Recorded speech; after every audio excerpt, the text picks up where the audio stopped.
something deep in me. Like flames, feel it burning inside. Take a hold in pursuit of the prize. I've been told, ain't no way to survive. Keeping all of this fire that's locked up inside. When this is the time, enter the ring. All those mental chemicals doing their thing. I got flashes of battles inside of my dreams. I was made for this moment. At least now it seems like it's time to come face to face with your fear. Been battling reasons for all of the years, and I learned how to fight them with style and grace no one's ever encountered. You say it's amazing, I'ma come out swinging when they open the gate. Go ahead, call passion, I'm calling it rage. I'm taking what's mine like I already own it. Watch but don't blink, going here to the moment. The sky rain down. Here's to the madness that's all around. Go on, tell them who you are, you are, you are. Go on, tell them who you are, you are, you are, you are. Here's to the moment, the sky rain down. Here's to the madness that's all around. Go on, tell them who you are, you are, you are. Go on, tell them who you are, you are, you are, you are. My name is honor, my name is king, my name is champion, my name is strength. Tell them who you are. My name is Pentakill, you think it's strange? My name keep ringing inside of your brain. I hear it every night. It's till the moment the sky rain down. It's till the madness that's all around. So tell them who you are, you are, you are. Go and tell them who you are, you are, you are. Here's to the moment the sky rain down. Here's to the madness that's all around. Go on, tell them who you are, you are, you are. Go on, tell them who you are, you are, you are, you are. Here's to the moment the sky rain down. Here's to the madness that's all around. Go on, tell them who you are, you are, you are. Go on, tell them who you are, you are, you are. Go on, tell them who you are, you are, you are.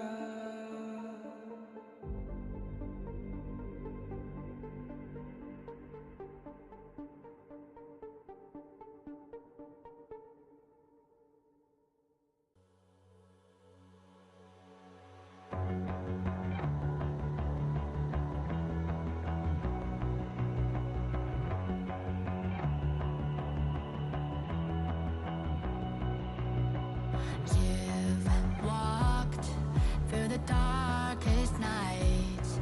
You've heard the crowd, felt the blinding light. You were standing there when your heart comes alive. It's a dream of a hat, and it never dies. Right here, right now, give it all, get it out. Never surrender. I fight and never fail. I am a contender. A challenge I can feel. The smallest lies become the brightest enemies. Relentlessly. And even if you fall, you gave it everything to be a king.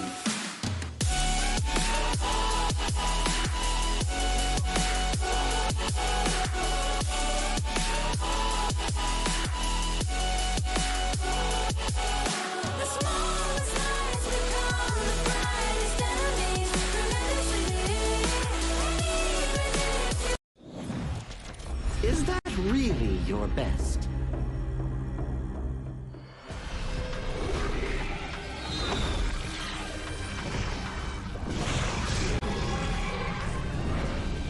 I reserve mercy for what's known as the masses.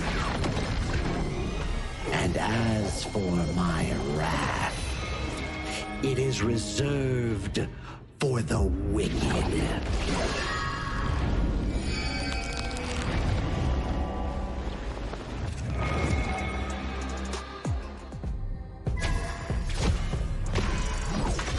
Only after enduring all 81 trials did I see how this world's hardships never end.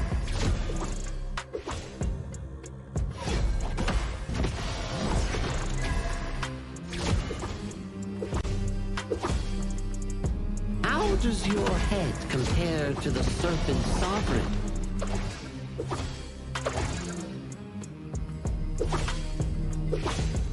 Yeah! Huh?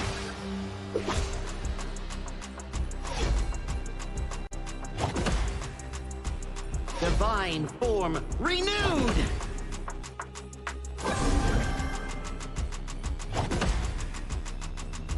Evil, be gone!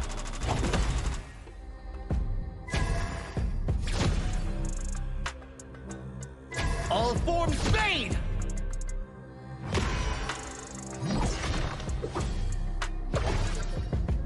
Before the Lotus Podium, all suffering ends!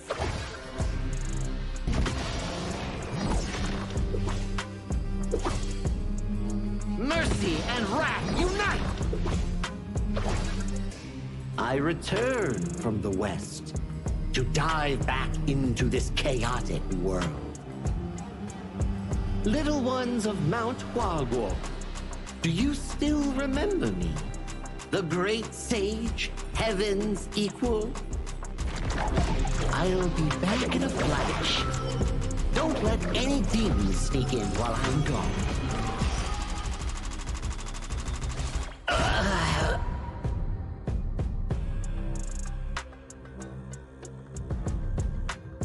Time to leave the stone behind and see where fate takes me.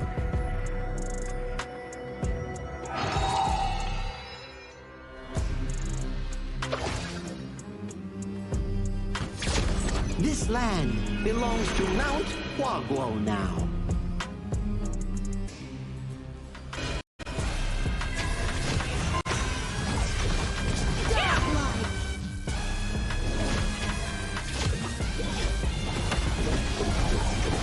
Legendary!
Who will be the next to shine on the Asian Games stage? Contestants fight for the honor of their regions while we cheer them on from the stands. Double kill! Double kill! This is a challenge, but it is also an opportunity. The tide is turned.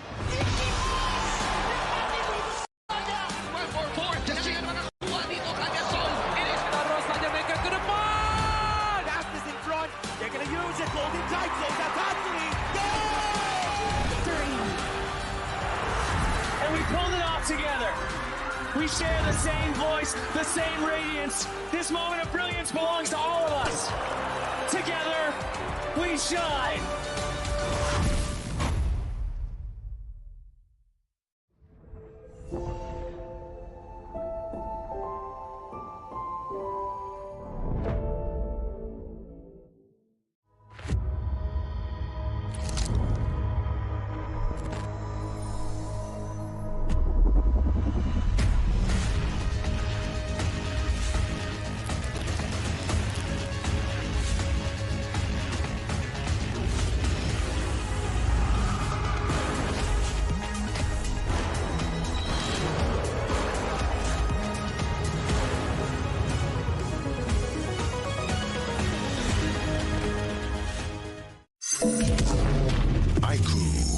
The new Honor of Kings version is here.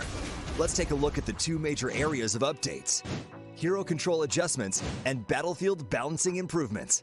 Basic attack targeting rules have been updated. If a player is crowd controlled for too long while using a basic attack, the attack command will now automatically be cancelled, preventing heroes from continuing to chase enemies after the crowd control ends. The movement wheel's dead zone has also been adjusted. After the improvements, there's no longer a dead zone in the center, helping prevent input interruption issues.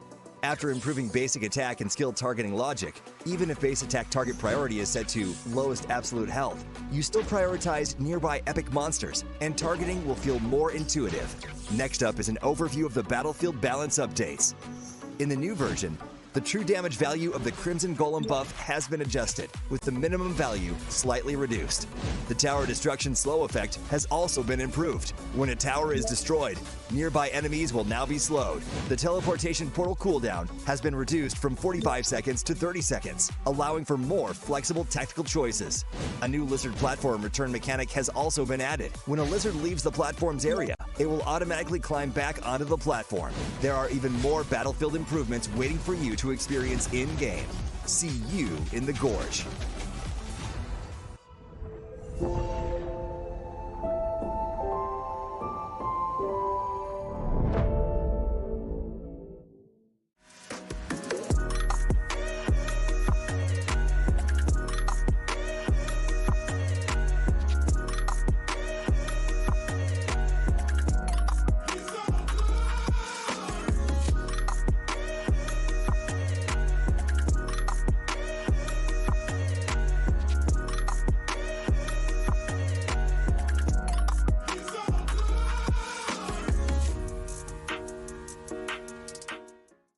Azuria, the southern archipelago of Primera. Here, humans and great beasts live in symbiosis. How this came to be traces back to a never-ending catastrophe. 2,000 years ago, Azuria's mightiest great beast, Anita, merged with the power that fell from the Sky Dome. That power amplified Anita's strength, but shattered its sanity. Driven mad, Anita transformed into a massive vortex, the world devouring everything in its path. Where it passed, great beasts were torn apart and islands were destroyed. This was the disaster that would define Azuria's history, the Eternal Calamity. In its wake, Azuria stood on the brink of annihilation. This catastrophe became known as the Great Desolation. In despair, the humans and great beasts, once mortal enemies, became each other's only hope of survival. The great beast Devita and humanity's greatest champion Devara abandoned their conflict and chose to work together. The great beasts sheathed their fangs, and the humans let go of their hatred. All surviving life grasped at one final power, the churning. Deep beneath the sea lay Amrita, a force brimming with boundless vitality. Through the combined efforts of humans and great beasts, it was awakened, restraining the calamity at the center of Azuria and restoring life to the world. But the calamity was not destroyed, merely sealed within Azuria's center. It erupts from time to time, bringing countless disasters to the land. Devara collected his knowledge and power and passed them down through the generations, hoping that one day the calamity could be ended for good. And so, this has continued for 2,000 years. Chief Elder! Chief Elder Devara! The calamity has erupted again! It seems trouble has returned. The secret to life is to just take every punch and keep going.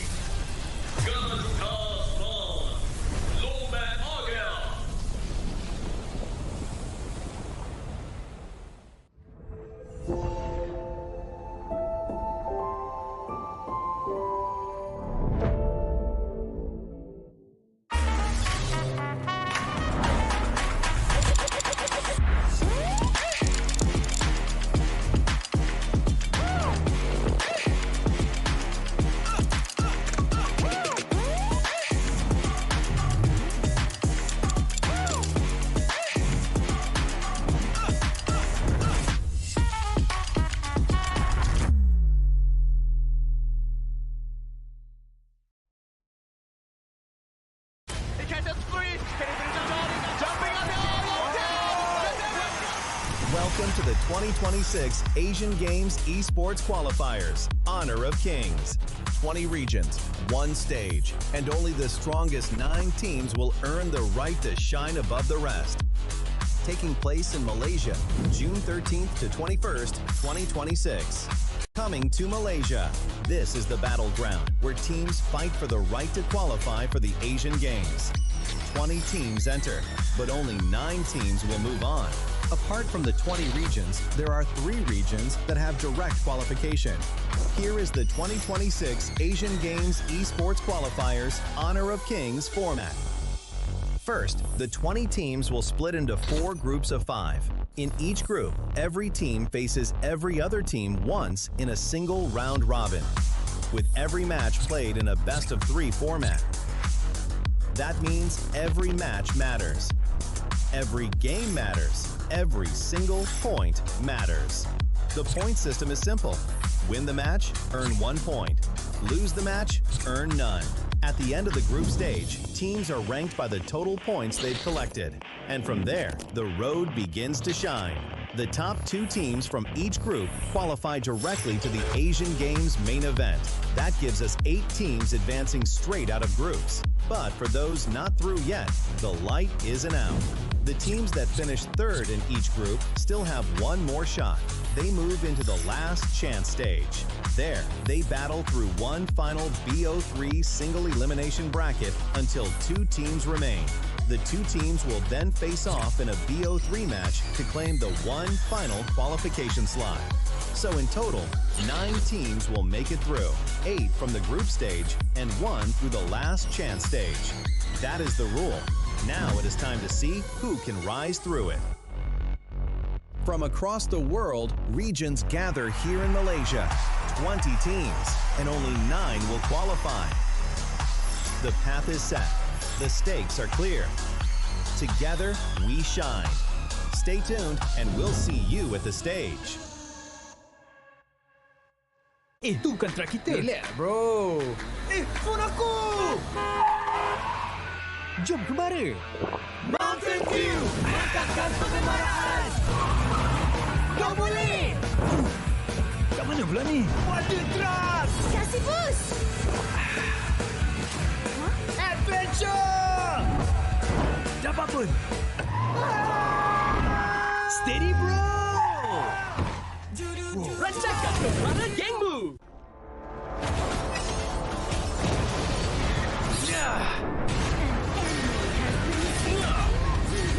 Double kill! Shall I compare thee to a summer's day? Flame. Don't engage! Don't cross us like insects! Slain an enemy! Defend our base! Our high ground tower is under attack! Amazing! Unbelievable! Triple kill! Ah, the fragrance of romance. Ally has been slain! Rampage! Double kill! Triple kill! Spectacular! Pentakill! Lady Fortune is on my side.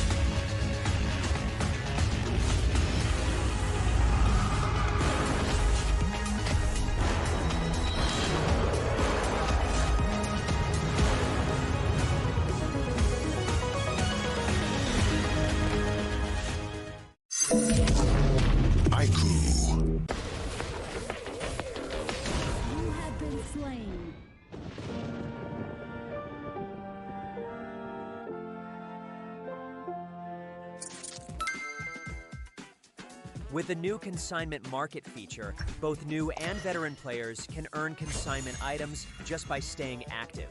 Sell them to earn tokens and purchase the items you've always wanted. Players can head to Dragon's Hoard to get tradable appearances, chests, and more.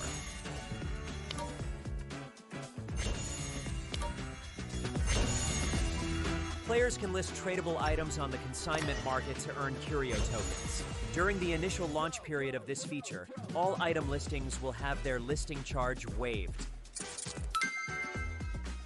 Use your curio tokens to trade on the consignment market, or purchase skins that were available before June 17th directly from the shop. With the new consignment items, players can complete events to earn tradable chests. Choose to open them yourself or list them on the consignment market for sale. Tradable skins can be obtained by opening tradable chests or by redeeming them in Dragon's Hoard. Tradable spritlings can be obtained by opening tradable chests. Tradable cards can be obtained by opening tradable card chests. If you bought an item but did not use it yet, you can still relist it on the consignment market.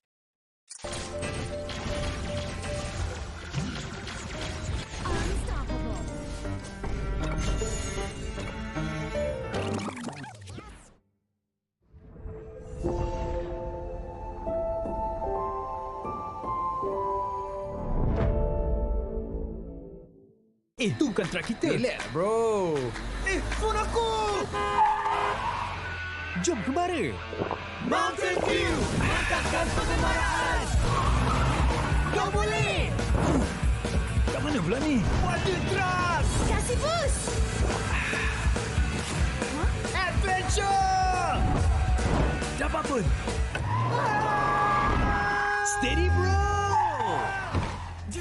Rasakan kekuatan gengmu. Ultimate not ready yet.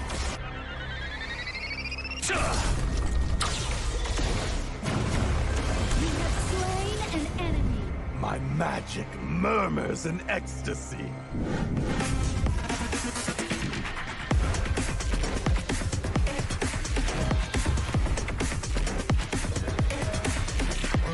Amazing! There is no escape for you. Killing spree. Double kill.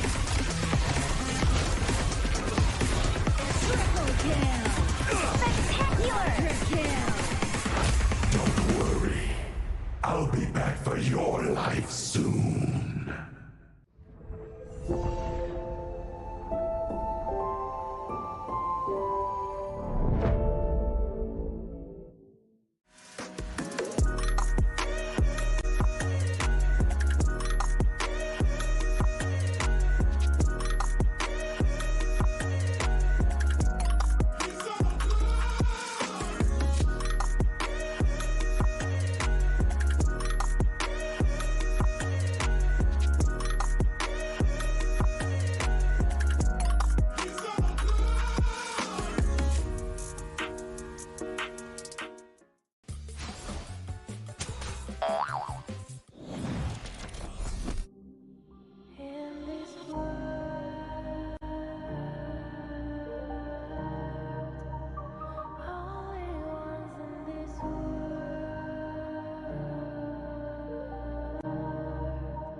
From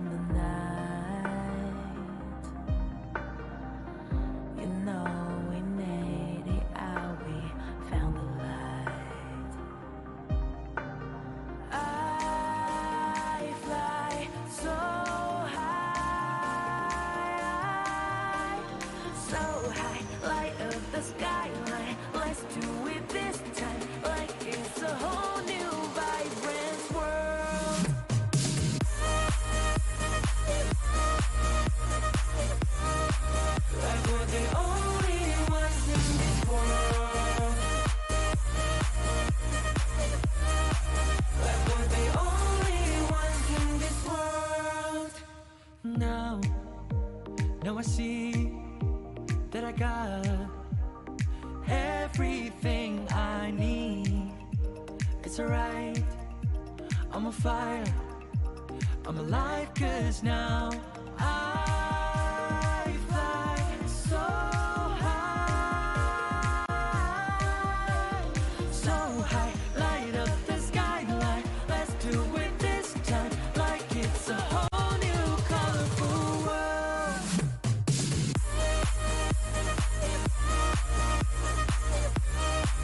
Like we're the only ones in this world.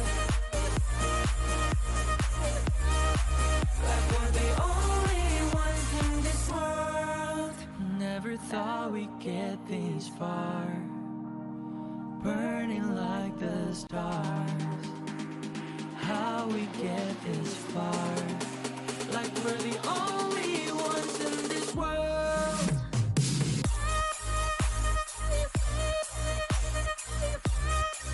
Like we're the only ones in this world. Like we're the only ones in this world.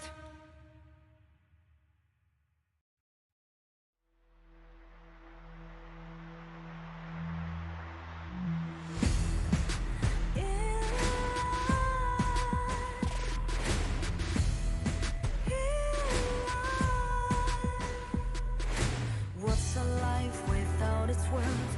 Compromising with what hurts inside. When you let fear decide your fate, you don't choose which path to take in life.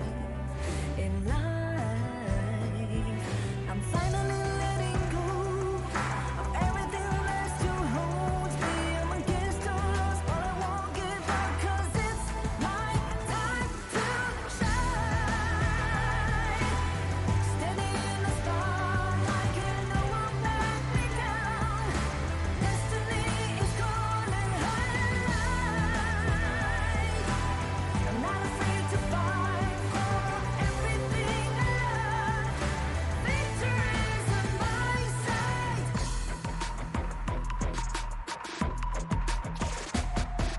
The more we lose, the more we gain. The more that nothing stays the same. In time, in time. Can't love ever, can't forget. What you see is what you get. Sometimes, sometimes. Gonna show the world tonight, the light that shines inside us. We're against the odds, but we won't give up, 'cause it's our time to shine.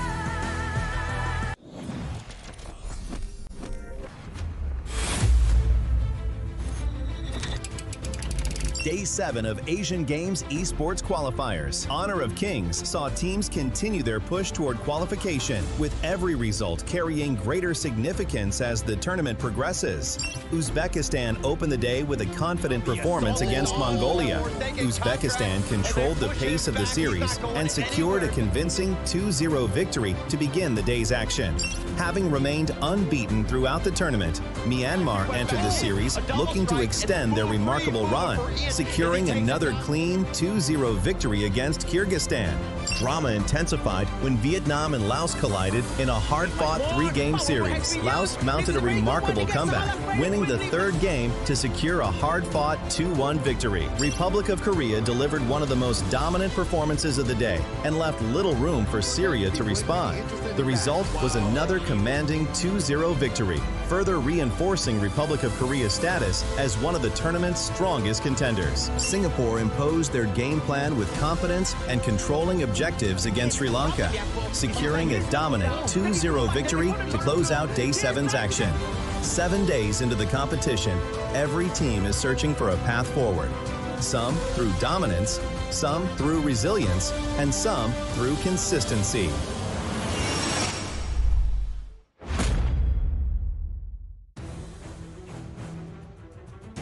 Days ago, 20 teams have arrived, carrying the hopes of the region.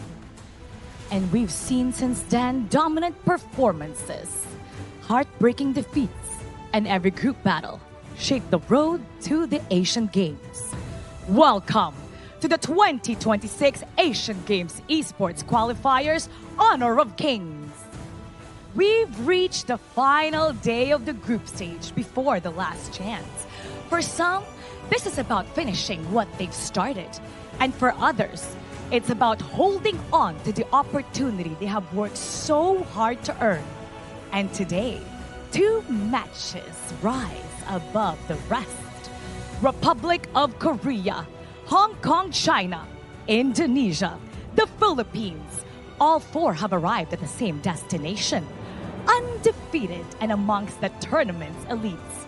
But now, those perfect records will be put to an end. First, we're going to be seeing dominant performances between Hong Kong, China, and Republic of Korea.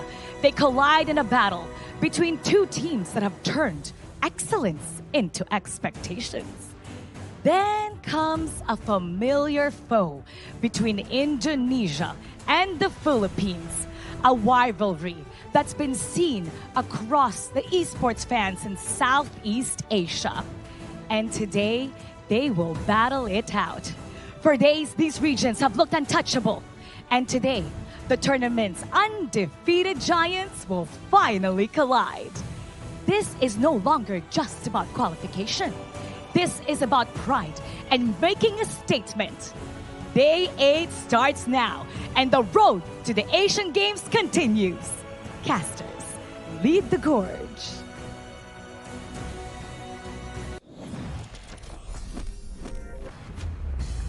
Happy to be here once again, Mara. My name is Sagi, your desk host for day 8 of our final group stage day. Before we go into the last chance stage coming in for the 2026 Asian Games Esports Qualifiers Honor of Kings. So, it's not just me alone, it's with our fellow English casters that are the voices coming in for the Gorge, Sir Cloud, and also Adam Spartanker.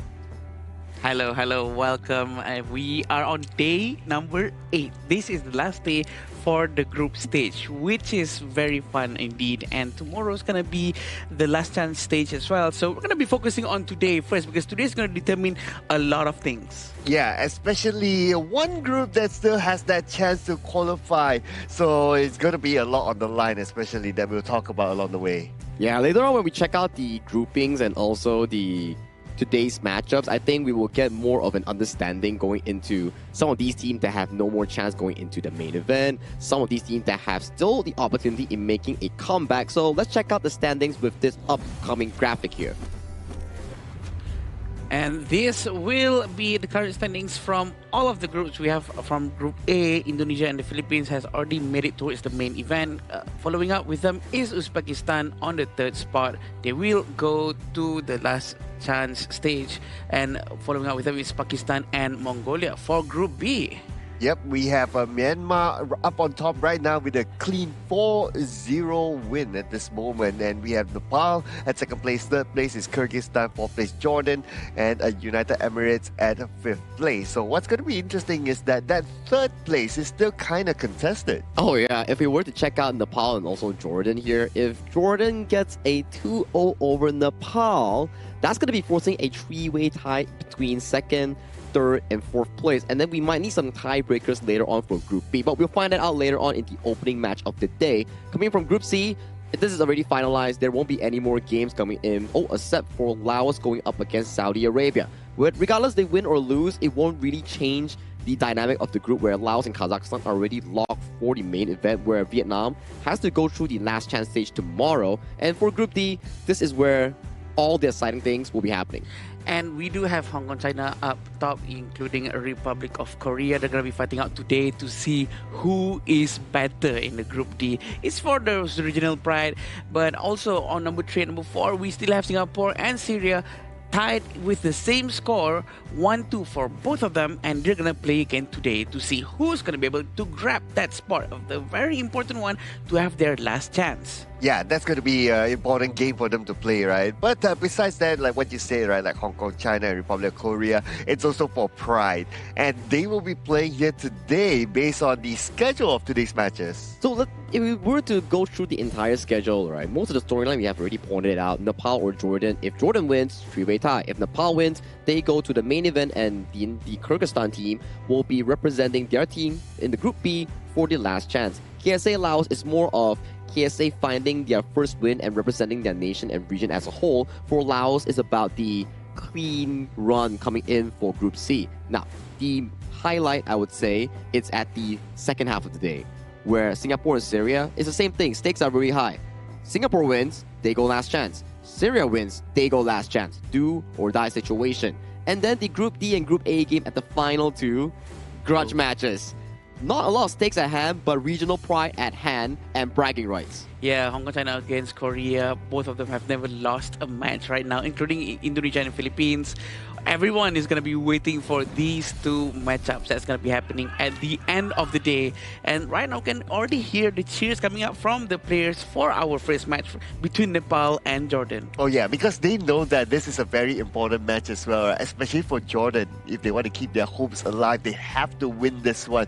And they have to win this one big. Yeah. 2-0. 2-0, not a 2-1, not a 1-2. If it's 2-1 and Jordan still wins, they still can make it to the last chance stage. They gotta 2-0 this against their upcoming opponents here. So this group is definitely starting to shape up more heavily, I would feel, because one small win, one small lose, it causes a lot of shake-up coming in with Nepal and also Jordan. Yeah, Jordan really needs to get that 2-0, and that's a lot of pressure, right? Because they really need to make sure that they have the chance to go to the last chance stage. And I think they can try to pull it out, but going up against Nepal, they have proven quite a lot as well in this entire qualifier. So there's gonna be a lot of things that they have to do in the match. It's gonna be fun to watch this first match. Yeah, agree, right? Like Nepal has shown that they are a strong team as well, so it's not the easiest of a team to try to break down, but like what you always say, Arsagi, you cannot count any games out until the crystal is broken. So they have to play their hearts out. Jordan has to play their hearts out here against Nepal, and who knows what might happen, right? I think they're relatively wise as well, right? Coming in for the entire Asian Games qualifiers, we had like 7 days currently to 8th day of our group stage. We've seen some pretty good upsets thus far. Like, we were thinking like, oh, Vietnam versus Kazakhstan. Kazakhstan might have a tough time, but Kazakhstan took it 2-0. And then when we shift towards another few series here, things are starting to be more and more heated up, where predictions are way out of line that will be expected. Yeah, and also, I would like to remind everyone to participate in the event to get the Baichi's new skin, Playground Hunter. This is already a new update coming into our Honor of Kings latest patch. This is a free Baichi skin, so don't forget to grab this one. We all love free stuffs. Yeah, and I have already collected it. Oh. Just saying, if you're disciplined from the first day it starts, then you collect every day, you played enough matches, and then you would have already collected it for free. But if not, yeah, it's still up there, and you can do the matches. It's very easy to do, and you can collect for free. Yeah, with the free stuff. Many more days to come if you still haven't claimed the new Baichi skin here. But you know what? It's a very important day coming in for the upcoming two teams, which is Nepal and also Jordan. So let's invite them towards the stage with this teaser video for this epic showdown.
Their journey moves to the ultimate test. A victory today keeps their last chance hopes alive. A defeat leaves their future uncertain. With everything on the line, they step onto the stage, ready to fight for another day. Please welcome Nepal! Playing for pride and the spirit of competition, they are determined to be the challenge. Standing in the way of their opponent's dream, they are here to make every objective, every team fight, and every victory hard-earned. Entering the arena, Jordan! The final opportunity coming in for Nepal and Jordan. Whoever wins this will bring them one step closer into that last chance stage or the main event. If it's Nepal, this is exactly what they're looking for. But for Jordan, the task is heavy because you need a 2-0. There's no excuses, no other way of doing so. Well, the team that is there to try to stop them is going to be Team Nepal, represented by Shushank, Swastik, BJ, Shusil, as well as Suyong. So this team, we have seen them in multiple games before this, and they are a very good team. They have good synergy as well. And players like BJ, players like Suyong have been standout players. Yeah, they've been performing quite well in their own respective ways, because it's very interesting to see how other regions really do perform in their own specific ways, the way they rotate, the way they communicate, the way they really try to translate everything from their mind into their gameplay. It really shows such cultural differences. Exactly, right? And this team especially, they do focus down on that specific play, but do bring me over the lineup coming in from Jordan. Coming in from Jordan, we do have the lineup of Muhammad, Mahmoud, Yazan, Ahmad, and Salameh. A lot of pressure up on these guys, but back to you, Saki. Well, for this specific team, right, I would like to highlight a few things where for the side of Nepal, they're more of a mid-lane and roam-centric sort of team, whereby most of the plays are coming in from that mid-roam duo here. But for Jordan, the ball lies on towards the side of Ahmad, whether he can actually scale towards that late game here. So for me, these two teams, it's more on how they cultivate around those winning conditions. Yeah, both of them have very different winning conditions, very different play style on how they try to cultivate things. I think that's what makes it very interesting, right? How different things always have different ways of trying to achieve their victory, and there's no wrong or right. Yeah, but based on what Sagi says, right, because you're so dependent on like the farm laner, right? You want to play the late game, but what if your opponent finishes you off quickly, right? So that's the danger that they need to be careful of. But at least the good news for Jordan is that their first strike rate is 83%, so that's slightly more than Team Nepal. So that means they are capable of playing it aggressively from the start. You can snowball from there to the mid game and maybe end the game towards the late by then.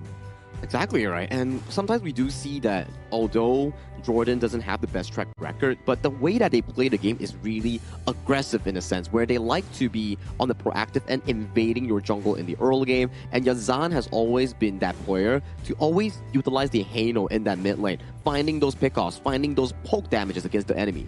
Yeah, playing around, really revolving around their mid lane is sort of their playstyle, and the hero play is not really too different from both sides of the team as well. We do have a lot of assists coming in from the side of Jordan, probably showing that they love to play with their full 5 instead of just trying to have a small little clash-ups. But this will be the head-to-head between the two teams with BJ and Yazan. 4.5 average KDA for BJ and 3.5 for Yazan. Almost the same amount of average gold per minute. The damage per minute, though, is a little bit more towards BJ, but the kill participation coming in from both sides are quite similar. Yeah, the goal per minute, I would say, is a very important stat, right? And it's very close between the two. Average DPM, sometimes it really depends on the scenario of the game as well. What kind of hero did you pick and so on and so forth. But the goal per minute, that is so close. I believe that this is going to be a hot lane contest just by the goal per minute. And it goes back into the same thing, right? Like how they share the same hero pool, how they enjoy playing those control or long-range mages here. So this specific matchup will be key because every time we talk about mid lane, it's not only a 1v1, it's about 3v3, 4v4 in controlling that mid segment and then affecting it into jungle control or objective control in those side lanes. Yeah, especially when they use heroes like Garuda with the Wings of Judgment, clearing up lanes and poking up everyone in front of them, especially when the tank gets hit a lot. When the Garuda already has that mass of agony, that's when the damage is going to be a lot and might be translated into damage per minute into the stats just now. Versus maybe, you know, they're busy with the team fight too much that they don't really have the time to deal more damage per minute and so much and so forth. But whether they are going to deal more damage or not depends on what kind of setup are they going to put up as well, right? So looking at the current side setup, so Team Nepal, they chose to be on the blue side, so they want to set the tone onto this game. And we should also remember that they do play a very good Zhangfei gameplay as well, and that was shown during the opener day that time. So whether that changed over time after the past few days of the tournament and they don't want to make their draft kind of obvious, they want to put something different to the table here, that's something I want to see. I like that reminder, especially when we go into the Nepal's draft itself. Most of the time, Suyong is that person who will be on that tree engaged sort of roamer style, right? Either the Lapu-Lapu, Lianpo, or Zhangfei here. Yes, he did have a few bad moments against some previous opponents here, but most of the times when they are winning, he is that man to set those plays up coming in from Team Nepal. And this will be the first game pick and bans coming in from Nepal and Jordan. And right through the get-go, Dolia, Garuda, some of the heroes that Jordan favor has been locked away. And to be honest, having Zhangfei really works, right? The way they really do time the ultimate very well and very cohesive movement coming in from his teammates as well to do a very good follow-up. You know what? If it works, why not continue with it? But a very interesting first pick coming in from Nepal, which is something that we rarely see. To have a DRNG to be picked as the first one is something fresh to me. Yeah, you don't always see that as the first. Like, if you say, oh, Chano first pick, okay, I kind of get it, right? But DRNG first pick, okay, I want to see what's going to be the subsequent pick right there. But because they picked the DRNG as the first pick, then Jordan will say, wow, all the power picks are open. Let's take it. I'll take Zhangfei, I'll take Arlie, because they can take two at the same time, right? Yeah, I was quite surprised, especially when I saw Jordan banning out the Guan Yu and also the Maestro. And I was like thinking, like, oh, Nepal, isn't this the perfect channel game for you? That's a lot of engage and like backline flank potential that's been removed from the pool. But they definitely have a different idea coming in for both teams, as we can see the subsequent picks being the Musashi and also the side of the Lianpo. So that's going to be heavy engage coming in from the side of Nepal. And Jordan, I like it, right? You have the Arlie, which is a strong mid-game carry, and you pair it up with like two tanky boys to actually be that front line in allowing the side of Ahmad to progress in those team fights. I'm going to say that Jordan is pretty brave to be taking Atta and Zhangfei right after the hero DRNG has been picked, because DRNG is a direct counter for Atta actually, in my opinion, right? Because of the Spark Flash again, the Doomsday, so the HP is going to be melted quite quickly.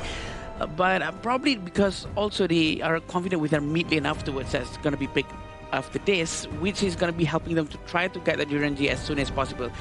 For now, we don't see any hero that could jump to the back line easily, except for maybe Atta to just keep on jumping, keep on rolling slowly towards the back and try to find DRNG. And I kind of feel that the Musashi is at least going up against the three picks is not going to have a good time. Imagine you try to go up with Arlie and then Arlie with a Paracel can just move away, and then you have Zhangfei, not the target that you want, Atta not the target that you want as well. So it might be a hard game for the Musashi. Not gonna be the easiest one, right? Especially the fact that sometimes when you play the Arlie into the Musashi matchup, if the Arlie times it well, you sort of follow the Arlie back to a Paracel, and if your team is unable to follow, you're isolated in between 4 or 5 people coming in from the enemy team. And Jordan here locks in the Fatih, one more of the Arlie counter removed from the pool, and Lady Zun here. It's a pretty good pick, right? Solid one, because when we talk about Lady Zun, yes, downside is that you can't really clear waves efficiently, but when it comes to healing and allowing your team to play slowly in those team fights, you reduce the physical and magical defense on the Atta, the Zhangfei. It becomes a strong control mage in making sure that team fight goes in your favor when the enemy charges into you. I like Lady Jan. Sometimes the second skill is so hidden because people don't really pay attention to the snowball just bouncing out of people. It gets really annoying and gets really painful, triggering random freezes on top of you. So having this Byron coming in from Nepal is going to be quite helpful for them as well to give a lot more sustainability for Nepal.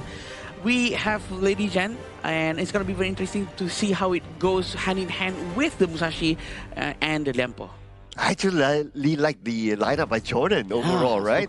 I can see all the combos happening here. You have the Atta with the Ghost Ship, you have the Umbrella Albus, and then you have like the Heino just throwing the spears by just poking. And if you want to go on, if Musashi chooses to charge the Heino, it's like he'll Fate Rewind and go back, right? So I can see very effective team fights here by Jordan. And Yazan's Heino has been one of the key highlights coming in for the side of Jordan's lineup. He had fantastic performance before this coming in towards today's series here, so I'm excited to see what Jordan's draft is having a preparation for, because that's a very solid one. Not a lot of heroes can actually handle this Heino if you're looking towards the Nepal draft.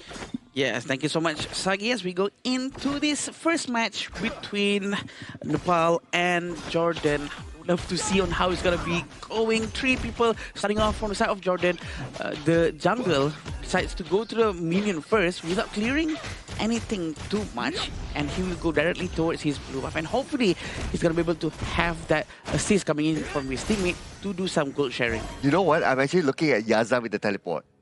Yeah. What do you think he has in mind? Does he want to play that, okay, I'll be the secondary split push later? Sometimes Heino really does have this capability to clear lanes quickly. I don't think he's going to be doing splits. I think he's going to be trying to defend a lot more with that teleport so that he can immediately pick the tower back up in case it goes down too quickly. Oh yeah, that makes absolute sense as well, right? So this gives Jordan a lot more option to play across the map as well. So interesting pick there. I really like what Jordan is setting up themselves for, but at the end of the day, it's all about execution, right? And whether they're able to execute it during team fights and whatever scenario that happens inside the map.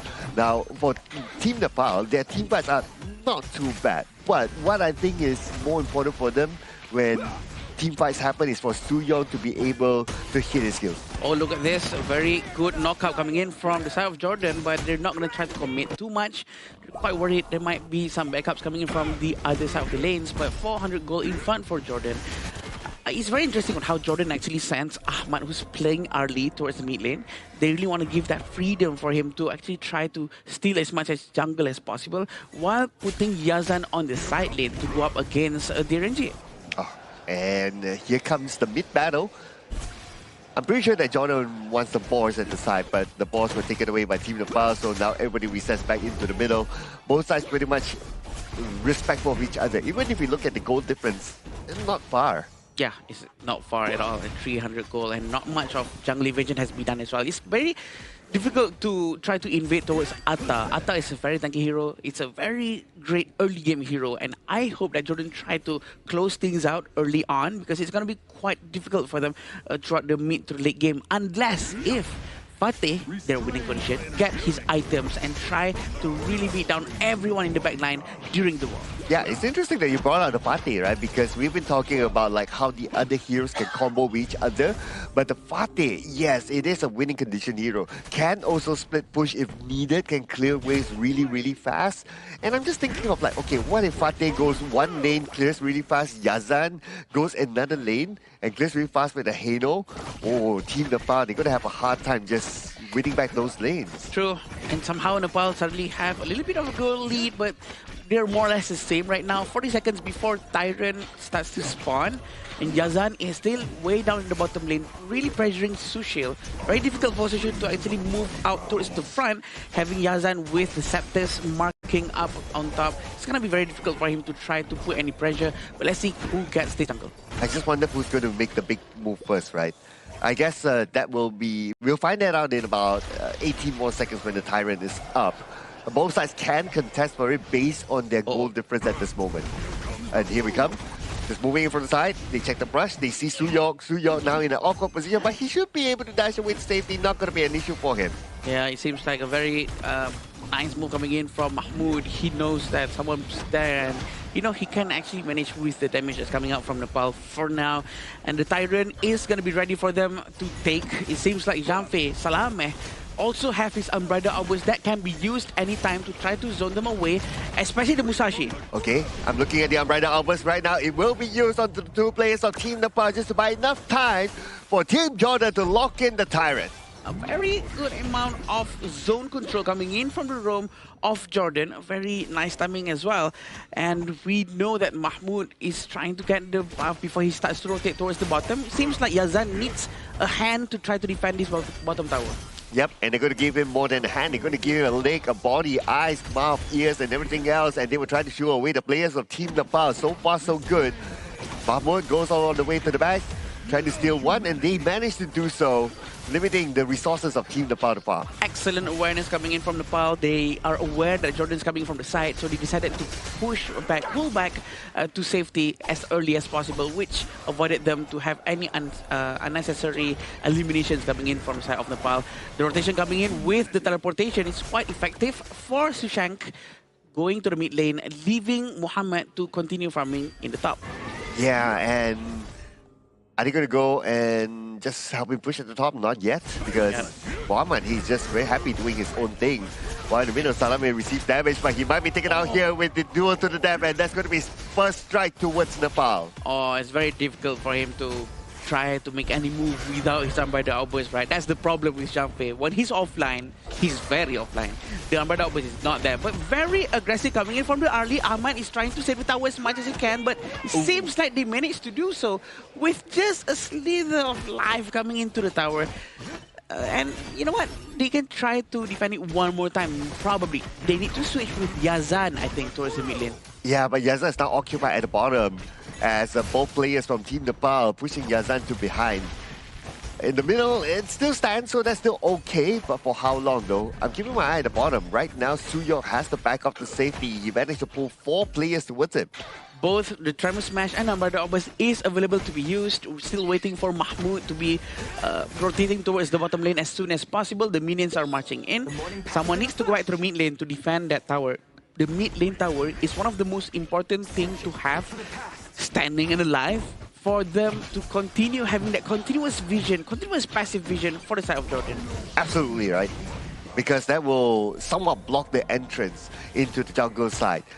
So keeping that alive, especially if it's, even though it's only 1 tick left, is very, very important.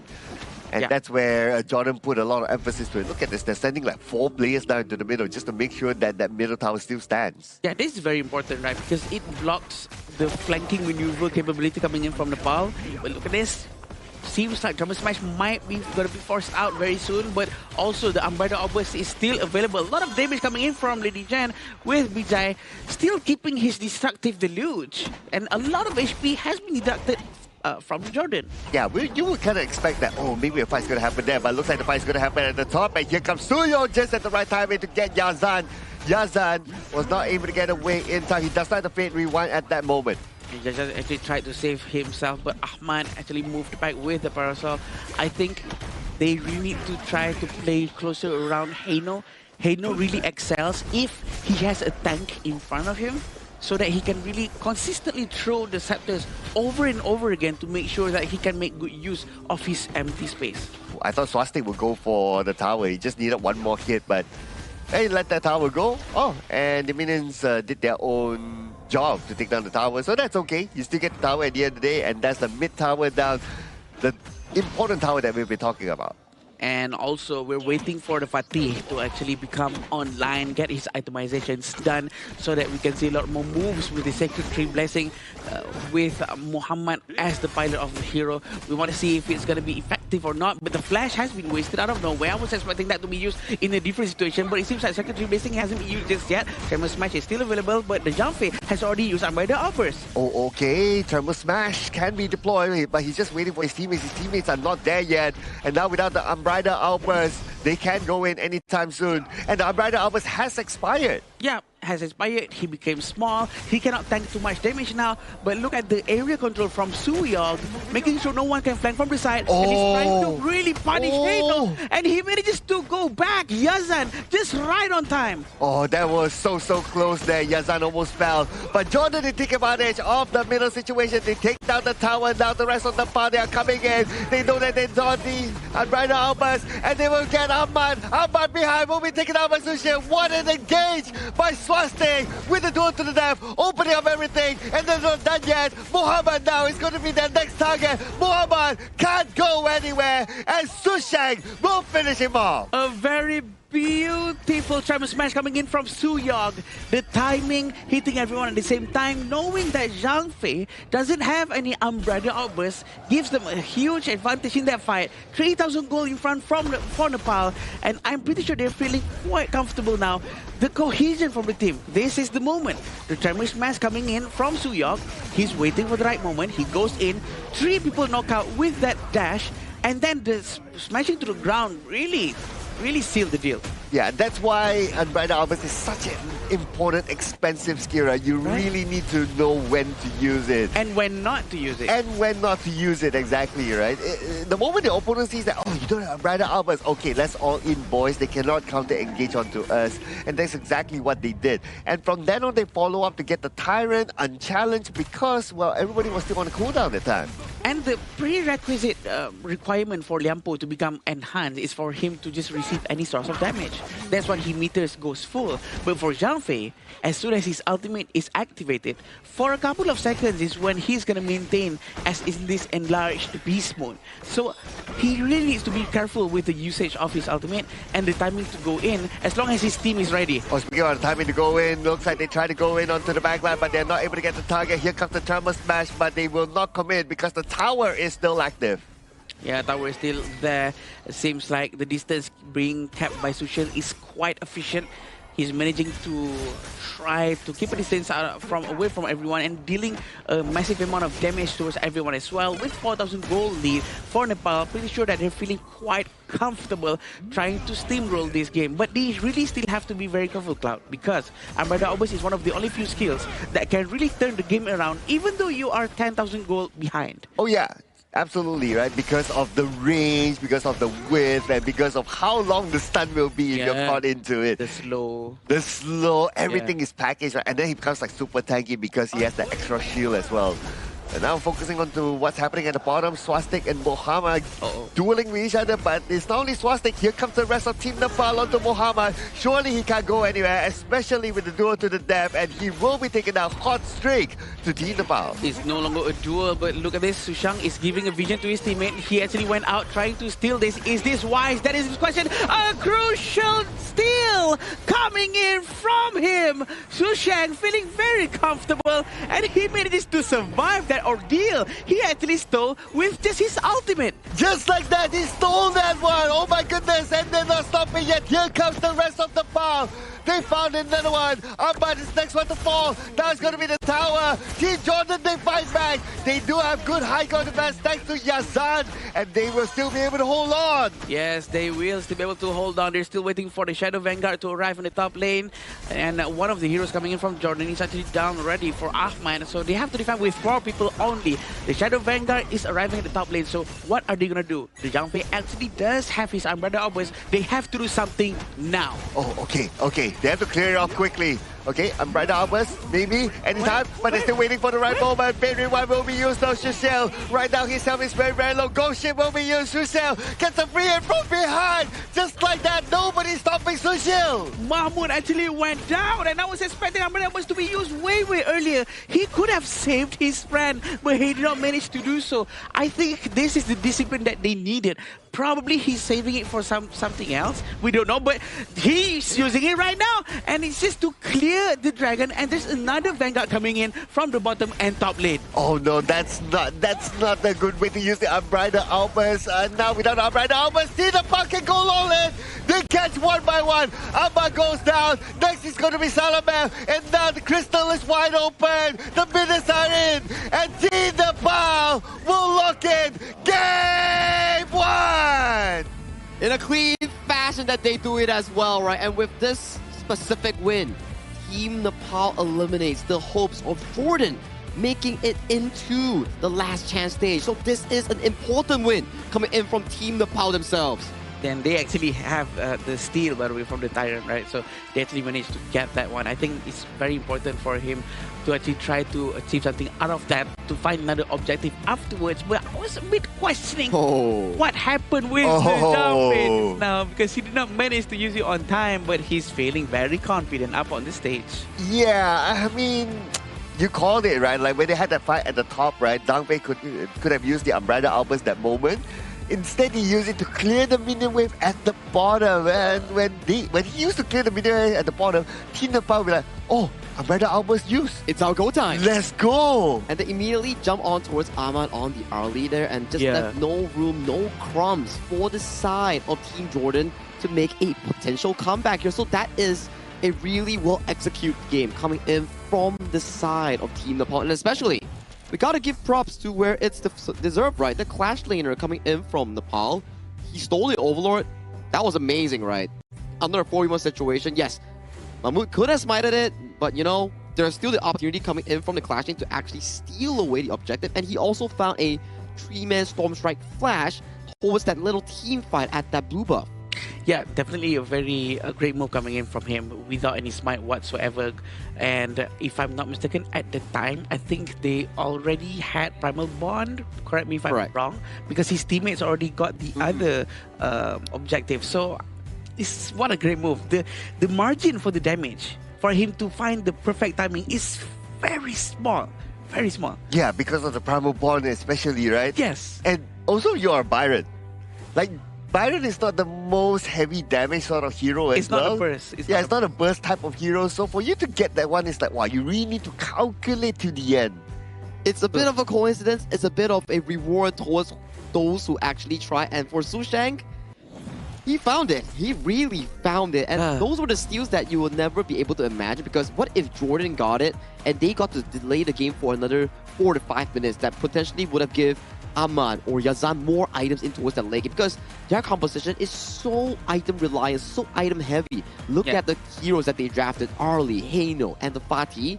All of them need so many items. Yeah, that's true actually, except for Atta maybe, but Atta alone cannot really just carry the entire team throughout the early part of the match. But I actually was hoping for Atta to be much more aggressive coming in from Mahmoud in the beginning of the game, to actually try to find more space and play around with Zhang Fei, but I don't think that happened too often. I think the Zhang Fei on when to use the Umbrella Outburst, it wasn't only about the last moment, right? There was also a moment in the middle as well that they want to engage for the Tyrant fight, and then he used the Umbrella Outburst, and then the opposing side was still like scattered everywhere. It's like, oh, okay, then we wait for your Umbrella Outburst to expire, and then we start to fight again, sort of situation. Which Team Nepal played it really well, right? It's like, okay, they bait out the Umbrella Outburst like you mentioned, and then they kited it around. When it's down, they're like, okay, it takes a while for it to stack up again with the madness stacks that you guys mentioned. So they took advantage of it and punished the other members coming in for the side of Jordan. Because if you were to look towards the side, once the Umbrella Outburst is down from the Zhang Fei, there's not a lot of crowd control circulating around Jordan's team composition. Yeah, and I do agree with you, the fact that maybe Jordan should slow down on the hero picks with the late game composition, and I think it's gonna be very good if they could take an earlier heroes for the game one. But this is gonna be the statistics coming in from Nepal and also Jordan.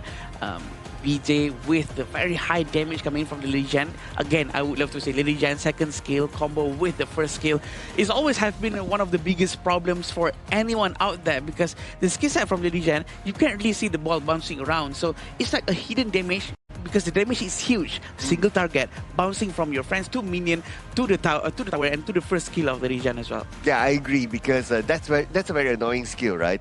Especially when, well, my main hero is like, you know, Lepin Savior, and then you go in, and then you're always together with your teammate, and then that ball bounces out, and then it's like, oh my goodness, it's a counter to the Leaping Savior if you kind of think about it to a certain extent. So yeah, it is very, very annoying. So you have that to a certain extent counter the Zhang Fei. Yeah, and the rest is history from there. It was pretty difficult as well coming in for the side of Mahmoud to really pilot out that Atta, considering the fact that every time he goes in, there's Destructive Delirious just laying down on his heads, and then the stun card coming in for the DRNG, just making it really annoying for a frontline to actually dive in towards specific positions that he wants to be getting those team fights in. And you can see towards this growth graph, yes, it's not the most demanding and commanding one, but it was piece by piece, and they played it really well up until the very end. Yeah, piece by piece and full of peace, because there was not much of a team fight from the beginning until they hit into the 5 minutes mark, which everything all hell goes loose, right? Because they really focus on the team fight non-stop. And we were all just very focused and very crucial about all the team fights that they're trying to take, comparing how Jumpy uses his ultimate versus the Lianpo. I think now we can see maybe some of the downsides of the Jumpy. Yeah, I guess we can look at it from the highlights perspective as well, right? And when it was used, especially the Unbridled Albert. So this is the moment that the Unbridled Albert was still on cooldown, and the enemy knows that. When they know that, they just go all in, duel to the death, started off. At the same time, the terrain wasn't helping them because of that wall. They cannot escape, they have to group up together, and Team Jordan just followed up.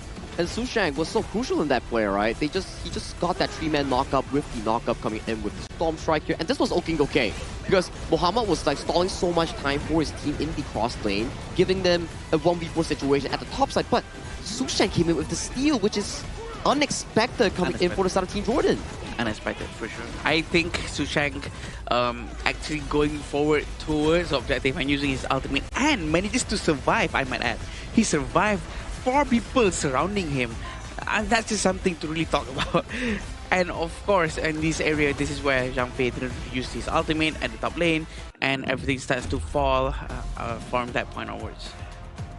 Oh, Shusang. Okay, yeah, definitely the MVP. Yeah, I mean, he came up with the steal, right? Yeah, with the steal, MVP, and being a Byron, he's more of a tanky sort of hero. So damage taken 31.2% is definitely up there. But yeah, I'm definitely okay with his steal. Okay with the steal. Yeah. 3-man knock up just now in that little quadrant of that team fight that really pushed his team towards that victory. So this guy, I gotta say, KDA-wise, it's pretty flat, but when it comes down to the key moments, he stood up not once, but twice. Yeah, and to be honest, with the damage taken 31%, this is something that people don't really talk so often. That's a lot amount of damage, and that really soaks up a lot of skills coming in from the other side of the team, making sure that his team doesn't have to go through what his shield from his ultimate has to go through. Oh man. Okay, would it have been different if he didn't go for the steal? Would have been. I would say that if longer? Jordan would have got the Overlord, maybe they could have delayed the game for about 2 or 3 more minutes, because the minion wave is just going to be more in control coming in from Jordan, which Yazan and also the Arlie coming in for the side of Ahmad could have had more time to scale into those big items. Makes sense. Yeah, because like what you also pointed out, right? Like their heroes are very item dependent, right? So they just need to drag more time there. The more time they can drag, scaling into the late game will do wonders for them. But considering that we didn't go too far into the late game, right? Maybe in the next round, something for Team Jordan to consider is that draft something that can still win the early to mid game more. Something that the heroes doesn't really need too much of itemization. Maybe don't really rely on these kind of stuff. Maybe like Frost, Wang Zhaojun in the mid lane, or again with Atta. Nothing's wrong with Atta, by the way. I think Atta is a very early hero, right, Sagi? I think Atta is quite early, and also maybe farm lanes that doesn't really need to scale too much as well, because Arlie is very item dependent. Trying to find a lot of space to go in is gonna be very difficult for him. Yeah, I agree with you. Well, they definitely have to revisit their draft later on in Game 2 itself, because from Game 1, that comfort that they actually enjoy, which is the Haino mid lane, and then converting the farm lane, which is Ahmad on a Arlie, Lady Sun, or a power pusher, it didn't work out, because usually we see that Yazan actually had a pretty decent early game. He was consistently pressing Sushil's Dirinje in that bottom lane, but they just couldn't convert that lead into any sizable gold lead in the later stages of the game. And then team fights wise, I would say there was not a lot of team fights. It was mainly just pickoffs coming in from the side of Team Nepal against Jordan, forcing uncomfortable number disadvantage for the side of Jordan. If only Zhang Fei or Jordan actually try to be much more aggressive and not be too conservative with the skill sets that they have. But yeah, and we will see Sorry, carry on. I mean, all good, right, for now. If we were to check out the upcoming game coming in for the side of Jordan, right, for them specifically, right, there's no more chance of making it to the official event because as of now, they have already lost the potential of forcing a three-way tie coming in for their respective Group B. So unfortunately, this is where their roads end. But they still have one game up ahead. Whether or not they can actually force a comeback in the series is what we're exactly looking forward to. Yeah. And we will definitely be looking forward to this next game for sure. We would love to see another comeback, but there's a lot of they won't be able to do it anymore. Yeah, but you know where we'll be able to do everything here? Oh. Yeah, it's our official venue for the Asian Games Esports Qualifiers Honor of Kings for 2026. This is the Petaling Jaya Marriott Hotel, ladies and gentlemen, and this is where all the players are currently at and where we are also broadcasting this live as well. And this is where all the players get to stay for the past week and also for the next few more days. It has been an amazing stay thus far coming in at the Petaling Jaya Marriott Hotel, and the AC here is really chilly here. Every day I come in, my hands are cold, and you know for a fact that if you have a good JC, your sleep is definitely going to be improved. Very much improved, definitely. But at the same time, with that first win from Nepal, correct me if I'm wrong, Sagi, but I think there's no more possibility for a three-way tie to happen anymore, since this Nepal has already get this one game, because Jordan has to win 2-0 for the three-way tie to actually happen. So it's going to be very interesting to see how it goes next. Is it going to be 2-0 or Jordan's going to try to steal at least one game out from Nepal? But it seems like Jordan has chosen to go with the blue, is that? Yeah, blue side. Yeah, so they will get the first pick here, right? So whatever it is, right, it is still a tournament, it is still a stage. There will still be fans watching and wanting them to do well. And I'm pretty sure Jordan, whatever it is, and the result of the group, they will still want to put their best foot forward for the fans. I think it's definitely for the fans, and not only the fans, it's also for your region as a whole. You're representing not only your club, but this time around, your entire region. They're backing you up coming in for this tournament here. So even if it's the final game, you go out with a bang. Yeah, definitely. And we will see how the draft goes on in this one. We have the Guan Yu and the Mai Sharnui that has been banned from the side of Jordan. We also have Dolia and Nepal in from the side of Nepal with Garuda as well that has been taken out. Oh, and we're going to get the first pick here by Jordan. Hope it's not a Diren J because the channel is open. It's not too bad. You pick the channel, you will force Nepal to not pick the early at least because it's a direct counter during the laning stage, so something for them to consider. But they're going to go back with the Zhang Fei again. What were your thoughts, Hagi? I mean, it's going back to comfort, right? Maybe like the Lampo or the Lapu is not something that they are really used to, so they would still want to go for something that they are really confident in, which is the Zhang Fei in Jordan's case. And for Team Nepal, if it's not broken, why bother fixing it? Let's run it back with it once again on the Diren Jet and also the MVP performance on the side of Su Shang on that Byron. Yes, and the Byron is going to be taken again. The same thing with Zhang Fei as well, taking from the side of Jordan, because it also works for them, honestly, just now. And the fact that they want to try it again to make sure that, you know, we want to prove that it is actually a very good hero for our side. But also, again, the Lianpo from Nepal as well. I think this saying that we keep on saying over and over again, if it's not broken, why fix it? I think it's starting to become true and true. Well, at least there's a few changes here for Team Jordan, right? Is that they managed to bring in the Liu Bang. It was banned out before this, by the way. But the Liu Bang is a good combination with the Musashi. Musashi goes in with the duel to the death, and Liu Bang just battlefield commands and just give extra support, and then they can just chase anybody down at that time. Especially the Diren J, because you don't want to get the Diren J free hitting from behind. So ideally you want to try to catch, but it's also situational. If you're able to group them up like how we saw in the previous game, you go in with the duel to the death plus the Liu Bang's battlefield command. Can you imagine the explosive damage that can happen? It's like a delivery system, right? And especially on a Diren J, it's not the most mobile of the farm lanes or carries that actually avoid these sort of hard engage coming in from Jordan. So if they can pull the trigger correctly and execute it well on this combo, it's going to be a pretty difficult situation on BJ, on his potential mage hero that's going to pick, or the side of Sushio that he has already locked in at Diren J. Yeah, and having the Angela also have been banned out, and including the Chow Chow, is gonna be quite a good ban coming in from Nepal, trying to reduce a lot of burst from Jordan's side. Also, we do have Princess Frost being taken out from Jordan. Both sides are actually focusing a lot on the mid lanes, even though they haven't picked it just yet. It's really trying to reduce to see who has the better hero pool from the mid lane from both sides of the team. And they're going to go with Zia, which is a very good hero to clear lanes, but in terms of trying to deal damage toward heroes, not really. Well, at least you have that clearing capability, right? Because based on the other heroes that Team Nepal has picked so far, it's not really a good lane clearer. So looking at, we are going to see the Marco Polo and the Shangguan as the final pick here.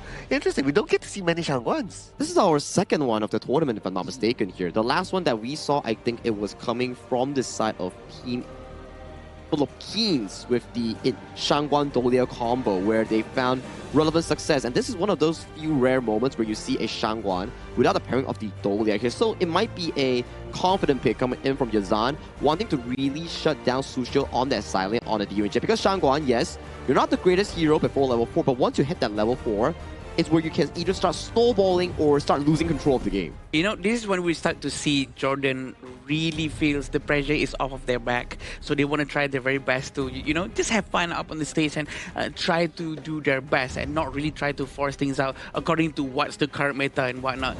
So, Sagi, before we let you go, which one do you think has the better composition if you're not looking at the team? Oh, I gotta say, Jordan's draft looks so proactive in this case, but it really boils down to execution, you know, and execution is definitely something that Jordan needs to learn before they play the final game. And again, where Sagi is coming from, right? Especially if you have the Musashi together with the Liu Bang together, and then you have the Unbridled Albert, which is a very, very big CC. Now you have two backline heroes from Team Nepal, right, that you need to kind of think of, right? The Zia and also the Diren. So for the Musashi, ideally is that, okay, you try to find a duo to the depth behind, and then the Liu Bang follows up, because you don't want the universal law, free hit, and Sushi just free hitting from behind. You want to take them down as quickly as possible, because the rest of them are 3 tanks in front. You want to try to ignore the 3 tanks as much as possible. Yeah, definitely. We still see the Ahmad in front of them at the bottom lane and trying to get as much as damage as possible for sure. The rotation coming in from BJ, trying to clear the jungle as fast as they can, trying to make sure that it doesn't get stolen.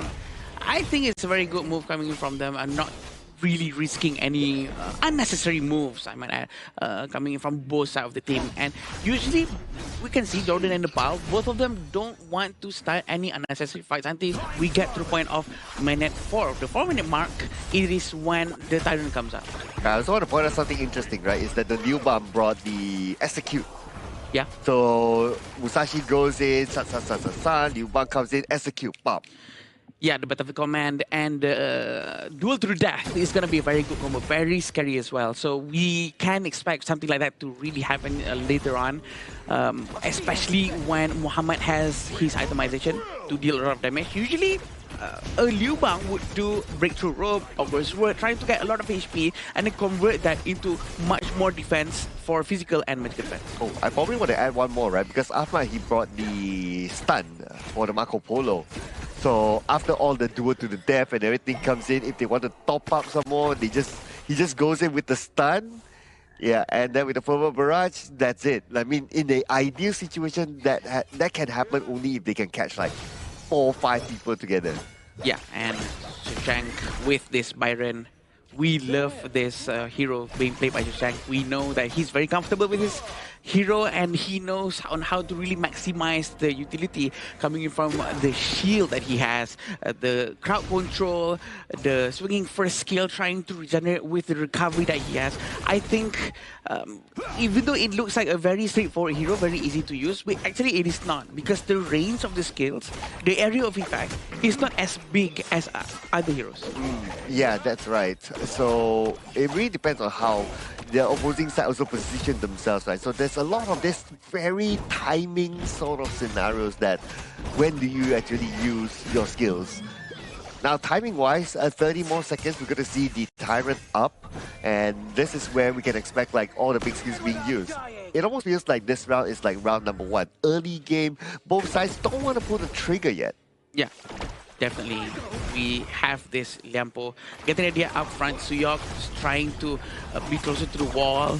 Look at this sector tracing very early on coming from Nepal side, and they really try to use all the skills that they have as soon as they can. Yazan actually manages to fly up high in the sky, trying to avoid any damage coming in from the sector tracing. In a way, using it like Yu Huan's ultimate. Suyong used a lot though. Used the flash even, but they found Mahmoud. Mahmoud didn't know what hit him. They were waiting in the brush. Surprise, surprise. A very quick reaction coming in from Suyok. Very dangerous roamer from Nepal. The first kill, the splendid revolver of Marco Polo. Ahmad trying to find his target. A very good universal law, trying to zone them towards the front. 4 versus 2, are they going to dive in? Suyok doesn't have his ultimate. Tremor Smash is not there, but Umbrella Obus has been used, trying to save the tower as soon as they can. There's no rotation coming in from Jordan, trying to save them in the bottom lane. This is the last minion. If they manage to clear it off without any casualty. Okay, Tremor Smash, Umbrella Outburst with the objective of clearing out the minion wave. To me, it's a bit, to me, it's better. I think he has to. You think he has to? Yeah, I think he has to, because there's only 2 of them, Cloud. If he doesn't do that, I'm not sure how they can pull it off. Well, but they managed to pull off a Tremor Smash here, and now Salaman could be in trouble, but lucky enough for him, he is tanky enough to walk away to safety, and his teammate Ahmad survived as well. Yeah, I like how actually Ahmad used all of his skills at trying to run away, but look at his final stroke, trying to find the target, but he did not manage to get Sushil. Sushil managed to run away just in the nick of time. The damage coming in from Yazan is not enough just yet, but it really seems like he's quite comfortable using Shangguan. It's very difficult to really control the analog, trying to find the direction of the dashes, making sure that he has 5 stacks so that he can fly longer and put out a lot of outputs of damage with the projectiles, but it seems like he's not having too much of a problem. Oh, that was so lucky of Sushil.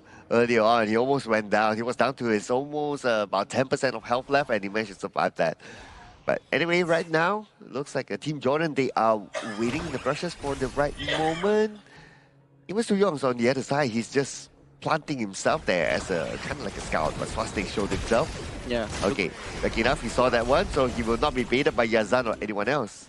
Looking at the fog of vision just now, they don't know that Suyok was there. Suyok is still hiding in the right place, but Ahmad dashing just in the right spot, trying to avoid any problems if there's anyone in there. But it seems like the Fatih is coming from the back. Circuit Tree Blessing has not been used yet. Where's the help coming in from the team? Yep, duel to the death all by himself, and his teammates weren't there to follow up. Unfortunately, now they're trying to fight back, but it's a little bit too late. And Team Nepal took out 4 from Team Jordan. A very good fight coming in from Nepal. They actually managed to force this one out because the bait that was done by Swastik was just already, he pulled them towards him, and everyone was like, what is he doing right in front of us? And there you go. Here comes the follow-up from the entire team. And Marco Polo actually almost managed to get a lot of strikes, but he was stopped immediately. And Muhammad was not ready to follow up with the Battlefield Command. And now he is alone in the middle. Okay, Battlefield Command just back to Yazan. A short distance, but he's still safe because of that. We have to remember the cooldown of Battlefield Command is very long, Cloud. It's very long. It's not short. So he has to be very careful with this one, not to just simply use it. But we can also watch on how they're trying to pressure in the Azure Golem area. It's going to be giving a hard time for Mahmoud to do anything. So no Battlefield Command for quite a while. That means the duel to the death goes in. Team Nepal would expect that, okay, Liuba is not going to follow up as quickly as they would have liked. So now it's more of a defensive stance for Team Jordan until the Battlefield Command is up. But for how long? Because Team Nepal, they're pushing. Yeah, and they're trying to find a space, trying to go in. But look at Fatih, he's going to dive right in. He knows final stroke has been used. But the favorite barrage! Perfect timing from him. Even though there's a Trigger Tree Blessing, no one's there to stop him. All the first skill knockups coming in from the Fatih has been used, Cloud. He calculated everything. Oh, but the fight's not over yet, though. Universal Law from the side will allow BJ to get that double strike just like that onto Mahmoud. And now by clearing up a couple of eliminations at the side, Team Nepal, they switch their attention to the other side of the map. Yeah, very good rotation coming in from them. They really want to try to pressure as much as they can. And Swastik is going to try to make his way slowly towards the base of Jordan. from the bottom lane, and it seems like they're going to try their best to clear as fast as they can. The rotations coming in right now, trying to get the red buff without any problems whatsoever. I think Ahmad really needs more space from his teammates. His teammates need to provide him the confidence for him to go forward, move forward, and find more space, and try to hit that Resplendent Revolver a lot of times before he finally goes in with the favorite barrage. Yeah, they need to try to bait out, especially like the Tribal Smash burst, right? Because he didn't bring the Purify. He brought the stun instead. So when he goes in, he must be confident that, okay, nobody else is going to stop his favorite barrage. Yeah. Also, Suyog with the Umbrella Outburst this time, it seems like with the Tremor Smash this time, it seems like he's very consistent with it, such as the last match as well. And Salame with the Umbrella Outburst, he's still not being aggressive. He's still being very defensive, very conservative with the skill set that he has. There's only 1 minute right here. They have to clear it out as soon as they can. There's one more wave coming in as well. And at the same time, Muhammad is doing what Liu Bang does best at the side. But Swastik took down the tower, and that's going to be one down. Now they put their focus onto the middle, but the minions are not there yet, so they will pull the handbrake. Yeah, true. Venomous Staff has been bought by BJ, and still having this Muhammad down in the bottom lane doing a split push, which is going to be very effective because he does have the Battlefield Command trying to run away. I think if they keep up with this kind of 4-1 formation, it's going to be very interesting for them to try to get a lot of damage in that way. And now, objective gameplay here by Team Nepal. They should be able to secure the Overlord unchallenged. We'll see Team Jordan able to come close. And plus their objective right now is that they want to try to do this split push thingy. That's why they keep Muhammad at the bottom lane there. Just pressure that lane, force Team Nepal to come back. Yeah, this will cause Nepal to have to send at least 1 or 2 resources or their heroes towards the bottom lane, trying to make sure that it's not going to go down for free, and that will keep them occupied, not be able to focus on their core objective, which is to destroy the crystal of Jordan, which is very smart, right? See, this is what we're going to be seeing a lot, and it's going to be very effective for Jordan. If they keep on repeating this might work out very well for them. Okay, but they need to find another advantage, because right now it looks like they're trying to find an advantage in terms of taking this fight. By Yazan! Flash the safety just at the nick of time! Woo! The Tremor Smash has been wasted trying to just get one hero. I'm not sure if that's the best thing to do, but they still have a second trade missing. A very good Unbridled Outburst has just been got. Oh, but who's going to follow up from here? That's going to be the question. Shishang! Will be targeted, but they do it to the left. They go all the way to the back, but BJ is there ready to deal the damage from behind as well as Salame will fall. But still they follow up, and here comes Yazan! Gets a defeat on the Swastik! The final stroke is just on point, and we have to remember all of this happens because of Yazan. He actually managed to bait the Tremor Smash coming in from Suyong early on, causing them not to have any major crowd control in this situation, and this is exactly what happened. They went in, Tremor Smash is not here anymore. A very good favorite barrage going into the back, but Mahmoud will go down because of the duel to the death is quite too far to the back. But the follow-up from Yazan, his renewed ultimate allowed him to get another kill. And Team Jordan got a bit of help from their tower as well. So that gave them a big advantage towards winning that fight. And by winning the fight, they kept their tower alive, and they can play this game longer, so they can farm even more. Who knows? They could even catch up to the goal. Now they are starting to close the goal gap from, like, what? 6,000, 7,000 to now about 3,000. Yeah, 4,000 gold actually, which is quite a huge amount of number for sure. We still have Yazan down below. Tremor Smash not going to waste it this time. And Tyrant has been taken quite cleanly, I might add. And we're still waiting for the Umbrella Outburst to be had by him. He still don't have it yet. Oh, he don't have it yet. He needs a couple more clicks, but unfortunately, he's not able to get that one in time, and he will be taken down. Salame will need to wait for about 30 more seconds before he comes back. But at least by the time he comes back, the Umbrella Outburst will be ready. I agree with that one. Muhammad is going to try to clear the top lane as soon as he can and try to pull attention towards him to at least give a breathing space to his teammates. But Yazan has tried to be used, but it seems like they're going to be able to take Yazan down with the 1 minute left. Can they destroy this crystal? 10 more seconds for Salame to come back. They need Salame. They need the Umbrella Outburst right now to try and shoot them away. The minions are marching in, but Team Nepal, they will force that tower in the middle. Right now, it's time for them to go away. That Team Nepal Nepal taking this fight. Umbrella Albers is ready, but will it be too late? The crystal still stands, but will it still stand? It's still one last hit, but not for long. Team Nepal will still claim the victory! 2-0 series win here coming in from Team Nepal, but Jordan still tried to deliver their best performance. Yazan tried as much as he could on that Shangguan, but too little too late. This is where roads end, coming in for Team Jordan, coming in for these qualifiers. It's very sad to see that he's using Shangguan in the last game of the last match only. We would love to see that earlier on if he had more confidence with it. But actually, a very good show coming in from Jordan, and they actually proved that, you know what, they can try to pull something off very nicely. It's probably a bit too passive coming from them. Yeah, I guess the Shangguan pick, right, wasn't that bad. I mean, it was good. There were good moments here from the Shangguan. I would have liked to see more Shangguans before this, right? But anyway, the past is past, right? All we can do is right now just to look forward. And Team Jordan, actually, they played a really good game, especially on the defense. They had a lot of moments, right, where we saw the fact that Jordan, they were pressured by the Shadow Overlord waves coming in by the side of Team Nepal. And then Yazan plus the ultimate coming in from the Liu Bang, that combination dove straight towards the backline and got that triple strike in delaying that game. But unfortunately, the last ultimate coming in from Yazan's ultimate just wasn't there. Yeah, it just wasn't there for sure. But he was all over the place throughout the entire map, and we can see the confidence shining from the movement of Yazan. And he actually baited a lot of ultimates coming from side of Nepal and sort of wasted on him, because he actually manages to survive for quite a couple of times. And wow, we've been talking a lot about Yazan even though he lost the game. Yeah, because he did show an impressive performance, right, if you kind of think about it. Well, on the other hand, if you want to switch over to other players, right, from Team Jordan, I would say that the Umbrella Albers this time was a lot more better, right, in terms of usage. It was just unfortunate that at the very end, he was taken down. Yeah. And yeah, the respawn timer was like, what, 35, 36 seconds, and it wasn't enough time for Team Nepal to push and then.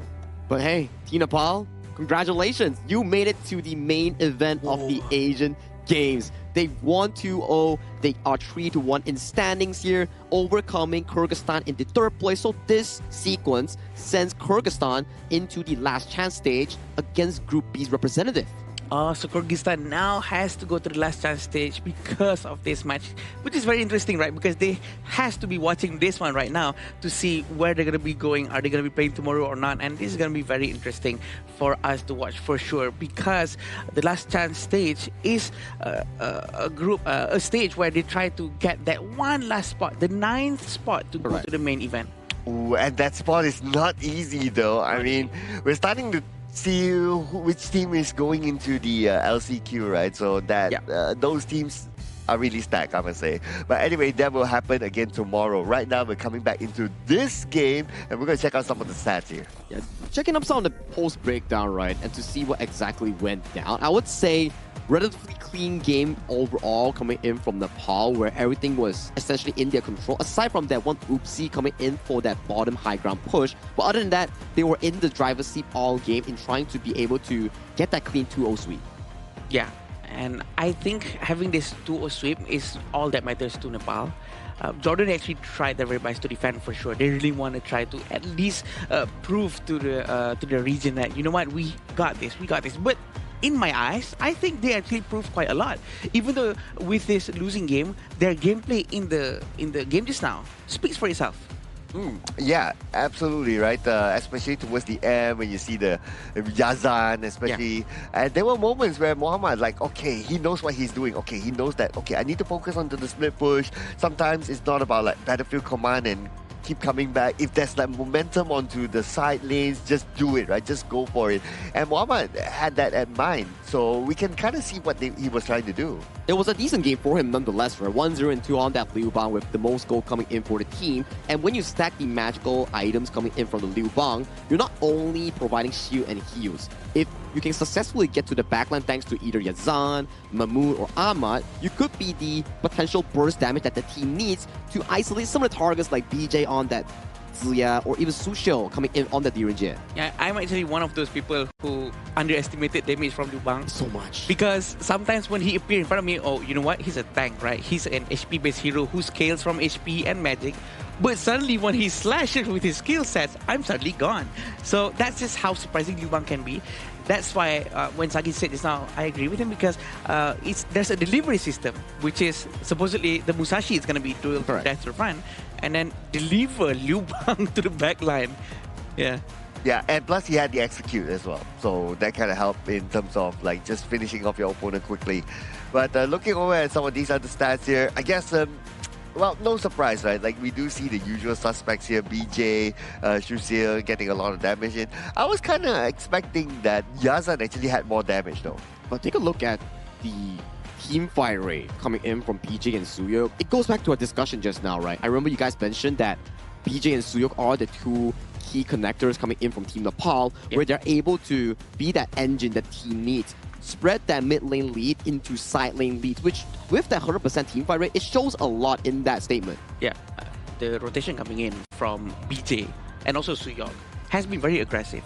They've been moving together, and also knowing that BJ is using Ziya, he's been touching even the enemy side of the jungle. Even though they don't get the jungle, he still get the XP passive just for himself. So he really tries to maximize his presence throughout the entire match with the help of Suyok. And this is the look of the gold graph. It goes all the way down, and they actually almost made a comeback for Jordan because of the mistake that has been made from the side of Suyok just now. A little bit greedy trying to capture the Shangguan, trying to run away, but then, you know what, they actually managed to end it in the next team fight. I would say that's a good play by the Shangguan as well, right? Yeah, I gotta give it to them.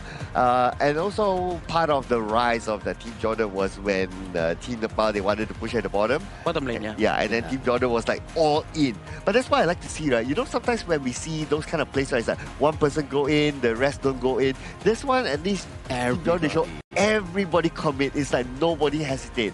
One shot call, everybody goes in. No hesitation. I think that's in a sense where we want more people to play like that, whereby teams, maybe not all the calls are correct, but if you follow one call, it's you're doing it as a team rather than an individual play. Yes, and this will make Nepal to officially qualify to the main event, and seemingly together with Myanmar having this replay for us to watch. This is exactly what happened in the last game just now. The onslaught coming in from Nepal has been relentless. They have been really steamrolling throughout the entire early part of the match. Although we do see some resistance coming in from the side of Jordan, they do understand their job task. They try to execute it as best as they can, but of course, in terms of macro, it's quite clear that Nepal has been rotating a lot more better. Oh yeah, agree with that. If Muhammad or if Jordan had that higher macro player, then Muhammad would have been like able to push even further. But this is the highlight fight here and the highlight defense here by Team Jordan, right? Like how they really got all the way to the back line. But Team Nepal, they're like, okay, that can only happen once. The second time around, the moment they got Salame, they know that the window is right open for them because you don't have a big CC like the Umbrella Alphas to stop everybody at the same time.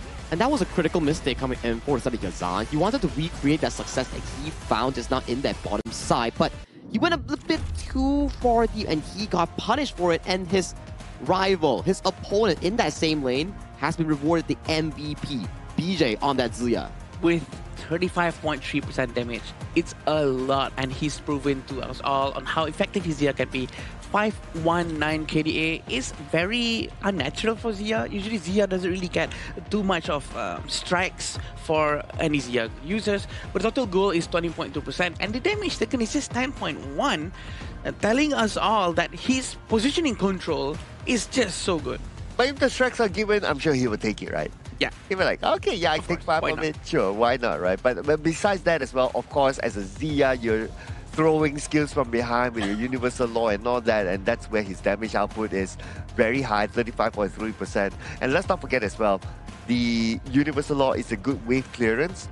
That really helped them to push quicker. It controlled the game really well, right? As we talk about mid lane being an essential lane for you to push, because once you push mid lane, you can control the side lanes and the jungle, which in this game itself, we saw how aggressive Team Nepal was in being able to convert that mid lane success into jungle invasions, into side lane number advantage in getting those side lane towers here. So really well played coming in from the side of Team Nepal as they secure this 2-0 win. Once again, congratulating them, qualifying to the main event of the Asian Games Honor of Kings. Congratulations. They definitely deserve it. The way they played, the way they progressed from the first day of this qualifier at Asian Games until the final day.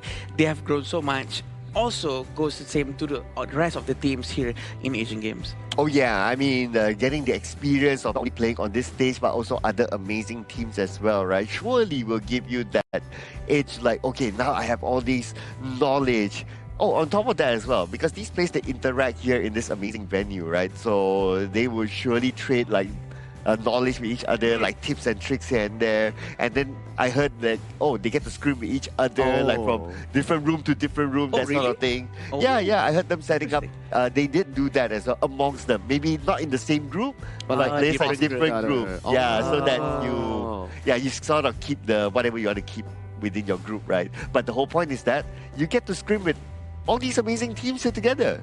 I mean, it's also due to the fact that when you come over from a different side, right, where you're all together in a same place like the Marriott Battalion Jaya Hotel, thank you so much to our official sponsor, so that they get to train together, culturally exchange what they know about different metas. But hey, let's drop it over to an interview with the winners of Team Nepal with Mara on the stage, because we want to know how they feel after clutching an important victory for this upcoming series. So, Mara, please take it away.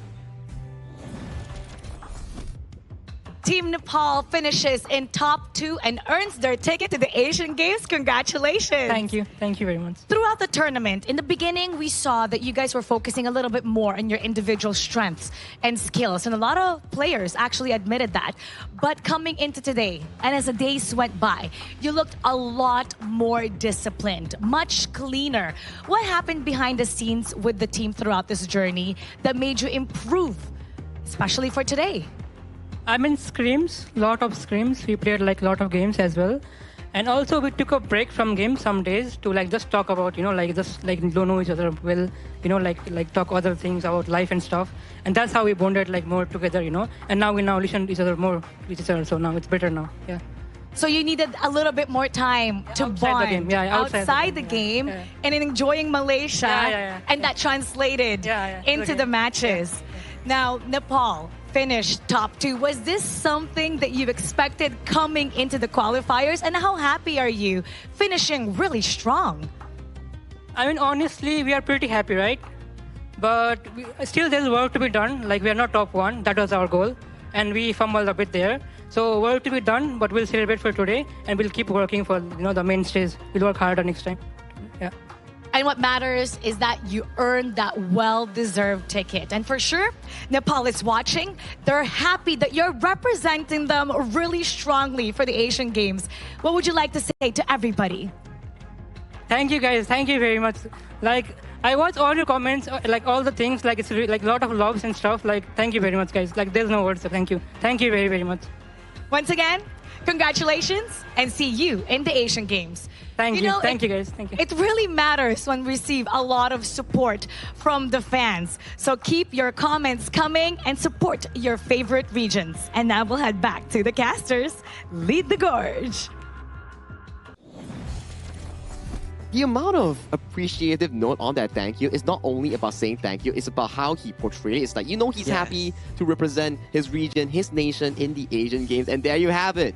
8th place coming in from Nepal, securing that 8th slot. It's not by the actual ranking, it's just teams going into the stage here. And then for Nepal, bagging that 2-0, welcome to the Asian Games. Yes, and just like him just now, I couldn't believe it as well that Nepal actually manages to go into one of the qualified teams. If I were to be honest, early on, I made some predictions. I can't remember if I put Nepal in, but their being here right now means a lot, including Kazakhstan, Laos, Myanmar, Philippines, Indonesia, Republic of Korea, and also Hong Kong, China. Still waiting for this last slot from the last chance stage. I know I did put Nepal.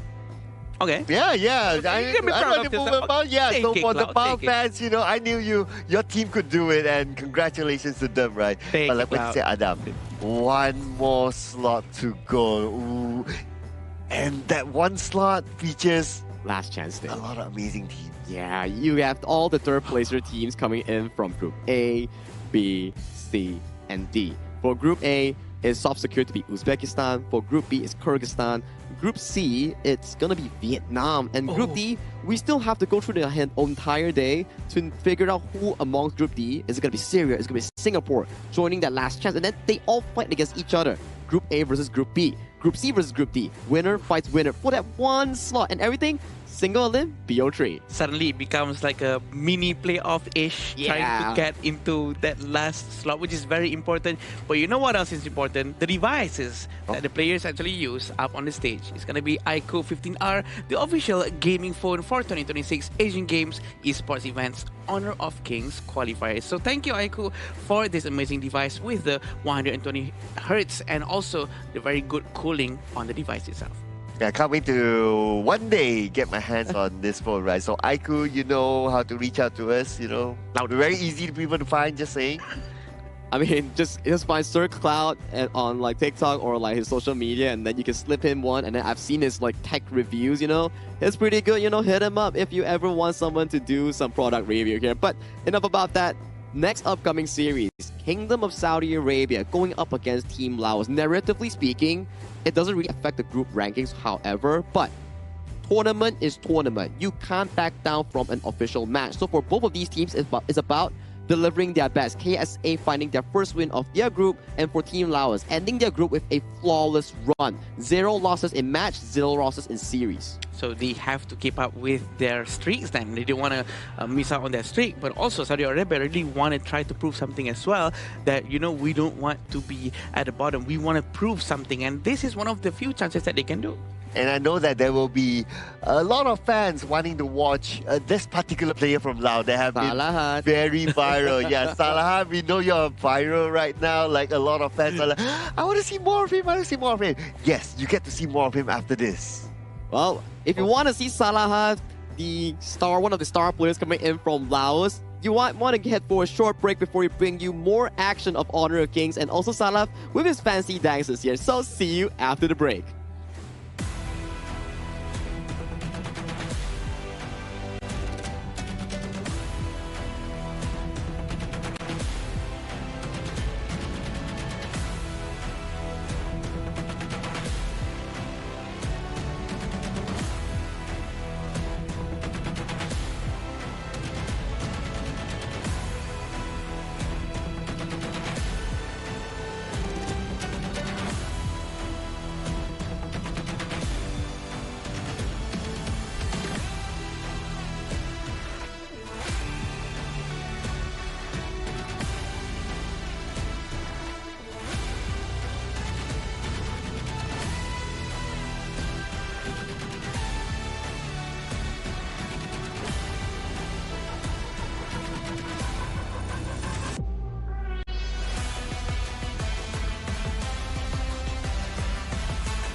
Contestants fight for the honor of their regions while we cheer them on from the stands.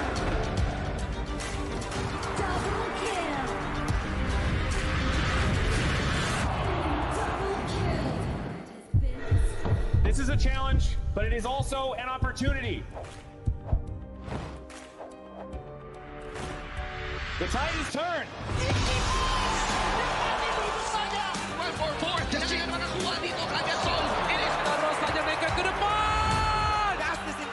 They're gonna use it, golden tide flows out constantly.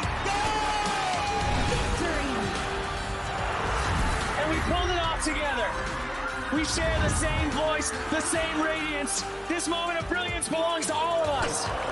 Together, we shine.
2026 Asian Games Esports Qualifiers, Honor of Kings. 20 regions, one stage, and only the strongest 9 teams will earn the right to shine above the rest. Taking place in Malaysia, June 13th to 21st, 2026. Coming to Malaysia. This is the battleground where teams fight for the right to qualify for the Asian Games. 20 teams enter, but only 9 teams will move on. Apart from the 20 regions, there are 3 regions that have direct qualification. Here is the 2026 Asian Games Esports Qualifiers Honor of Kings format. First, the 20 teams will split into 4 groups of 5. In each group, every team faces every other team once in a single round robin, with every match played in a best-of-3 format. That means every match matters. Every game matters. Every single point matters. The point system is simple. Win the match, earn 1 point. Lose the match, earn none. At the end of the group stage, teams are ranked by the total points they've collected. And from there, the road begins to shine. The top 2 teams from each group qualify directly to the Asian Games main event. That gives us 8 teams advancing straight out of groups. But for those not through yet, the light isn't out. The teams that finish 3rd in each group still have 1 more shot. They move into the last chance stage. There, they battle through one final BO3 single elimination bracket until 2 teams remain. The 2 teams will then face off in a BO3 match to claim the one final qualification slot. So in total, 9 teams will make it through, 8 from the group stage and 1 through the last chance stage. That is the rule. Now it is time to see who can rise through it. From across the world, regions gather here in Malaysia. 20 teams, and only 9 will qualify. The path is set. The stakes are clear. Together, we shine. Stay tuned, and we'll see you at the stage.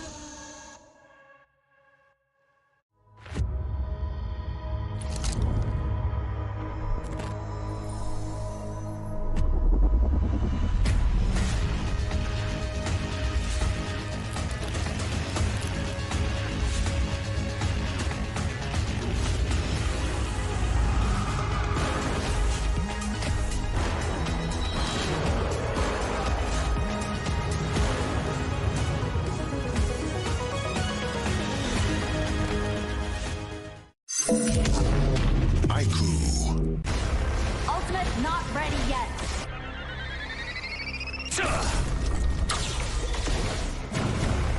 You have slain an enemy. My magic murmurs in ecstasy.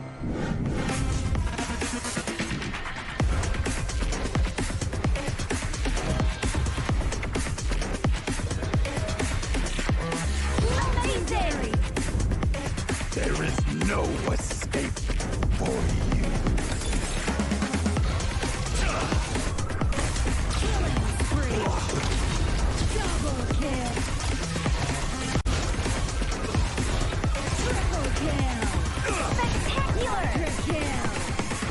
Don't worry. I'll be back for your life soon.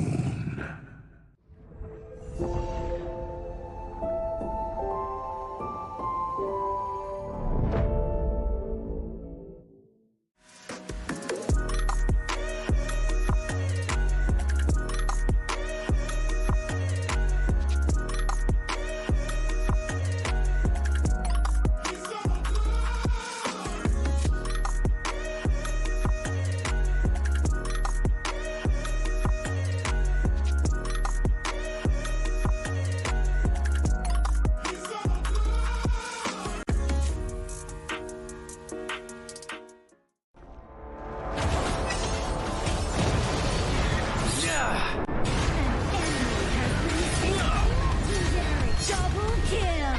Shall I compare thee to a summer's day? Slain. Don't engage. Slain. Don't crush us like insects. Slain an enemy. Defend our base. Our high ground tower is under attack. Amazing. Unbelievable. Triple kill. Ah, the fragrance of romance. slain. Rampage. Double kill. Triple kill. Spectacular. Pentakill. Lady Fortune is on my side.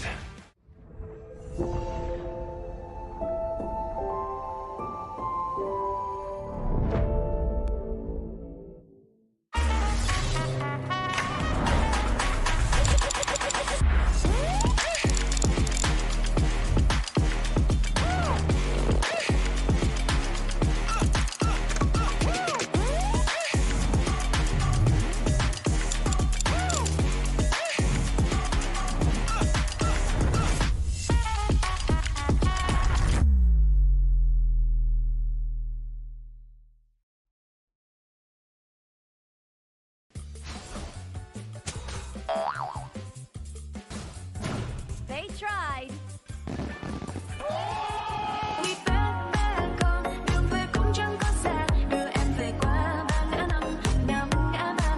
The new Spritling skill, Dig It, is a passive skill, which will automatically trigger at fixed times each match, up to a maximum of 10 times. The skill grants guaranteed standard rewards like gold, XP, shield, health recovery, and more. There's also a small chance to uncover mysterious grand prize effects during the match. Dig It may also produce tradable high-value treasures. Detailed information about acquired treasures will be shown after the match ends. Each treasure has its own rarity and storage size, and obtained treasures will be automatically stored in your warehouse. If you want more high-quality treasures, make good use of the Treasure Fusion feature. You can also copy and share your code so friends can help speed things up.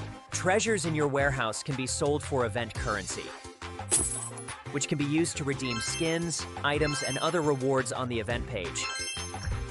You'll even have a chance to win physical prizes like smartphones and cash. You can also spend event currency to bid on high-value rewards. The auction uses a hidden bidding system, where you can submit 2 bids for the same reward. The highest bidder wins, giving you even more ways to obtain rewards.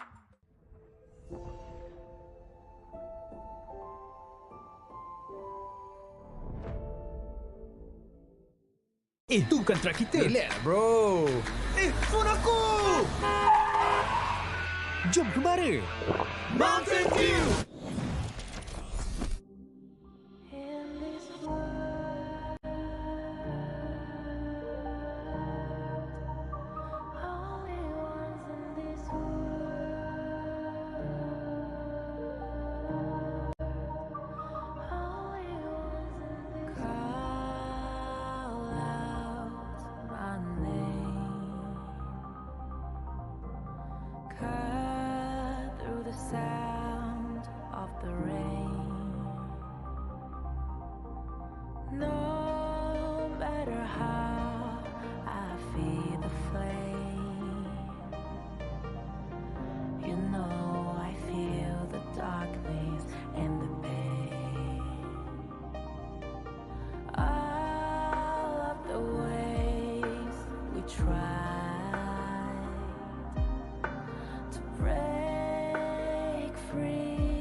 Now I see that I got everything I need.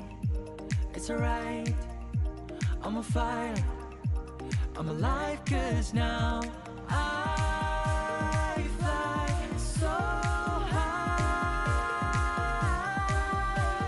so high, light up the skyline. Let's do it this time, like it's a whole new colorful world.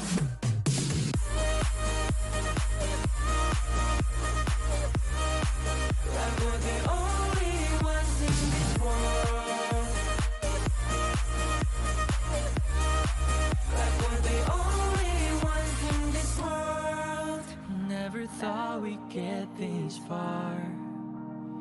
burning like the stars. How we get this far, like we're the only ones in this world.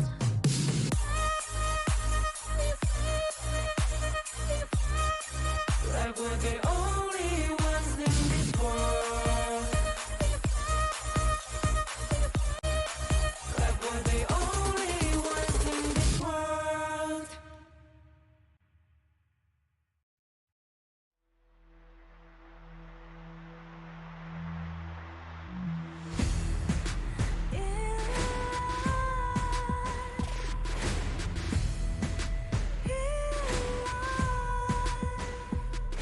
What's a life without its worth? Compromising with what hurts inside. When you let fear decide your fate, you don't choose which path to take in life.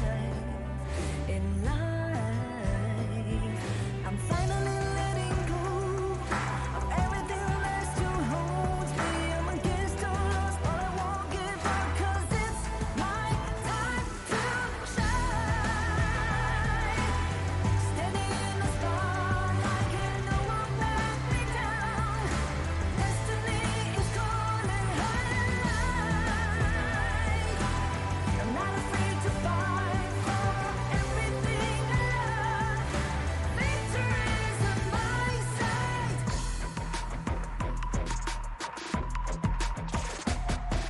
The more we lose, the more we gain. The more that nothing stays the same. In time, can love ever, can forget. What you see is what you get. Sometimes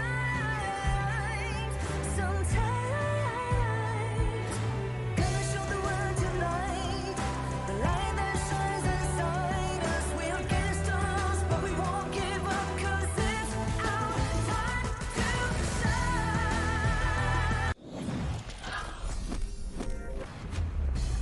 After Nepal's victory over Jordan in a 2-0 convincing fashion, they have secured the final slot from group stage going into the main event of the official Honor of Kings Asian Games. Now, we're heading into our next match of the day. My name is Sagi. This upcoming match is not going to be a lot about the standings there. It won't have any change regardless of winning or losing, but it's about regional glory and pride. And with me today are the casters of the Gorge, Adam and also Sir Cloud. Welcome back. Welcome back. I don't know why Cloud really wants me to do this with him.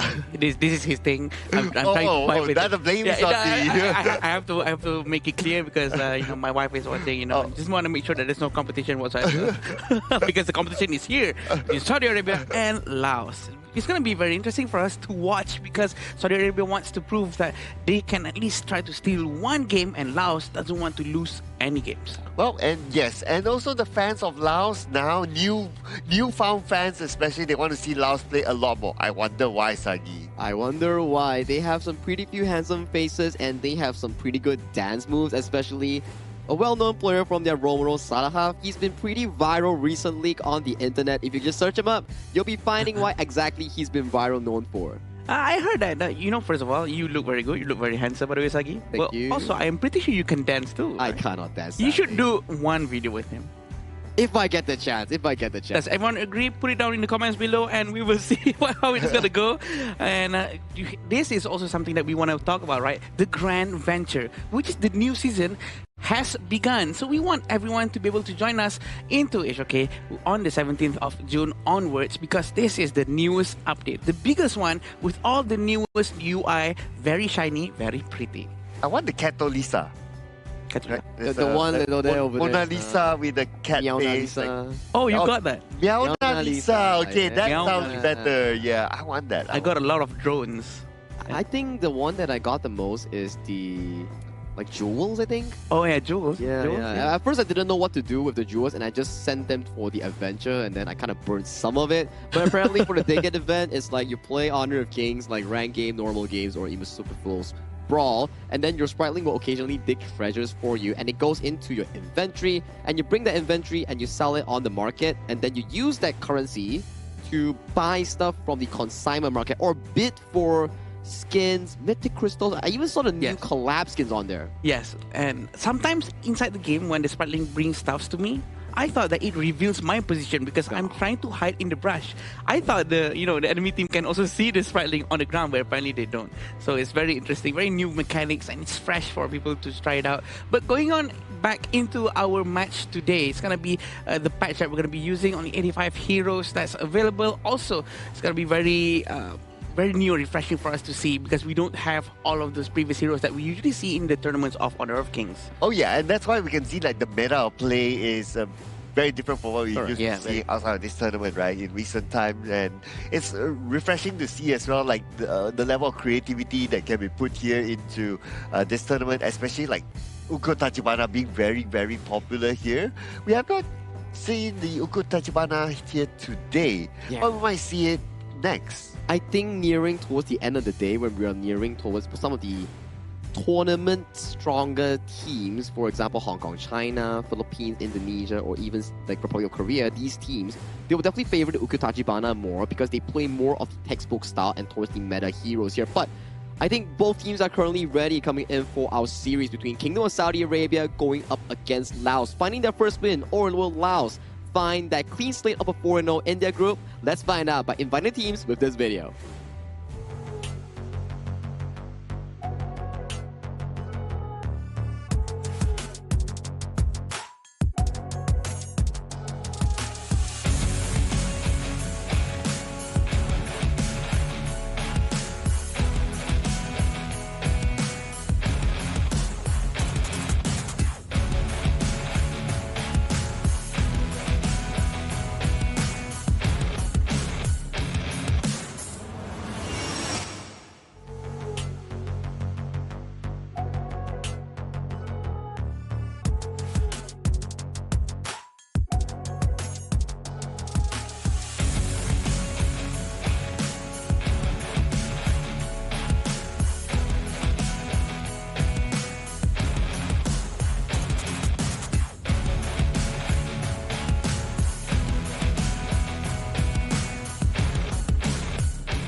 The hunt for their first victory continues. Hungry to prove they belong among the region's best, they return to the stage with one goal in mind: secure that breakthrough win. Make some noise for Saudi Arabia!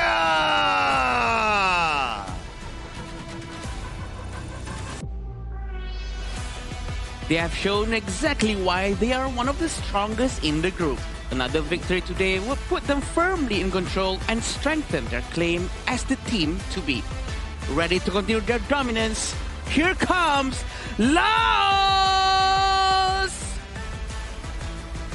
Will Laos be able to end their group spree here with a clean 4-0 win? 0 losses thus far. Or will Kingdom of Saudi Arabia find their first win in this group and exit with a glorious entrance? So I need to know, in this series here, gentlemen, what are your expectations? Ooh, I mean, I would expect this game to be like really interesting, right? Because Saudi Arabia, they have nothing to lose right now. That means they can play it relaxed. And Saudi Arabia, they're represented by Fares, Anas, Yosef, Moab, as well as Mohammed.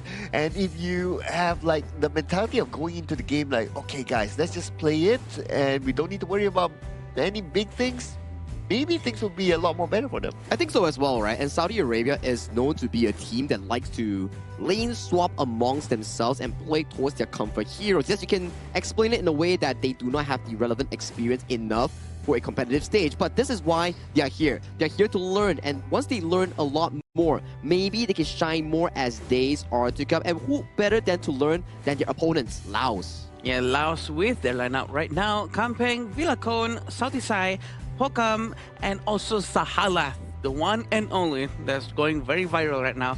They have proven a lot to the entire world. The way they play, the cohesion from all of their teammates, rotations are very quick, and also very beautiful goal sharing technique that has been shown by them, very consistent and almost very close to the gameplay of the top tier teams. And also good dance move by Sahala. Yeah, I'm sure you would like to point that out. Oh for yeah, sure. yeah, definitely. That's a definite highlight there on top of his amazing hairstyle as well. So this team is definitely a very strong one, and that's one of the reasons why they are up there too. Now we're going to compare the head-to-head between the two teams, right? And looks like Hero Pool, Kingdom of Saudi Arabia has a little bit more. More experimentation, right, coming in for the side of Kingdom of Saudi Arabia. But I do want to point out one thing for sure. I think Laos as a team, throughout the entire competition of our Asian Games qualifiers here at the Honor of Kings, I think this team, Laos, has the longest game duration out of any other team. I agree. They have been one of the few teams that were able to really defend for so long if they were losing, and also really maintain that composure, the mental stamina in their mind, which is very hard to do, by the way. And they actually managed to win 6 out of their 7 games, and not many teams get to say, we played 7 games. Oh yeah, that's true, that's true. And they play in style as well at the same time. I mean, the stats heavily favors towards Team Lao, if you ask me, right? Like first strike rate, 57%. Kingdom of Saudi Arabia, unfortunately not able to get anything. But the KDA, look at this, right? Especially on the case. For Kingdom of Saudi Arabia, only 6. But for Lao, it's 80. It's a bit of a learning curve that Kingdom of Saudi Arabia has to go through here, hence the expectation and the predictions coming in for the community is favored towards Laos here. But hey, for Kingdom of Saudi Arabia, it's about the learning, it's about the pacing, how they can evolve as a team looking further. Because you look at their faces here, they're all smiles on their face. They're just here to represent their nations, be proud of this position, and have fun. At the most important part, you play any games, esports, competitive, you need to know how to have fun. As they should, because they deserve to be up on the stage. They are one of the best from their locally selected regions, and I believe that KSA really, learned a lot from this. And even though we might see them as it's very hard for them to get kills, it's very hard for them to actually win any games, but at the very least, they're really trying to learn as fast as they can. Considering that it just got released globally at their side as well, and it takes such a long period of time to really get to the top tier level. So you know what, kudos to them. Oh yeah, absolutely, right? It's not easy to be on this stage and play every single game you're out. So looking at the side selection, right? So Lao, they took the red side, so they themselves want to start off later, allowing Kingdom of Saudi Arabia to get that first pick. Without further ado, ladies and gentlemen, let's check out what's going to be the ban and pick here. And looks like the Dia, the Mai Shiranui is going to be out. Some of the more so popular picks in this tournament in the last few days, where we saw more Dia being paired up with something like a Xiao Qiao or Angela, where you can just go for that CC into that guaranteed follow-up for the full burst damage. And Laos going for the tried and true here, Mo Zi Mai Shiranui. Some of the key playmaking heroes has been removed from the pool coming in on the red side. So my question is, KSA, what do you pick on this first pick? Yeah, preferably people go with like something like Chano, but knowing KSA's gameplay sometimes quite aggressive. You know what's wrong with Fatih? Fatih is very good hero with the Circuit Tree Blessing. It scales very well as soon as he gets all of his itemizations for sure. But I was actually hoping to see something much more towards what people usually pick. But again, go with what you're comfortable with. Yeah, but if I kind of get why they don't pick the Chano, right? Because if they pick the Chano, they kind of review their cards like, oh, we cannot pick the Arlie anymore. So you want to like try to keep some of those cards in. But this combination, we have seen this before, this exact combination here in this tournament, right? The Liang and Gan and Mo. Liang with the power word control holds one target, and Gan and Mo just couple blades in. It's almost a sure takedown. Yeah, unless you tell me that Suicide somewhat accidentally whips the shot. I mean, it's okay, right? But I like the idea because this was exactly shown from the opponent yesterday, where they had the 3-game series against Team Vietnam that played the Liang to a perfection. But unfortunately, Vietnam lost to Laos in a comeback fashion here. So they took a piece of the Vietnam scrapbook and they're currently using it as their own. Yeah, and I agree with how actually it's very normal for a Gunmo to miss the shot as well, because it happens to everyone, to the best of us, even though the power word actually grabs someone. So don't be surprised if it does happen here, but this is Laos, one of the undefeated teams as well. Having Nakoruru in KSA's side, even though there's no tanks just yet from the side of Laos, I think is quite a risky thing. But you know what? They're trying out this time. Maybe they are much more comfortable with Nakoruru. Yeah, I mean, if like what Sagi says, right? Like play what you're comfortable with. Just go for it, right? This is the game that if you want to, whatever that you feel that you want to do, this is the game to do it. But they really need to be careful of like, okay, how do they want to stop the Liang and also Ganemo combo? Because when they start moving together, it's going to be very dangerous. They move together, they see one target, even if it's the Nakoruru will be gone. Yeah.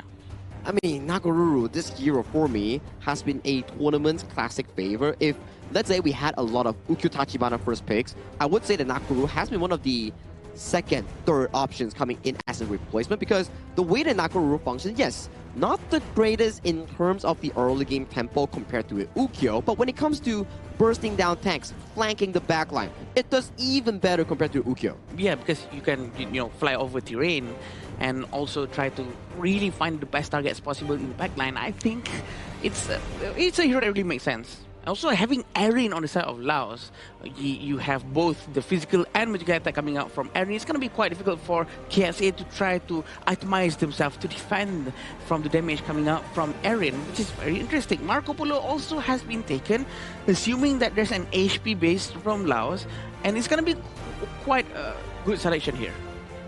Okay, and then you have the Angela. All right, not bad, I would say. Especially if the power control is being used and he's like standing still. Angela can still somewhat use the Blazing Brilliance to try to take him down. So it could be a slight counter to the Liang-Ganemo combo, maybe. I mean, I don't know. I'm trying to work around it, right? Yeah. So, it's like, okay, if the Liang ulti is stationary, and then the Ganemo has to aim the aim target here. So it's a bit of like a chess match. If Angela outs first, then you'll be faced with the Ganemo Spears. If the Ganemo uses the spell first on the Liang target, then the Angela can counterplay it. So it's more of a who goes first sort of thing. Yeah, I think I agree. With this chess match thing, I agree. Who goes first, who goes next is going to be quite important. Gamo still has to aim, but Angela can still fix the aiming after she goes out with the Blazing Brilliance, which is going to be quite interesting because Liang's not going to be moving as well. Liang might be a very good easy target for Angela to aim for, but is it worth it to sort of waste Angela's ultimate just for Liang when Liang is holding one of her friends? That's going to be very tough decision to make. And the distance might be quite far also, right? So that's going to be another difficult one. So yeah, I guess after discussing this, I'm not sure about the Angela pick though. What do you think, I'm also not sure about the Angela pick here, but what I am sure is that KSA is going through once again 4 role swaps coming in for their team in trying out the comfortable heroes coming in for their respective players here. But this is KSA going up against Team Laos. Will KSA finally find their first win, or will Laos finish their group stage run with a flawless 4-0 record? All right, so let's see how will the Angela pan out, right? Like it's sort of like a chess match at some point, or to a certain extent, but yeah, I don't know about the Angela pick. What do you think about it? You know what? It's a good pick. It's a good pick. Okay. Because Angela is quite versatile, to be honest. Even though there's Southeast Eye with the Gunmo, I do believe that he can still try to deal a lot amount of damage towards the front line. Anyone who's at the front, he can just try to, melt them down, regardless if he's in a position to get the backlines or not. Try not to take too much of a risk, as long as you keep on throwing out that Blazing Brilliance. We've seen how fast the Blazing Brilliance cooldown is. So if you could try to abuse the short cooldown on that ultimate, why not? That's true, right? I guess the short cooldown is something that they can try to capitalize on. But it's also very situational, right? Because when you use the Blazing Brilliance, you will be exposed to the couple blades. True. Saab comes in, imagine this, right? Sahala catches somebody with the power word control, that's somewhere else where it is, and then you have the Angela standing still with the Blazing Brilliance. Yeah. So couple blade, one couple blade, 2. Yeah. That's going to be a problem for sure, but see, the early game damage coming in from Angela, from Mohammed, is actually quite efficient. And as long as he hits his marks with all of the skill sets having from Angela, I think it's going to be okay. It's going to be well. It all depends on the execution eventually, right? Because the execution coming in from KSA this time in game 1 seems like they're being quite aggressive, and that's what we're expecting from Laos actually. Yeah, and even the KSA, they wanted to try to get a takedown onto Pokam at the bottom, but they decided not to at the end of the day. They want to take those super big risky moves just yet. But when it comes to goal difference, even though Lao, they're not that aggressive like what you say, right? They're ahead by 1,000 goals. Again, their goal sharing technique, the way they rotate, trying to, get as much goal as possible, not missing every single last hit. All of these things really plays a huge factor into the economy of any teams. And we can see on how Sahalat is always ready with the Liang, trying to rotate together with Sautisai, opening up the map, giving pressure towards the blue side of the map. Oh yeah, speaking of pressure, here comes the power control and a couple of blades. Okay, it did not fully connect. That's why Yusuf still survives, but they look at another target, and it's going to be Mohammed. And Mohammed's very low on health now with the blazing winners. Will give him extra shield, but it's not going to be enough to tag that takedown. Very quick damage coming in from them, and we have to remember the damage from Ninja is actually true damage. So even though Angela uses Blazing Brilliance, she pops out her shield, this shield wouldn't do anything because the damage coming in from Villacone is still going to be focusing down just on the soul HP. Yeah, and that's why you can take down the Angela very, very quick underneath the tower, right? So that's a really good point. I like that you pointed that out. So now that they have learned that, right? Yeah. And they'll be like, oh, okay, so if you have a Charlotte, yeah, you cannot like hope for the shield from the Blazing Brilliance to save you. Yeah, you cannot, especially Charlotte.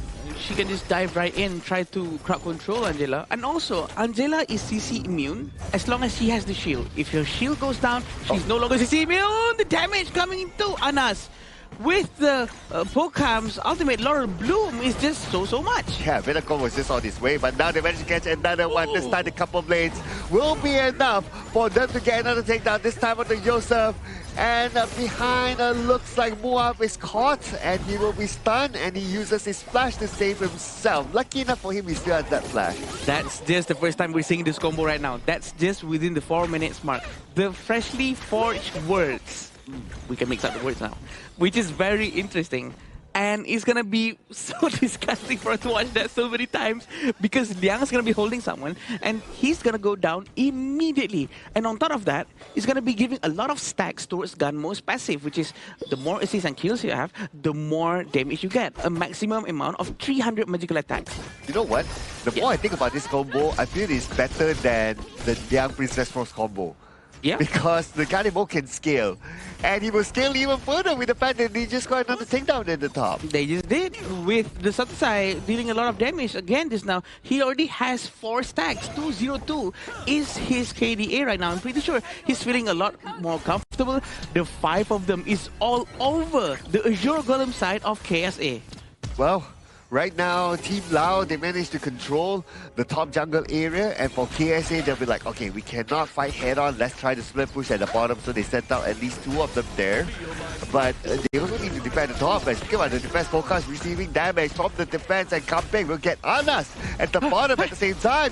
Faris, one last hit, and Sahala will get him. He actually moved forward. He was trying to catch the Eren. Poham actually managed to run away. He was expecting Eren to continue hiding inside the brush. I was expecting him to run back, but I'll be worried with the couple of blades that's going to be thrown away by Sautisai. Aiming towards Muhammad, right on point. I mean, he's already 5 stacks by now, the Garden Bow. So it's going to hurt a lot at this point. A lot.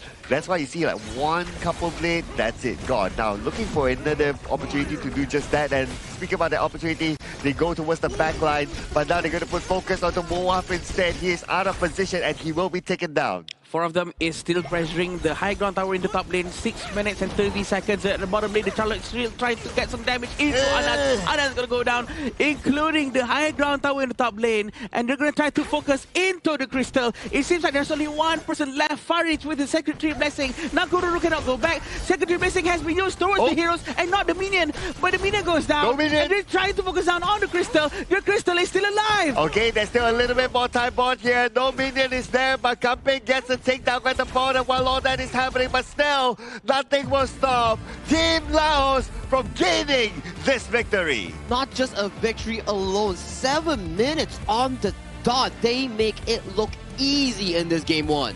Super easy for sure. They're very confident. They know how to rotate, and they really nailed it with the Liang plus Gun and Mo. I agree with Cloud, because Cloud said that, you know what? It seems like this is actually better than the Liang and Frost. Yeah, and it seems like it because Liang and Frost is just continuous crowd control, but this one is hold one person, delete. Yeah, and you can scale with the stacks, right? Especially. So that's why I thought I'm kind of starting to see that, hey, actually this is a lot more better, right? Yeah, and if a game goes into late game, the gun and bow will be even stronger and much more relevant. Yeah. More efficient, right? Yeah. Well, you hold one target down immediately. All the blades charge in on one target, and then you provide the stacks into the gun and mole to stack into that late game powerhouse, like what Sir Clyde has mentioned just now. So, for this specific game coming in from Laos here, I would say pretty clean from start to finish in finding that momentum here. The pedal that they stood on never stopped. It was never released in one bit. I think that's the best thing that they can do because they do have the advantage from the beginning and they keep on rotating towards the side of KSA inside the jungle, not letting them breathe at all and trying to steal every available resources, and they managed to really utilize that snowball capability up to the maximum. Oh yeah, absolutely, right? They snowball from the laning phase the moment the Liang got the level 4. They started to go around, trying to find targets, right? And we start to see like, yeah, there was only one that managed to escape. The others did not. And when the one that started not able to escape gets taken down, then the scaling goes from there. Yeah, it just wasn't the best scenario coming in from KSA. They had the idea, but when it comes down to execution, that was the difficult part coming in for the KSA lineup. We saw signs of okayness coming in from their gameplay, where they were trying for aggressive plays in the early game. They chunked out the Laos jungle really hard and tried to convert that into side lane plays, but the following parts just was pretty difficult coming in for the side of the KSA squad. Yeah, it's very hard for them to carry on that momentum into the mid lane, into the late game for sure. And actually, we actually saw some good amount of damage coming in from Muhammad playing the Angela early on. The skills all connects, but the follow-up coming from the entire team is just not enough. Again, with Faris just now, we all saw how he used the Secretary Blessing, trying to use it properly, trying to get the most amount of damage towards the heroes.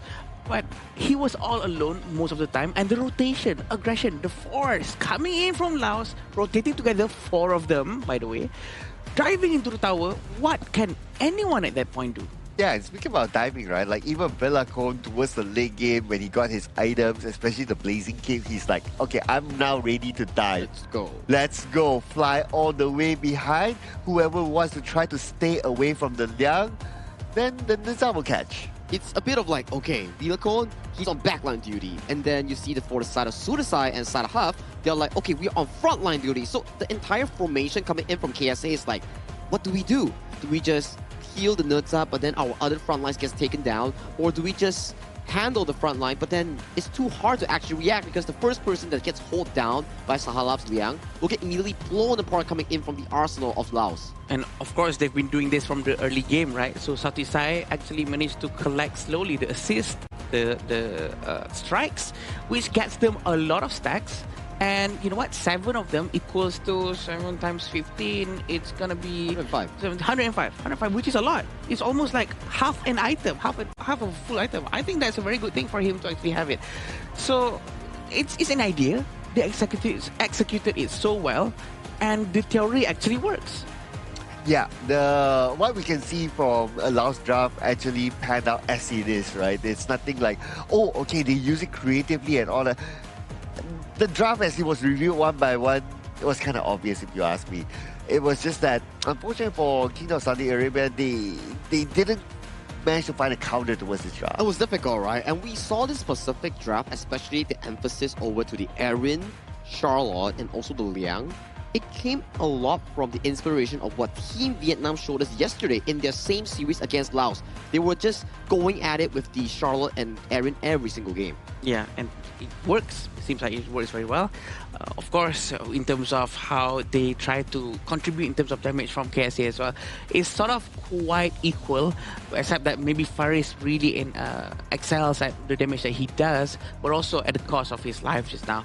But this is the gold graph that really leaned towards Laos slowly but surely at the end, steeps down all the way down to 8,800, which is a huge amount of difference and a very short period of time, 6:57 of in-game time. Yeah, just 3 seconds shy from the 7-minute mark, right? It was a very clean, smooth game for Lau.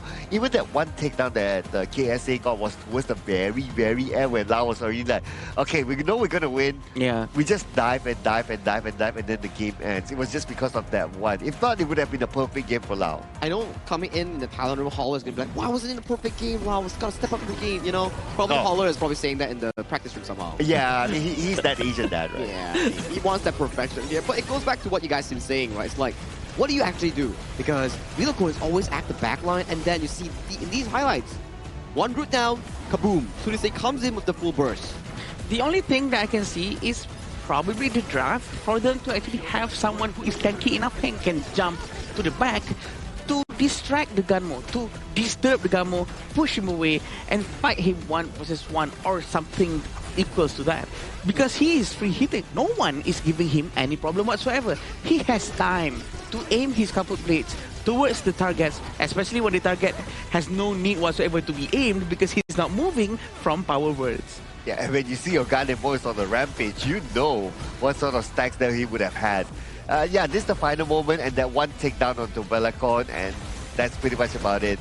The rest is just about waiting for the minutes to arrive, and Laos ended the game.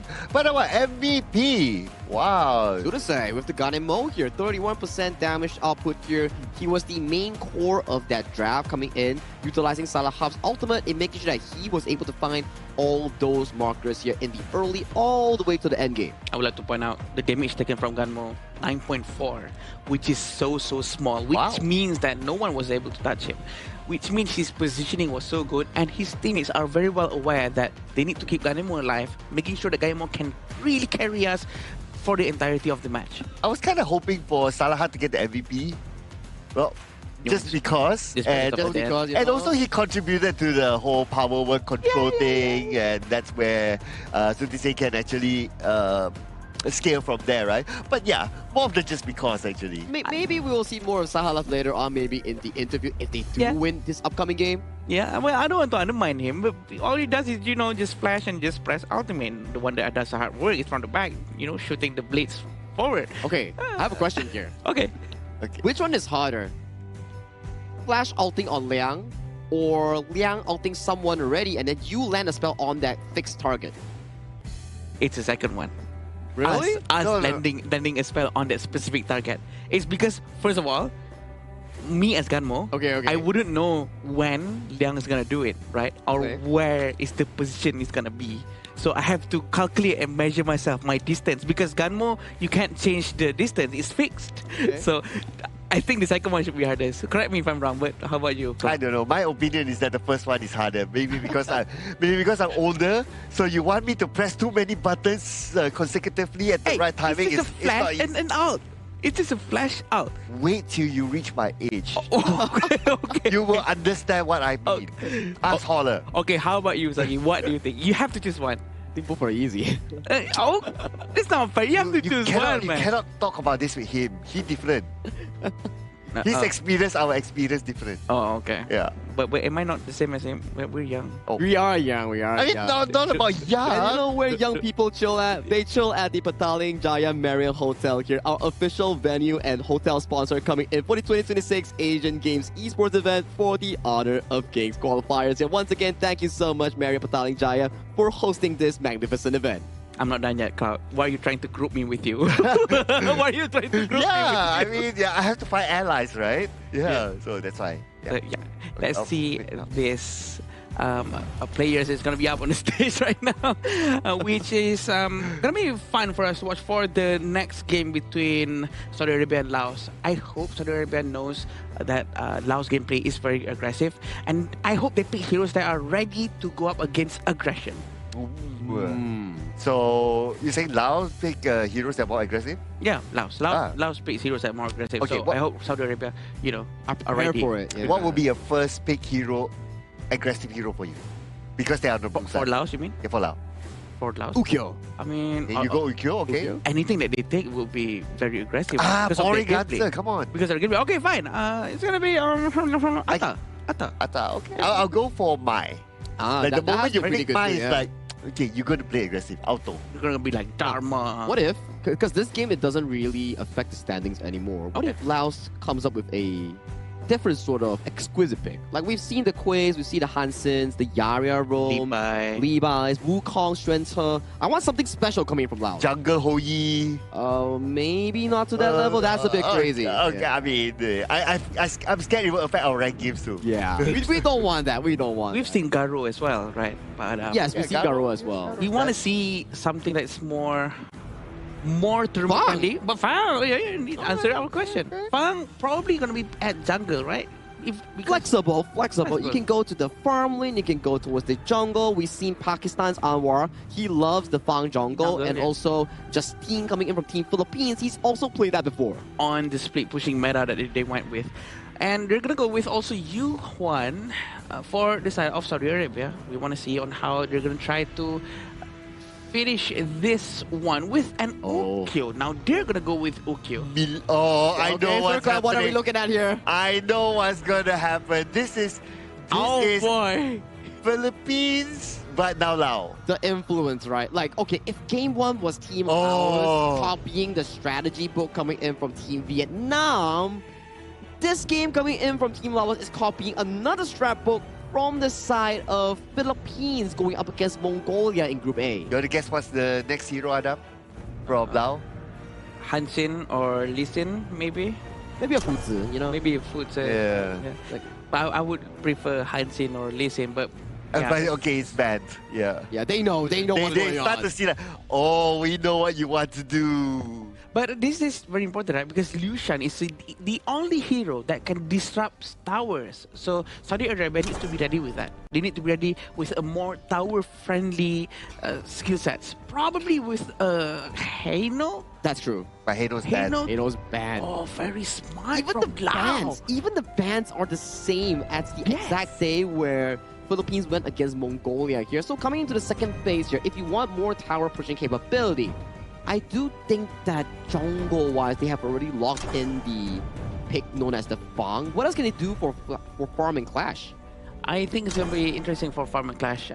They have to choose something that really can clear quickly. But I think Zia has to be picked from Saudi Arabia, right? Because it's open right now. I mean, Yuan can go to Rome. They need to get the Zia to stop the Milady from doing anything. Because Zia can really benefit from each of the small little robots, the robot minions coming in from Milady. Yeah, I would agree as well, like the Zia, right? If he doesn't pick the Zia, then, well, he still will have the second chance to pick it. Because I don't think Laos will go for the Zia. But what if the Fang goes as a farm? I think they'll go to the jungle and then pick something like a Luba number 7 maybe that breaks towers really, really efficiently. We saw that in the Philippines versus Mongolia series, right? And maybe in the final pick in the Clash lane, something that can push towers fast too. I'm trying to go with my entire list here as we get a bit of a TikTok dance move coming in from Sahalov, you know, he's vibing in it, you know, he's trying to make it make sense. And Lee Sin, Luba, yes, we're getting the tower pushing strategy coming in from Team Laos. Okay, I want to ask you something, Sagi. Why Luban? Is it because of the passive from Luban? The Gatling gun, you know, you can hit it like away from the tower, you can still poke it when there's no minions. That's the general idea coming in from the side of Team Laos. And then Lee Sin, for me, you gotta wait until level 4 before you can actually get online here. So that's the finalized draft coming in from Team Laos. For KSA, stock standard stuff coming in from them. They want to be able to fend off this aggression on those tower pushes. Oh boy, we want to see on how Duns and Ukyo is going to be, because we don't know who's going to go to the jungle, who's going to go to the Clash just yet. We've seen some Clash Ukyos, but who's going to play what? Ukyo is going to go to jungle and Duns going to go to Clash. Will they be able to stop the onslaught coming in from Laos? It's going to be hard, right? Like, what sort of wave clear do you have from KSA? Yeah. The best wave clear, you can argue, Ukyo. That is like the best. But if you use his skills to wave clear, he needs to fight. So, I don't know about this, man. Like, okay, what's the other best wave clear? Unless maybe if Yu Huan goes with items that explodes when he uses skills, something like a scepter, but of course he has to go with the venomous stuff first. But a scepter would be helpful, I guess. And I agree with you. Actually, they're gonna have a bit of a problem trying to clear waves, except for Anas. If Anas has, you know, his animation, but he's a farm lane, right? He's not someone who can just use one skill and boom, clearing out an entire wave. Yeah, he needs to focus on well, dealing damage, right? But we can see that, okay, this is going to be a very, very hard game for Kingdom of Saudi Arabia. Just by clearing waves alone is going to be a problem for them. Yeah. Rotation coming in from them, really try to focus towards the bottom lane. Very aggressive from Sahala with the Liu Shan. He's going to dive into the tower. He's not going to hit the tower yet. Not going to try to use the disrupt. Milady is also nearby, but Villacon actually managed to get Mua within the first minute and 27 seconds. Yep, one of the tankier heroes taken down just like that, but now they're gathering at the bottom. Here comes Yosef aside as well. Looks like they might get Shahalaf. No Shahalaf. Oh, he does have his shield and he will be saved by it. Not only that, he does have the movement speed. And looks like nobody from Lao actually went down.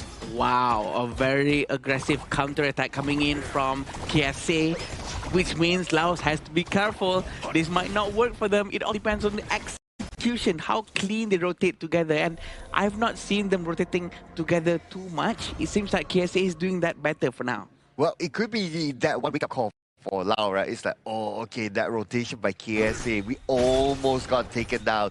And by learning that, then they will start to be like a little bit more careful and try to not overextend on the lanes. Yeah, and this is going to be quite interesting. The damage coming in from the Lee Sin, trying to get Dun, but Dun doesn't have his passive anymore. He's trying to kill as much as he can. The basic attack really hits, but they are going to go back. Southeast side managed to get Anas in the bottom lane. Very aggressive push coming in from Lao. There's still a tower protection, but this is the last tower protection. Still sub 3 minutes, and they're going to get this first destruction very, very quickly. For sure, you have the disrupt, and then you have the mid-lady.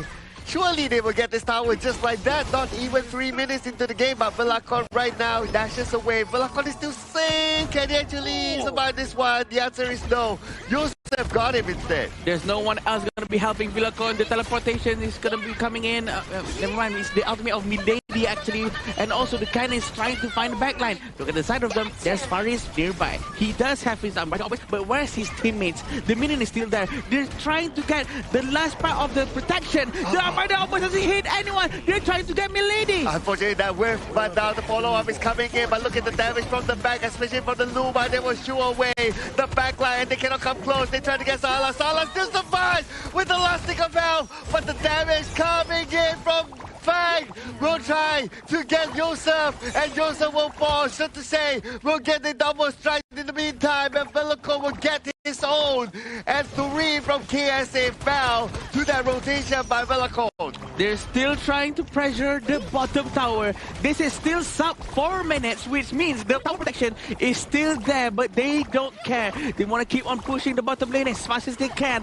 The blue buff is going to be the contention at this point. KSA is going to try to go in and try to get the blue buff as fast as they can, but they're all over the place. They're trying to run back, try to run to safety, and KSA seems like they don't want to take this risk to try to get the Tyrant. And while all that was happening, Lee Sin was having a good time at the top. This is the type of play that Lee Sin loves. It's like, okay, you guys are busy on the other side. I will just push at the top. And if they want to go and chase Lee Sin, sure, the under 4 can push at the bottom. Yeah, Kampeng is all smiles, right? He just want to try to have a lot of fun up there, trying to destroy towers per tower. But they can see that there's 5 heroes here, and Kampeng can actually push over there. But Kampeng might want to fly here. He does have teleport at the top, but look at this dive coming in from the side of KSA. Oh, and Buam now very low, and Villacon will take it down. There goes the tank. Muhammad will fall as well. And now they're looking for Faris. Faris trying to get away to safety. He does have the tower together with him. He is safe inside his base for now. There's no minions, but they're trying to force it with the robots coming in from Milady. The ultimate goes in, trying to enhance the damage from the robots, but this is a bit of a force from Liu Shan. They really want to disrupt it as much as possible and try to maintain their position right in front of the tower. And there's almost nothing that Anas can do. They're trying to force it out with the Ukyo very nearby, and also having Kampeng in the vicinity, slashing down. It's gonna go down very quickly, and Yosef is also nearby. He's not using his unending sword just yet. They're trying to get the ultimate, the tower from here, the bottom lane. The high ground tower might go down very, very soon. Okay, and the Milady is still there though, with the help of the Milady and the disruption. They will surely take down the tower just like that. They can potentially end this game. But listen, while he was running away, he got caught by Yosef. Yeah, Yosef was chasing him all the way to the back, and look at his wind slash trying to find the minions, trying to find the heroes. From the back, there's an Okyo. There's still Luban trying to stop them, but look behind. They're trying to find a very good unending sorrow. The last hit coming in from Fang. Fang still lives. Having Okyo trying to dive in,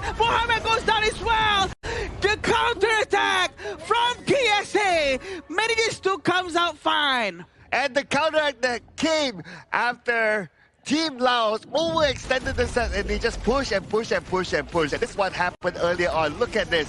When they push, they not only push from the front, but they also come from the back as well. When they come from the back, they sandwich the players of Laos, and that's where they can take them down one by one. Yeah, and they're very much ready for this fight, and a very good sandwich coming in from them. They really commit to that, and that sort of tightens up the gap of the goal just now. Laos was actually leading quite a lot, but now they're only leading for about 3,000 gold in front, which is not as much as before. A lot of breathing room, but for sure they're really trying to go all the way in. But look at Muaz. Muaz actually detects them here. Oh, but Muaz cannot take this one. Kampen got him with the Muaz right now. The next time is going to be Faris, but can he make it in time? Though the minutes have arrived, and looks like they want to end this game right here, right now. Laos will not waste any more time, and Laos will take game number 2. At 7 minutes, that is the second fastest game coming in from our Asian Games Esports Qualifiers for 2026. Yeah, this is definitely one of the fastest match we've seen so far. If I'm not mistaken, might be the third fastest. Laos and KSA. A very fun match for sure. We do know that there's regional pride on the line, but look at the smiles coming in from the Saudi Arabia team. They're having fun up on the stage. They know what they're doing. They were trying their very best to, do as best as they can. Yeah, and it was also an experience for them, right? And I'm pretty sure that they learned a lot from this journey, and they've even shown good gameplays as well along our tournament. I mean, that one defense coming in from the bottom side, they found the perfect team fight and they managed to stall the game even further. It's just that when you're down so much, it's just difficult to make a comeback here, but they tried, and that's what really matters coming in from KSA, and we thank them for their participation here in the 2026 Asian Games Esports Qualifiers. Look at all the smiles they were having up on the stage, and that was actually during the in-game gameplay, by the way, so that just shows on how not just the teamwork within the teams themselves, but also the fun that they're having with another region in front of them. And they're going to have a very interesting and fun conversation over lunch for sure. Yeah, I'm pretty sure they're going to, hey, why you do this? Yeah, why do you take that trap, you know? Yeah, come on, man. Let's fight. But you put this kind of trap, how to fight? It's all smiles at the end of the day coming in for both teams, right? Especially for Laos, yes. That was another great win, and they really finalized their group standings here 4-0, only losing one single game, not a match, game against Vietnam yesterday. So they come in clean, and that is their story, ending here in Group C, being the group leaders as a whole. Yeah, Laos, right? They so good. Are actually trying to, not really trying to, but they managed to prove to everyone that they're so well prepared for this. And also against Vietnam, actually getting that win, I mean, everyone was shocked. I was having talks with my friends from other region, professional casters and whatnot. They were all shocked as well with what is going on. But that's not meaning that Vietnam is going down. It's actually that other regions are really trying their best as well, trying to learn these new things. And maybe these fresh sets of mind that, helps us open up with new metas, new playstyle, and new way of playing the game. Or maybe they feel that, let's challenge ourselves by proving we can go through the LCK. Well, don't know. It's a bit of a give and take, right? If you can always qualify through the main event, sure, greatest part of the story here, because maybe in their training, they kind of got shook, losing to Kazakhstan and then losing to Laos. But the interview is ready with Mara on the stage and a representative coming in from Laos. Oh, item build. Sorry, interview gotta be a bit later on. No problem. That's I know. on me, I'm kind of hasty because we all want to see Salaf on the stage doing the little dance. Yeah, no problem. But yeah, Sagi was actually right. This is the second fastest game out of all, because the first one was being held by Philippines. But you know what? This is not a race of who is fastest, but it's just for funsies. And this is the itemization coming in from both sides of the team. There's not much of difference, not much of a out of the norm, because we have Doomsday and Sparkforge from the Lee Sin as well, and the fact that they all grouped up and go down together. The fact that Kampen actually went to the portal and flew to the bottom lane was just fun to watch. That was.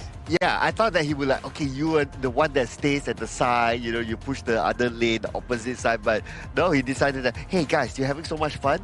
Let me join in. Yeah. Don't leave me out. And because there's slash, he gets a couple of takedowns. I was thinking like, oh, Kampeng, maybe he would go for a teleport. Maybe when you teleport on a minion, it gives it invulnerability. Yeah. And they can push even further on like specific towers here. Yeah. And this exact composition was the one that was drafted aside from the Lee Sin Clash lane, and it had pretty much of a good success, right? Because it still challenged Team Laos in trying to out-teamfight KSA in those few moments. Yeah, and also Saudi Arabia sort of knows how to counter this as well, because everyone have watched the game between Philippines and the other team, right? So they try their best to counter-rotate, and they do know that, you know what, Laos is overextending here. They're not going back, even though with half HP or very low HP. And they managed to get some of the strikes, which is very meaningful for their economical situation.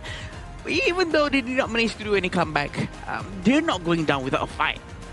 Yeah, they still deploy like what, cut from behind, you know, that fight at the bottom, and it was actually very well coordinated, if you ask me. Rather than, oh, everybody just chased from the front, they got creative by coming in from different sides. Yeah, it reflects on the side of Yusef's KDA, right, on how much damage he actually dealt. 36,000 total damage coming in from the Yuhuan with 100% team fight rate coming in for the KSA mid lane here. It's still a loss, yes, but better improvement compared to the previous game that they had. Yes, definitely. And Yusef, with the damage coming in from him, actually, he contributed a lot to his team, trying to put out damage towards the Laos team.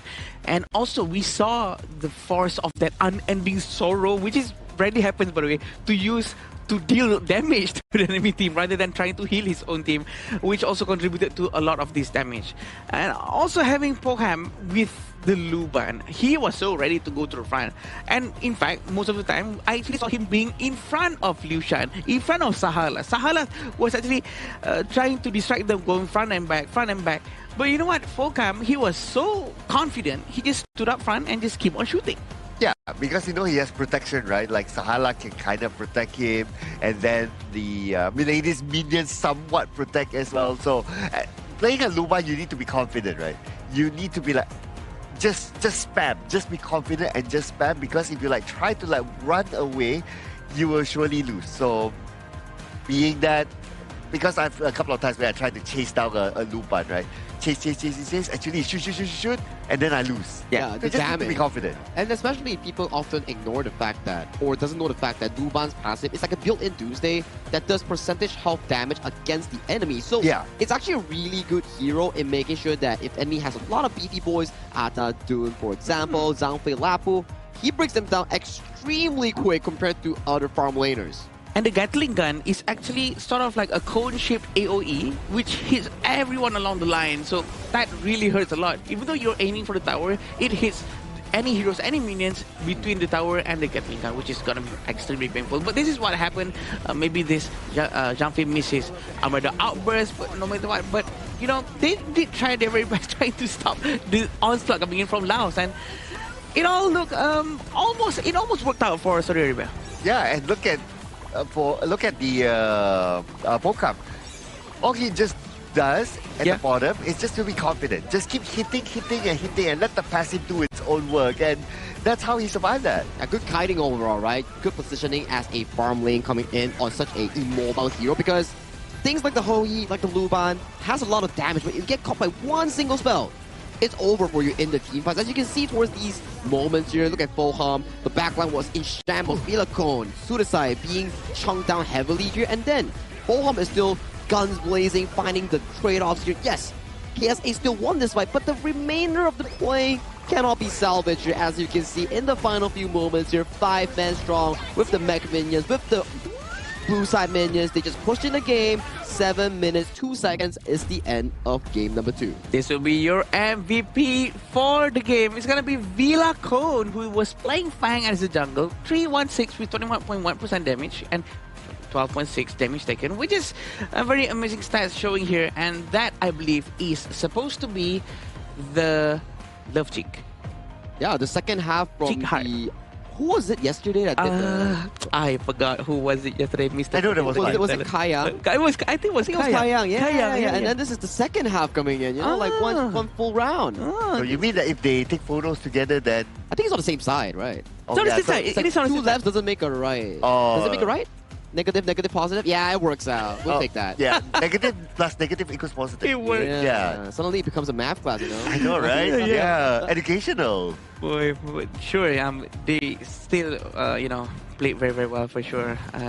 What's the most important thing is the poses stays the same, remains the professionally the same throughout the entire field.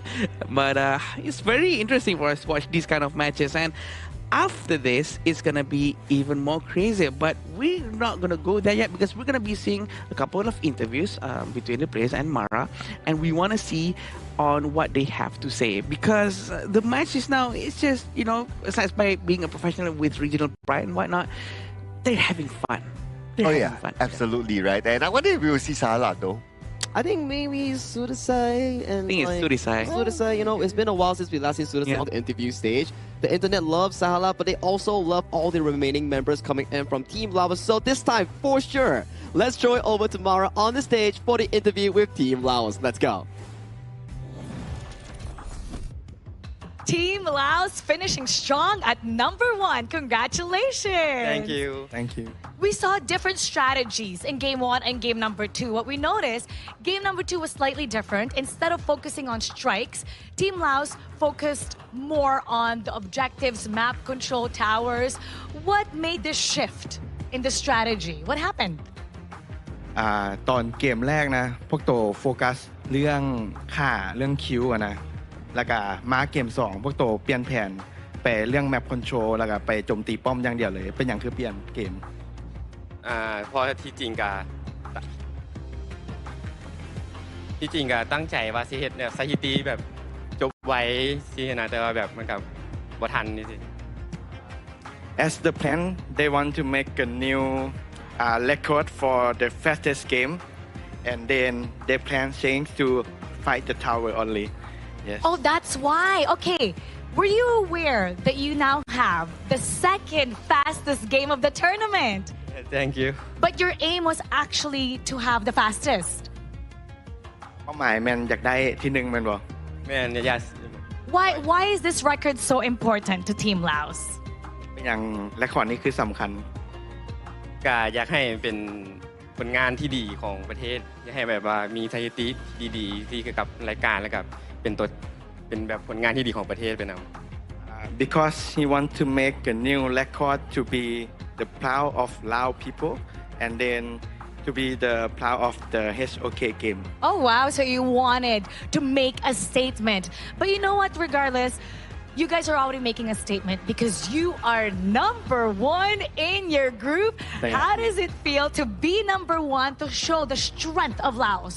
รู้สึกจังได๋ที่ได้เป็นท็อปของกลุ่มก็ตรงตามเป้าหมายที่เราตั้งไว้แล้วก็แบบก็รู้สึกภูมิใจในทีมทุกคนและก็ทีมงานทุกคนที่เฮ็ดเวียกมานำกันอย่างหนักก็รู้สึกภูมิใจ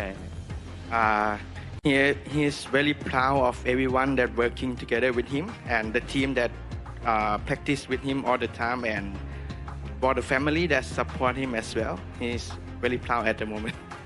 And you can also give a shout out and a message to your supporters, your family, everybody back home that's watching you.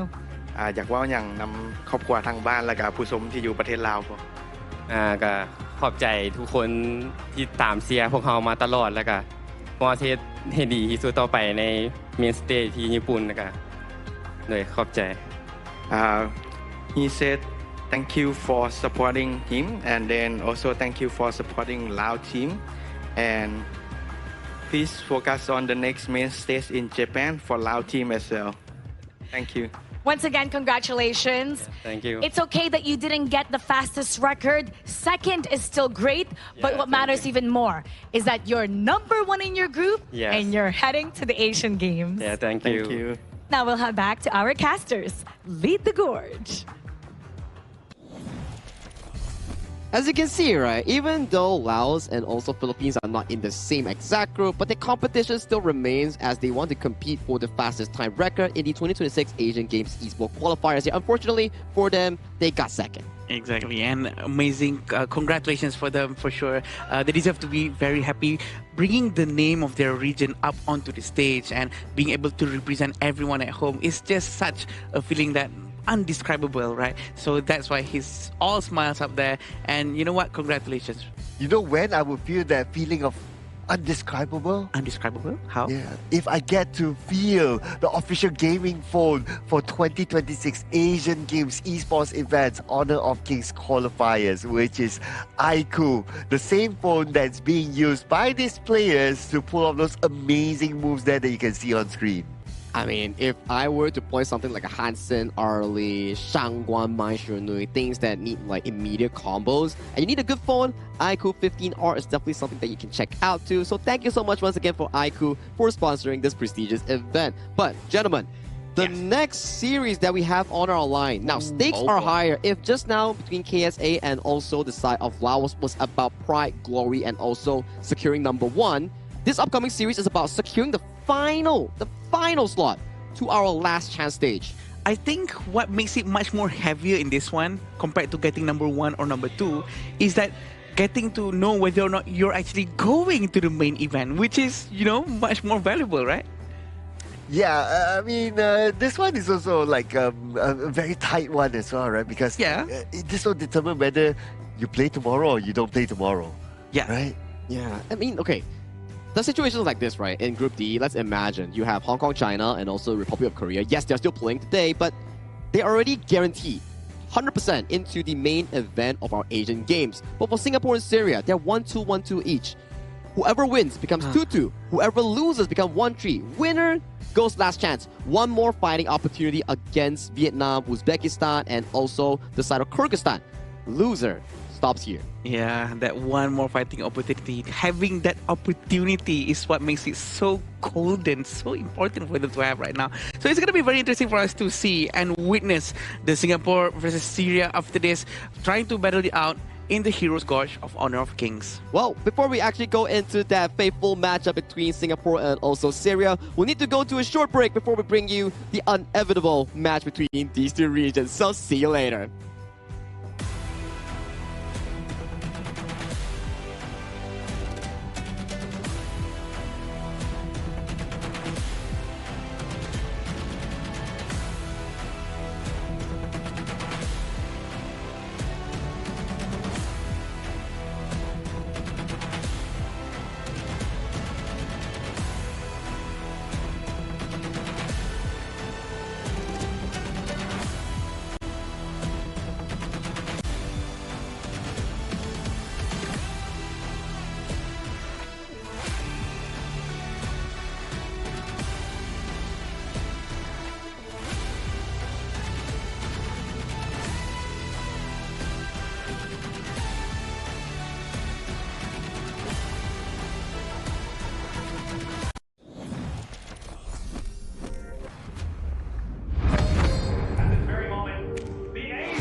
Who will be the next to shine on the Asian Games stage?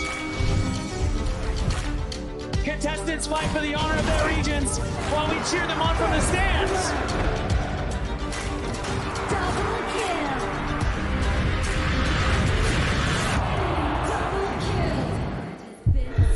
This is a challenge, but it is also an opportunity. The tide is turned.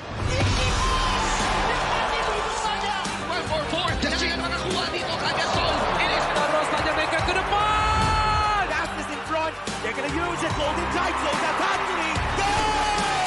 Victory! And we pulled it off together. We share the same voice, the same radiance. This moment of brilliance belongs to all of us. Together, we shine.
Welcome to the 2026 Asian Games Esports Qualifiers, Honor of Kings. 20 regions, one stage, and only the strongest 9 teams will earn the right to shine above the rest. Taking place in Malaysia, June 13th to 21st, 2026. Coming to Malaysia, this is the battleground where teams fight for the right to qualify for the Asian Games. 20 teams enter, but only 9 teams will move on. Apart from the 20 regions, there are 3 regions that have direct qualification. Here is the 2026 Asian Games Esports Qualifiers Honor of Kings format. First, the 20 teams will split into 4 groups of 5. In each group, every team faces every other team once in a single round robin, with every match played in a best-of-3 format. That means every match matters. Every game matters. Every single point matters. The point system is simple. Win the match, earn 1 point. Lose the match, earn none. At the end of the group stage, teams are ranked by the total points they've collected. And from there, the road begins to shine. The top 2 teams from each group qualify directly to the Asian Games main event. That gives us 8 teams advancing straight out of groups. But for those not through yet, the light isn't out. The teams that finish 3rd in each group still have 1 more shot. They move into the last chance stage. There, they battle through one final BO3 single elimination bracket until 2 teams remain. The 2 teams will then face off in a BO3 match to claim the one final qualification slot. So in total, 9 teams will make it through, 8 from the group stage and 1 through the last chance stage. That is the rule. Now it is time to see who can rise through it. From across the world, regions gather here in Malaysia. 20 teams, and only 9 will qualify. The path is set. The stakes are clear. Together, we shine. Stay tuned, and we'll see you at the stage.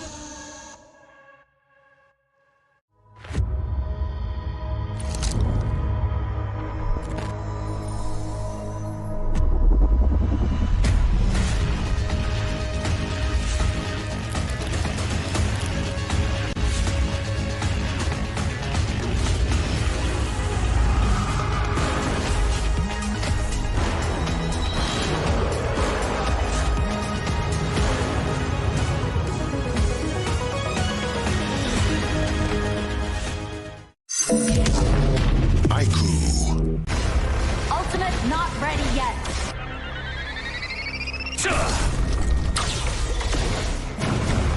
You have slain an enemy. My magic murmurs in ecstasy.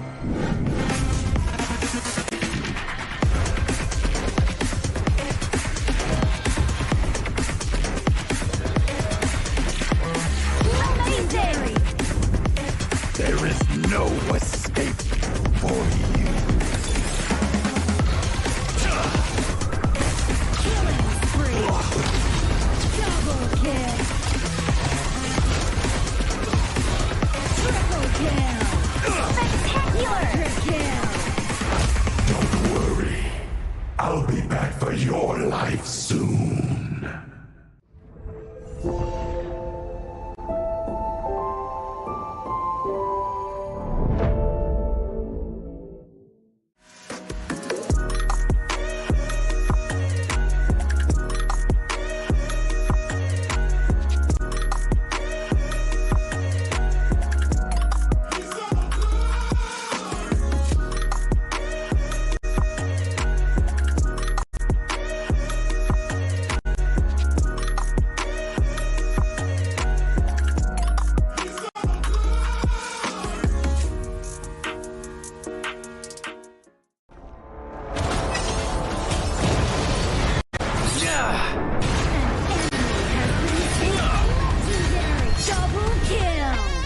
Shall I compare thee to a summer's day?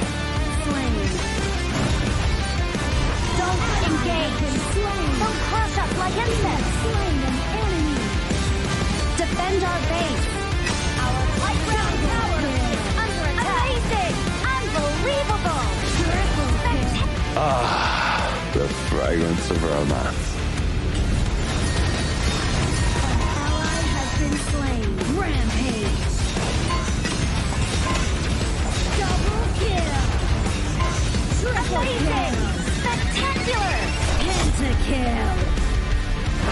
Lady Fortune is on my side.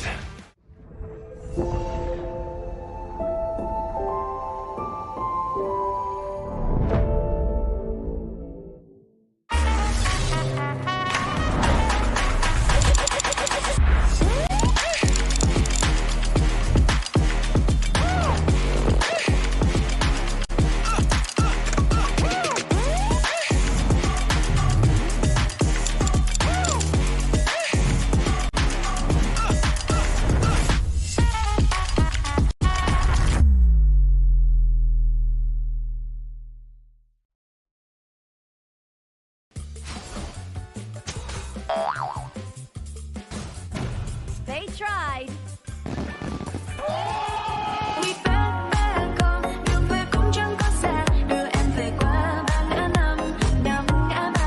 The new spriteling skill, Dig It, is a passive skill which will automatically trigger at fixed times each match, up to a maximum of 10 times. The skill grants guaranteed standard rewards like gold, XP, shield, health recovery, and more. There's also a small chance to uncover mysterious grand prize effects during the match. Dig It may also produce tradable high-value treasures. Detailed information about acquired treasures will be shown after the match ends. Each treasure has its own rarity and storage size, and obtained treasures will be automatically stored in your warehouse. If you want more high-quality treasures, make good use of the treasure fusion feature. You can also copy and share your code so friends can help speed things up. Treasures in your warehouse can be sold for event currency, which can be used to redeem skins, items, and other rewards on the event page.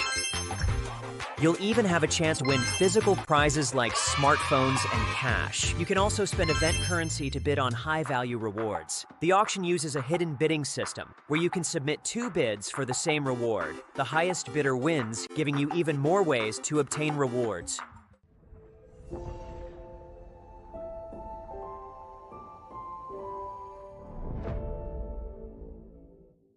Itu bukan track kita. Relax bro. Phone aku! Jom ke mana? Mountain View!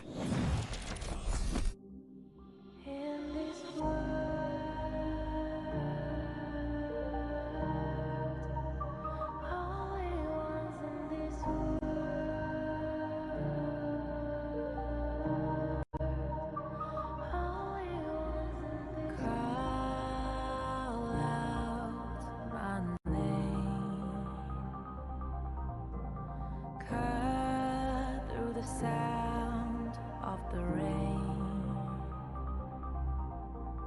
No matter how I feed the flame, you know I feel the darkness and the pain. All of the ways we tried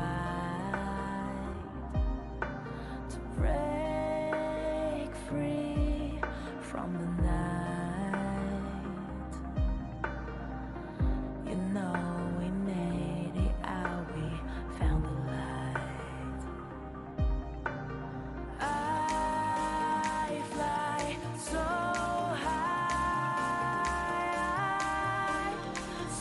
high, light up the skyline. Let's do it this time, like it's a whole new vibrant world.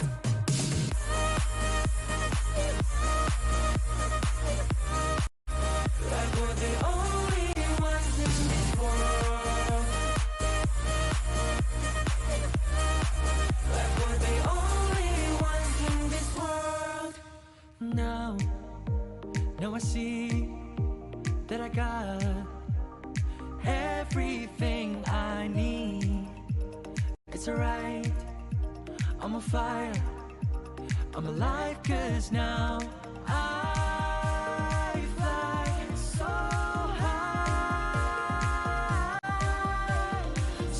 high, light up the skyline. Let's do it this time, like it's a whole new colorful world.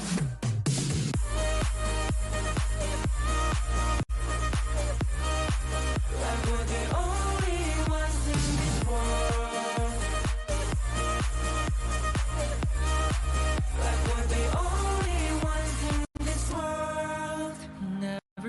how we get this far, burning like the stars.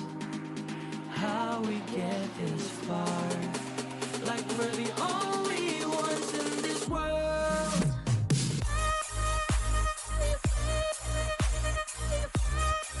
Like we're the only ones in this world. Like we're the only ones in this world.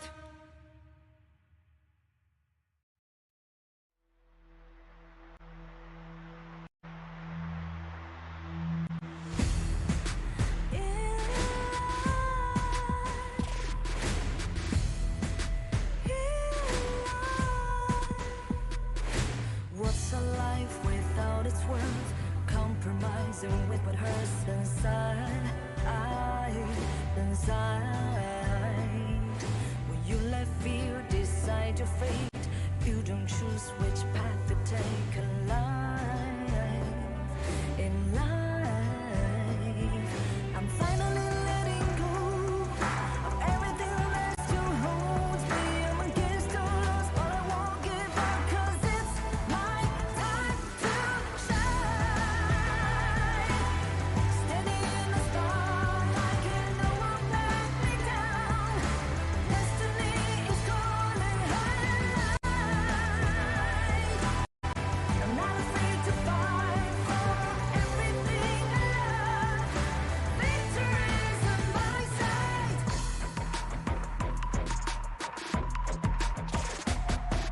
The more we lose, the more we gain. The more that nothing stays the same in time.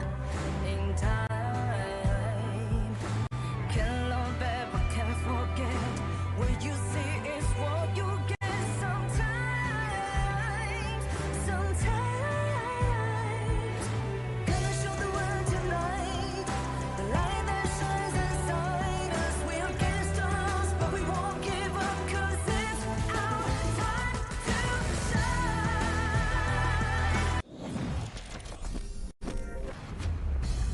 Welcome back to the day number 8 of the 2026 Asian Games Esports Qualifiers for Honor of Kings. We had 2 back-to-back amazing series thus far. My name is Sagi, and it's not over yet because today there's more matches coming up, but we do have a substitution on towards the caster desk. Please welcome Holler and also Sir Cloud. Yeah, Spartanker actually tagged me in, so I'm here just for this day. No, I'm here for the rest of the day, but I'm happy to be here with Cloud. Of course, Sagi here.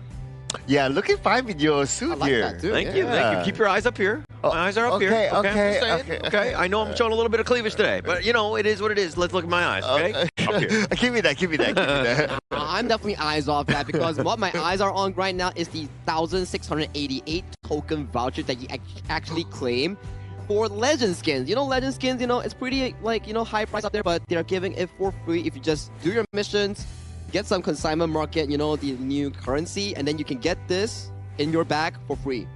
Wow. You got me at free. Yeah, definitely. I hear nothing but free, right? Yeah, me too. Yeah. Logging in, right? Playing those games, getting as many tokens as possible, doing it all for free, essentially. So I will sign up for that. Imagine if you move that free word in front, right? You get our attention first. It's the call to action, right? You know, it's like I say free first, like, oh, free? Yeah, Free. yeah. Wait. You keep saying it. I'm looking around. Where's that? But okay, let's come back into this upcoming series, right? Because series number 1, it was more on towards Nepal finding that victory to secure that final slot coming in from Group B, going into the main tournament event. Second series, might be last in KSA, it's narratively wise, more on towards the funsies and also getting that clear record. Now the competition begins here. Syria and also Singapore, both in Group D, both tied for 1-2 in terms of the standings here. Whoever wins goes to the last chance stage. Whoever loses bids goodbye. A lot of pressure for both of these squads, right? And I think that going in, I think they had they wanted to be first and second, obviously, but it wasn't gonna go into that place. And now that they're in the last day to see who's gonna go into the third place final slot, we're gonna have to figure it out. Yeah, that final slot is obviously precious, right? Because there will be the chance to play whether you play again tomorrow or not, and then you have another shot. But that will be a discussion for tomorrow. These two teams, obviously, they are tied in with those scores, right? So on paper-wise, they're close. They're really close. Like right now, it's only one series apart from them, so it's gonna be very important coming in for this specific series here, especially when we talk about the head-to-head matchup later on, where I think that specifically, right, for these two teams, it's more about the mid lane, how they control that tempo and how it affects those side lanes here. Yeah, that was the biggest difference maker, especially when they were going up against Sri Lanka. I mean, both of these squads had only beaten Sri Lanka, but it kind of started with that mid lane, right? It created that tempo, it created a lot of value. So if they're going to continue on, it really is a bit of a match of like who's the better mid laner, if you will. Ooh, who's the better mid laner? But at the end of the day, right, it's a team game. Correct. So mid laner is going to be one, but everybody else has to play their A game here. For this exciting matchup here, we will definitely want to kickstart it off with a teaser video introducing both Syria and also Singapore coming in for this prestigious match as they battle out for the final slot of Last Chance stage. Let's go.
The stakes could not be higher. Level on points with their opponents.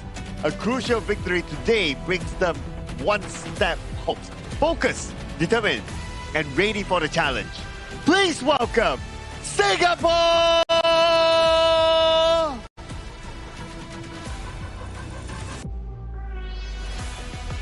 No safety nets left. Tied in the standings and fighting for survival in the Last Chance stage. Every team fight matters. Their destiny remains in their own hands, and they are ready to seize it. Making their way out, Syria!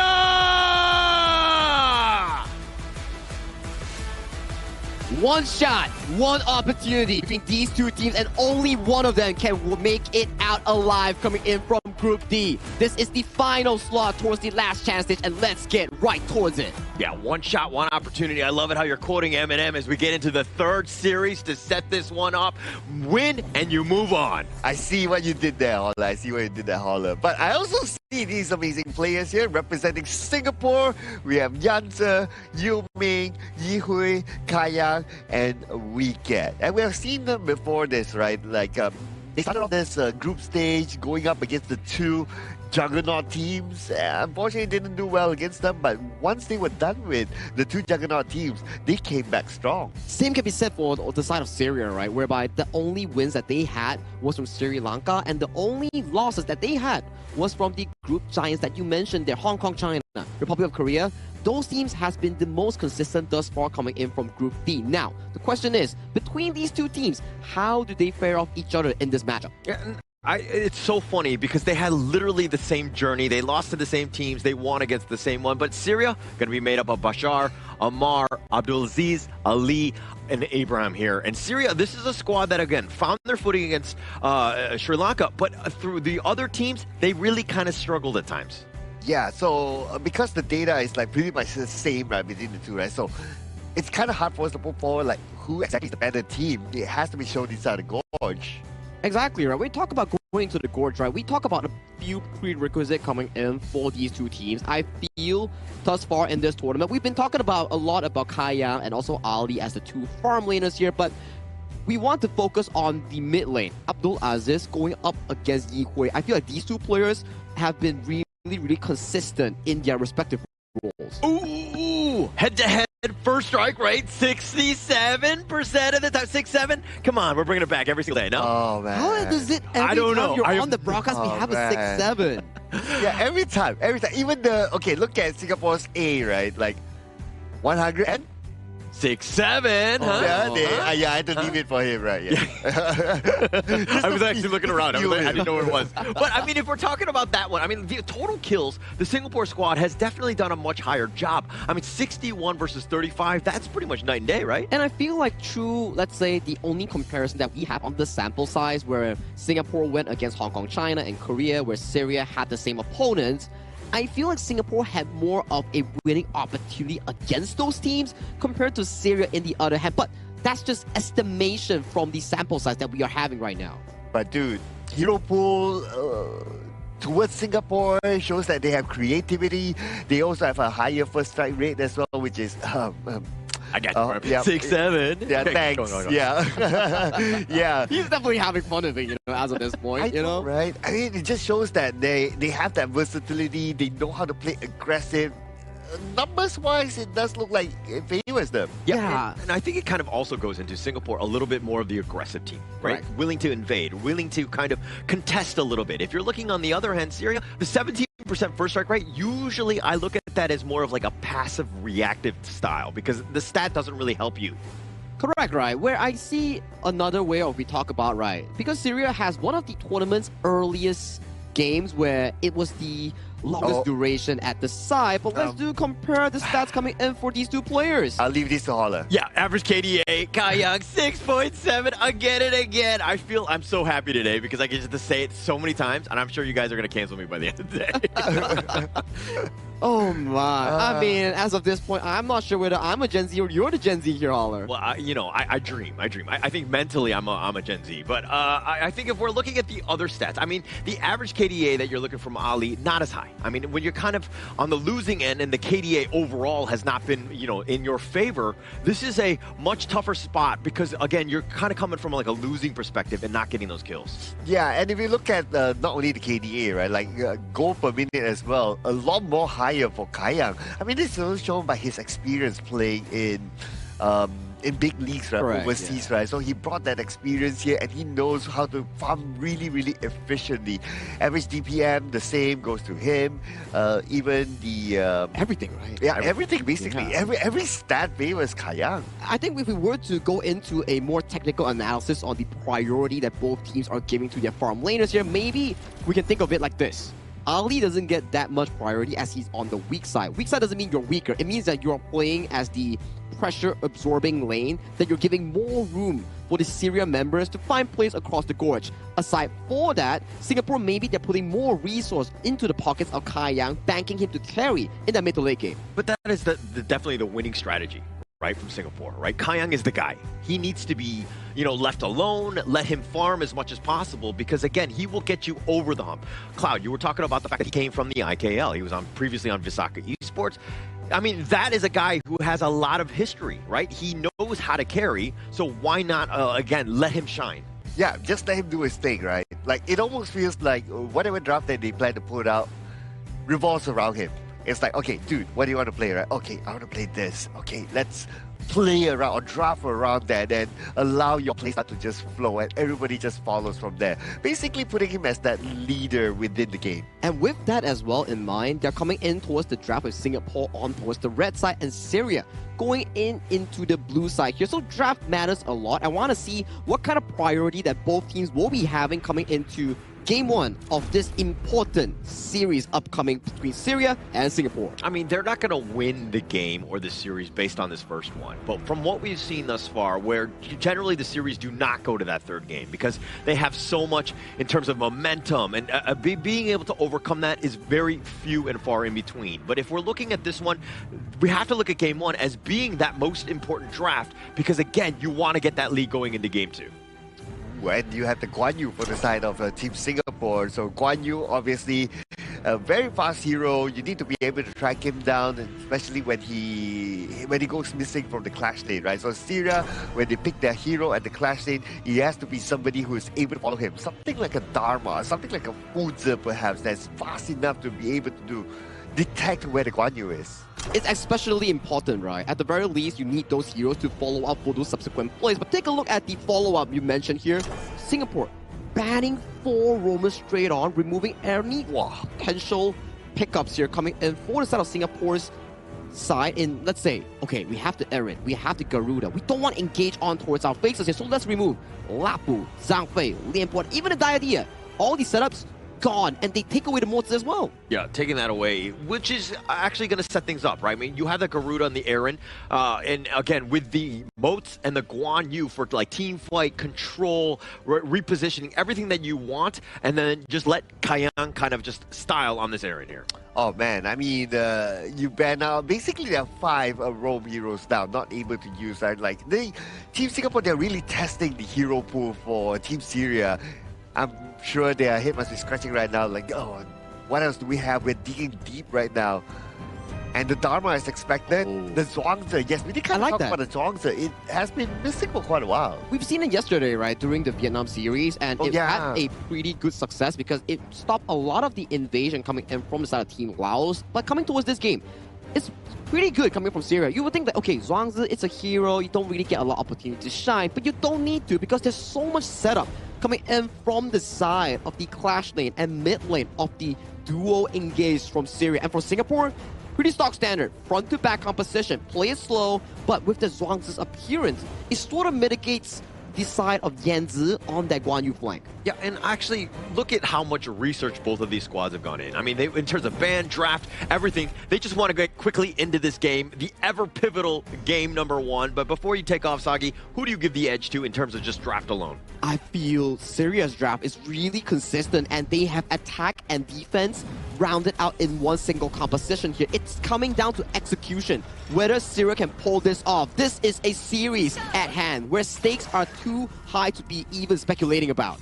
Third series of the day, game #1 as we get into the game. Thank you so much, Sagi, for that analysis as we go into this.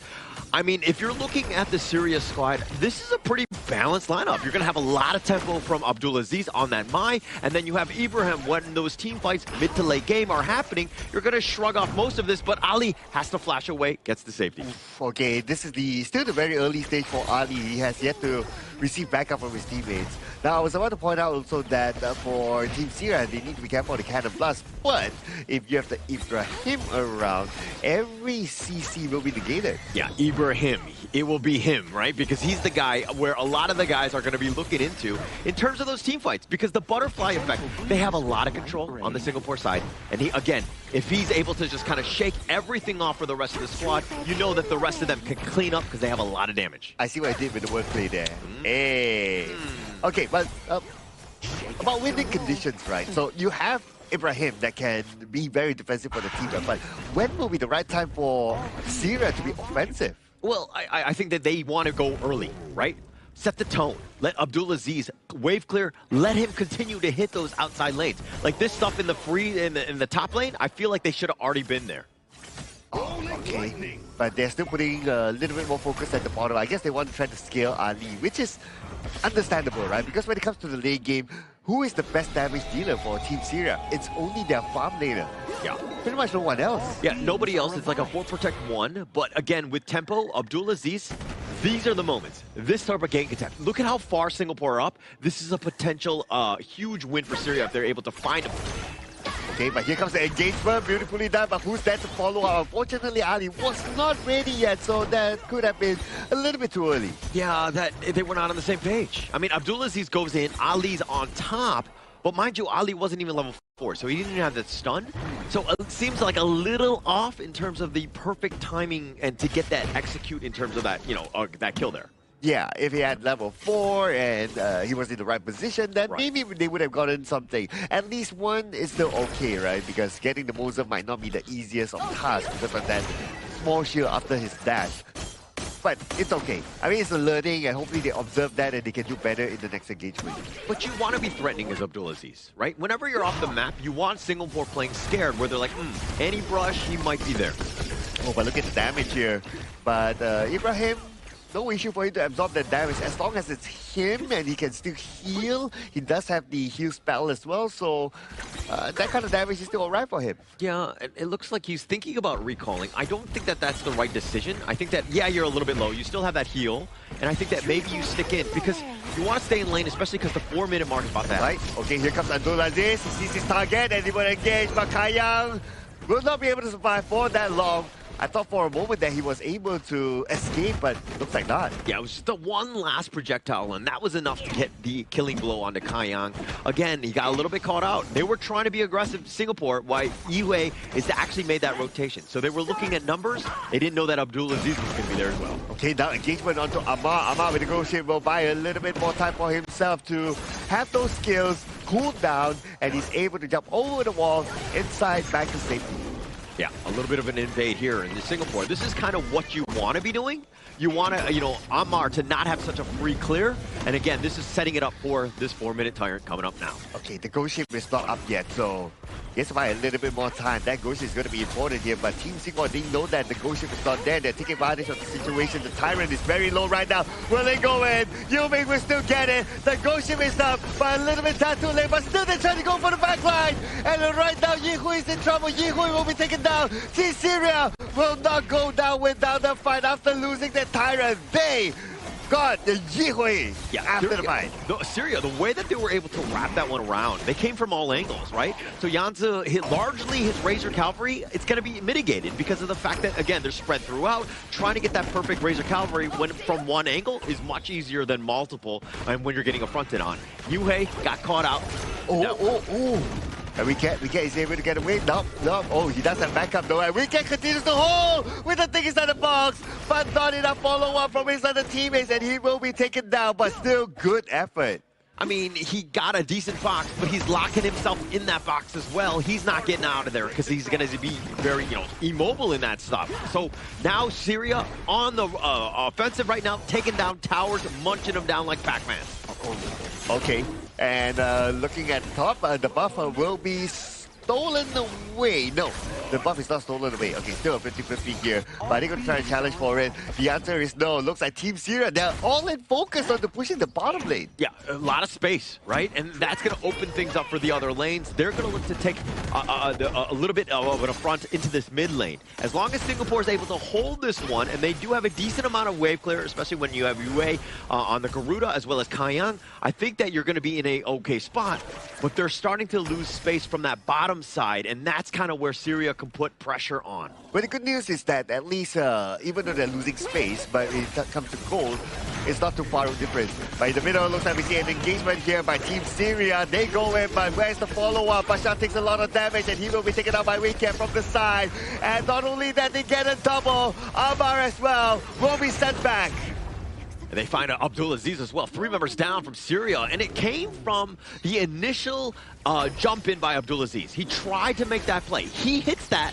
There were 2 or 3 members, and we'll check this replay out. He hits this one, boom, that would have changed everything. He pushed them actually the wrong way, further away from the team, and that bought Singapore space, time to, just knock them down, so to speak. But gotta give it to Team Singapore, like how quickly they responded to that situation. And they got a couple of takedowns from there. And now they're looking to push at the bottom. And Team Singapore, they have to be aware of like, okay, time's up, boys. The players from Team Syria that we took down earlier on, they're back. Now we have to turn back and reset. Yeah, and just like that, the network lead shifted in favor of Singapore. Now they're looking to be aggressive, and Yuming gonna be a problem. Oh, here comes all the way to the back. And we can see Yuming actually survived this one. Okay. With his survival, he managed to absorb those skills, and this could be an opening for Team Singapore, but they will not pursue for now. Yeah, because Yanzi got pushed back. Bashar with a nice truth just being like, hey, you're not getting to the back line, you're not able to jump there, we will push you all the way back. And so basically there's no catch, there's no repositioning, and there's no continued on. But they're going to find something else here. Okay, the players of Team Syria, they kind of low, they have to be extra careful there, but objective done. They got the tower, they turn back, that's okay, because they have to prepare themselves for the next objective, which is the Tyrant in about 35 more seconds. Yeah, I love the way Syria was playing on that one, because not only was Singapore on the retreat, you knew that they weren't going to look to take a team fight. That opens things up for this mid T1. Syria taking that down, understanding when they're low and when to attack. Perfectly timed by Syria, and they got rewarded with that mid T1. Okay, both sides, they want to contest for this one. All right, Foxes, Yanzi waiting by the side. Bashar passes by, and that's going to be the push. Bashar, not being chased down, but lucky enough for him, he is tanky enough. He got away. It's the mobility, right? I mean, Yanzu was trying to set up the perfect trap, but he was not able to catch him, and now a little bit more action in this mid lane. Wings of Judgment from the back, putting damage onto Ibrahim, but Ibrahim is okay to absorb that damage. He can still heal himself, but right now, most of the players from Team Syria, they are low, and this will open up the opportunity for Team Singapore to get the Tyrant. Yeah, and it's not about all the kills that you get, right? I mean, when they're so low, they can't fight, and that opens up space. Picked up the Tyrant, and now Yuming on the assault. Okay, Yuming, opening up the map, and who's going to get this buff? It looks like Amar still managed to get it, then that's okay. But nice push down to Kayang. Kayang pretty low, but the follow-up came from the other side. And with the Wings of Judgment, looks like they will get that one. Take down to Ibrahim, they're looking for more. Bashar gets one back, but he has taken down instead. And now only 3 left from Team Syria in the middle, and they are pretty low. They cannot continue to defend. They have to turn back. As back and forth as that was, and we're checking the replay here, but check out this ghost ship. Once it locks it down, you're thinking Singapore on the assault. They get the pickup onto Ibrahim, but this ghost ship, and they actually go in right into the truth, setting it up for Syria really to just get with that tower as well. Yeah, and that ghost ship was still within the range of the tower, right? So the tower eventually helped to deal damage, and that's how Team Syria, they got a couple of takedowns for Team Singapore. So it was kind of 50-50 there. Very, very good fight for both sides. Yeah, but at the same time, Singapore, you need to be like, hey, we got Ibrahim. Should we continue on? I think that the aggression is great, but sometimes you got to just ease off the gas pedal just a little bit at times. Well, they're not going to let go of the gas pedal right now. They choose to go in, and the Syria counters back. Abdul Aziz gets Jihui, gets Kayang, and they're looking for Yuming. They will get him as well. 3 takedowns just like that. I mean, it's the perfectly timed play as well. Not only did they get 3 kills, but now they're going to take the Shadow Tyrant. Everything going well for Syria in that team fight because the jump was in, but they had that control. And again, another replay as we go in. Look at how Ibrahim, his placement. There's a lot of stuns. Bashar setting it up for the rest of them. And it's literally just target priority. Burn them down. Yuming, as tanky as you are, you're not surviving that. You have to admire the team up from Syria, right? Like, one call, everybody goes in, nobody hesitates. And because you fight with numbers, you win because of that number. Yeah, and also the target priority, right? If you're burning them down one at a time, just be like, okay, you know, Dune, you know, Aaron, and as long as you're calling out the heroes that need to die in a specific order, and everybody's on that same page, you're going to see them instantly just wipe them out. Right? And that's kind of what Syria are doing right now. Their execution has been phenomenal this game. Oh, and now Team Syria, they're ahead by a couple of 100 goals against Team Singapore. After that one fight, after that Tyrant, now they have the advantage. And that advantage will be taken by them to try to take over the jungle, and they will go all the way to the back. The ghost ship is up, but the Wings of Judgment is out at the same time as well, and this will show away the players from Syria. Yeah, I mean, they already fought for the objective, the Crimson Golem. Kayang had already picked that up. There was no reason to continue fighting for Syria. Great disengage, and they move quickly, and now they're going to take the blue buff away from you. Okay, and now Team Syria, they're being forced to turn back to their own side of the jungle, which is okay. The Overlord is up though, and Team Singapore, they might be interested in this.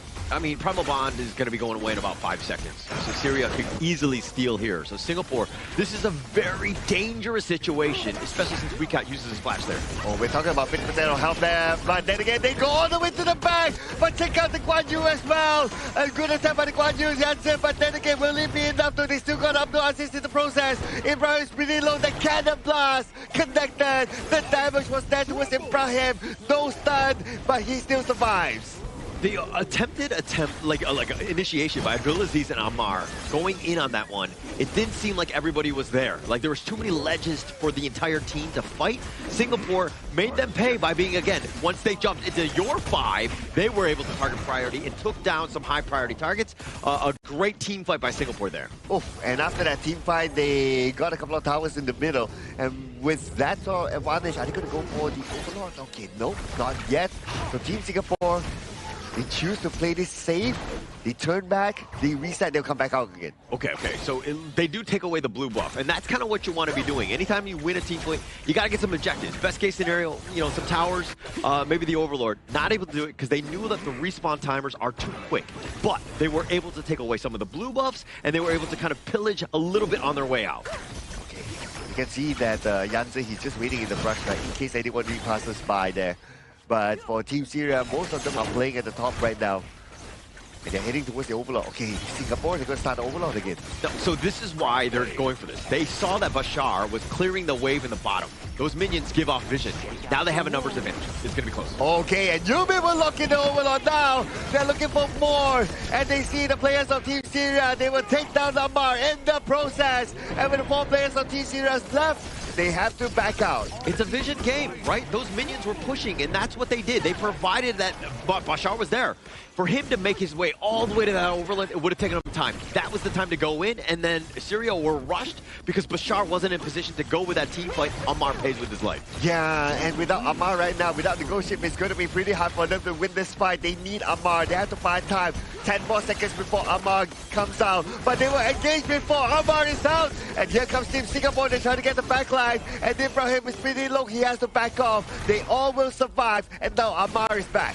Yeah, so he's trying to just clear the wave. You lost all towers in the beginning, right? As long as Abdulaziz survives, I mean, that is very risky. He's very squishy. But being able to do what he did, I mean, they at least salvaged the game because Amar is back up, and now they're looking to hold. But again, top T3, top 2, T2, that's all you got. Now you have to defend. You have to find some sort of counter initiation to get into and strike back and get them back in this game. Oh man, they're giving themselves a bit of a lifeline here.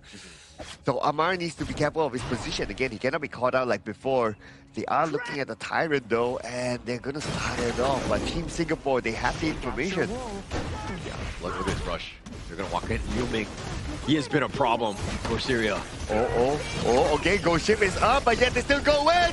And Amar will look at the Tyrant. Ibrahim will fall though in that process. Is it worth it though? Kayang will be the one to take it down, and they're looking for more at this point. And Abdulaziz will be the next target to be taken down. Bashar, they're aiming for him next, but before that, Yanza will fall in another area. Kayang will get one too. It's a 3-for-1 trade in favor of Singapore, and now they're looking to end this game. But Kayang with some fancy feet, his flash just getting him all the way back. They find Bashar, and now Singapore with only Amar up, and he's actually walking. He's trying to cut the wave, but they might just end. Yes, it is enough right now, but behind, well, can they stop him? The minutes in front is still hitting, and that should be enough. It should be enough right now, ladies and gentlemen. Team Singapore will get the victory in Game 1. And from both Singapore and Syria, they were trading left and right, and it was coming down to those final few moments. Team fights around objective. The Overlord bait coming in from Team Singapore just was one step above their opponents. Two evenly matched squads, right? Correct. And you're seeing that, like, how close they get. I mean, this is a very competitive game, competitive series, and this is kind of what we wanted, right? And at this point, Singapore, in my opinion, they kind of eked this one out. That was very close. It was just a couple too many mistakes by Syria in the end was the ultimate downfall for them in this game. Oh man, super duper close, man. It really felt like until the very, very end, it could have gone anyone's game. Even when the crystal was already exposed and that 1 minion walked through, it almost, and they still tried to like, okay, let's do the minion, let's do the wave cut behind, right? They still try as they might. You gotta give it to these players, man, from Team Syria. They really have that grip. They were trying so much to actually salvage that game itself, and we gotta give props to it where props it's deserved, right? Whereby, I gotta say, Abdulaziz and also Bashar, they were having a fantastic game on the Mai Xuanui and also the Dharma, continuously finding Yi Hui and also Kayang in the backline. Those were the exact few moments where we see like, okay, things are looking pretty good for Syria, getting a good 9-minute 30 seconds game and then converting that into an objectively Shadow Tyrant. But the problem is, the prerequisite, where's the minion wave coming in to push the towers? Yeah, and it's that perfect timing. It comes with execution and, of course, practice. When we're going in, we get those kills, and we take advantage of it with the minion wave. But another thing that you're talking about is Kayang. Yeah, he got focused early. That was definitely a problem for Singapore. But towards the late game, Kayang was like a slippery snake, and they were not able to catch him. He always got free, and that was how Singapore was able to overcome and take over these team fights. Yeah, and when it comes to team fights, we can see that actually both sides have their own advantages when it comes to team fight. No matter who starts the team fights first, they always know that, okay, as long as we know who to target first, who to follow, and more importantly, they move together. They go in together. Nobody hesitates. Both sides, they were always 50-50 in team fights. And it's always down to those key few moments, right? Even though, like, we say that, okay, this Guan Yu might not have the best game in terms of the counters here because Ata's locking him. Zhuangzi's always marking him, but he was still constantly being able to find those angles and setting up some of the teamfight moments for the side of Team Singapore. And Yu Ming, some crucial smites there here around, and he was that beefy boy coming in from Team Singapore in finding that tankability for some of these damage dealers. They really stepped up this game, right? I think that was the biggest differential in terms of just like, you know, Yanzi, you're talking about how his positioning might have been tough, and he definitely struggled at moments, but he knew when to go in versus like fully committing to a fight. And, you know, just staying alive was his biggest piece because he got low multiple times, almost went in, and those ghost ships were locking things down, and the ability to just kind of disengage was incredibly well played by him. Yeah, the ghost ships were really, really good, right? They were crucial here. And not only his ghost ships, now if you were to look at these stats, right, like damage taken by Amar, 128, he definitely became the key tank. But we also have to give credit to Ibrahim as well. One is about him taking in the damage because he's also able to heal himself as well. He also played a big role in like negating all those CCs coming in from Team Singapore. It was a very crucial pickup, right, coming in from Syria, noticing the fact that, okay, you have a Guan Yu, you have a Mozi here, let's double down on that and counterpick you with a Zhuangzi. It had shown a lot of success because at certain points of the game, Singapore was on the defensive side because they couldn't find an aggressive angle. Yeah, and I mean, Ibrahim definitely had impact, right? His butterfly effects were definitely just a kind of a thorn in the side of the Singapore squad, especially when they're trying to CC. But come those team fights, and we'll check it out in the highlights, it didn't seem like they were 100% on the same page. People were going in. Abdulaziz was trying to make solo plays. It didn't seem like Ali was, so helping to help support. But checking out this gold graph, really back and forth at the end of the day. Yeah, it's an illustration of whatever happened earlier on, right? There were moments for both sides. Most of them by Team Singapore. Obviously, that's why they won towards the end. But there were times where Team Sierra, they're like, okay, we could fight back. And some of those fights were really, really good that it almost feels like, oh, are they going to do this major comeback? It's about the 5v5s, right? Like you can see on the stat screen on top of Team Syria, they got 2 Shadow Tyrants here. And Shadow Tyrants are always the game-changing moments where you can actually out-teamfight your opponent. But it comes down to those important team fights where it's everybody's game, you know, like 5v5 around that overload that we can see in the highlights later. That's where it toppled the goalie all the way into the favors of Singapore. Yeah, and I mean, it took them 15 minutes to get there. This is definitely one of the more competitive games that we've seen. I mean, the way that they were able to go back and forth, and it started with this. Yeah, this was the one of the earlier fights, right?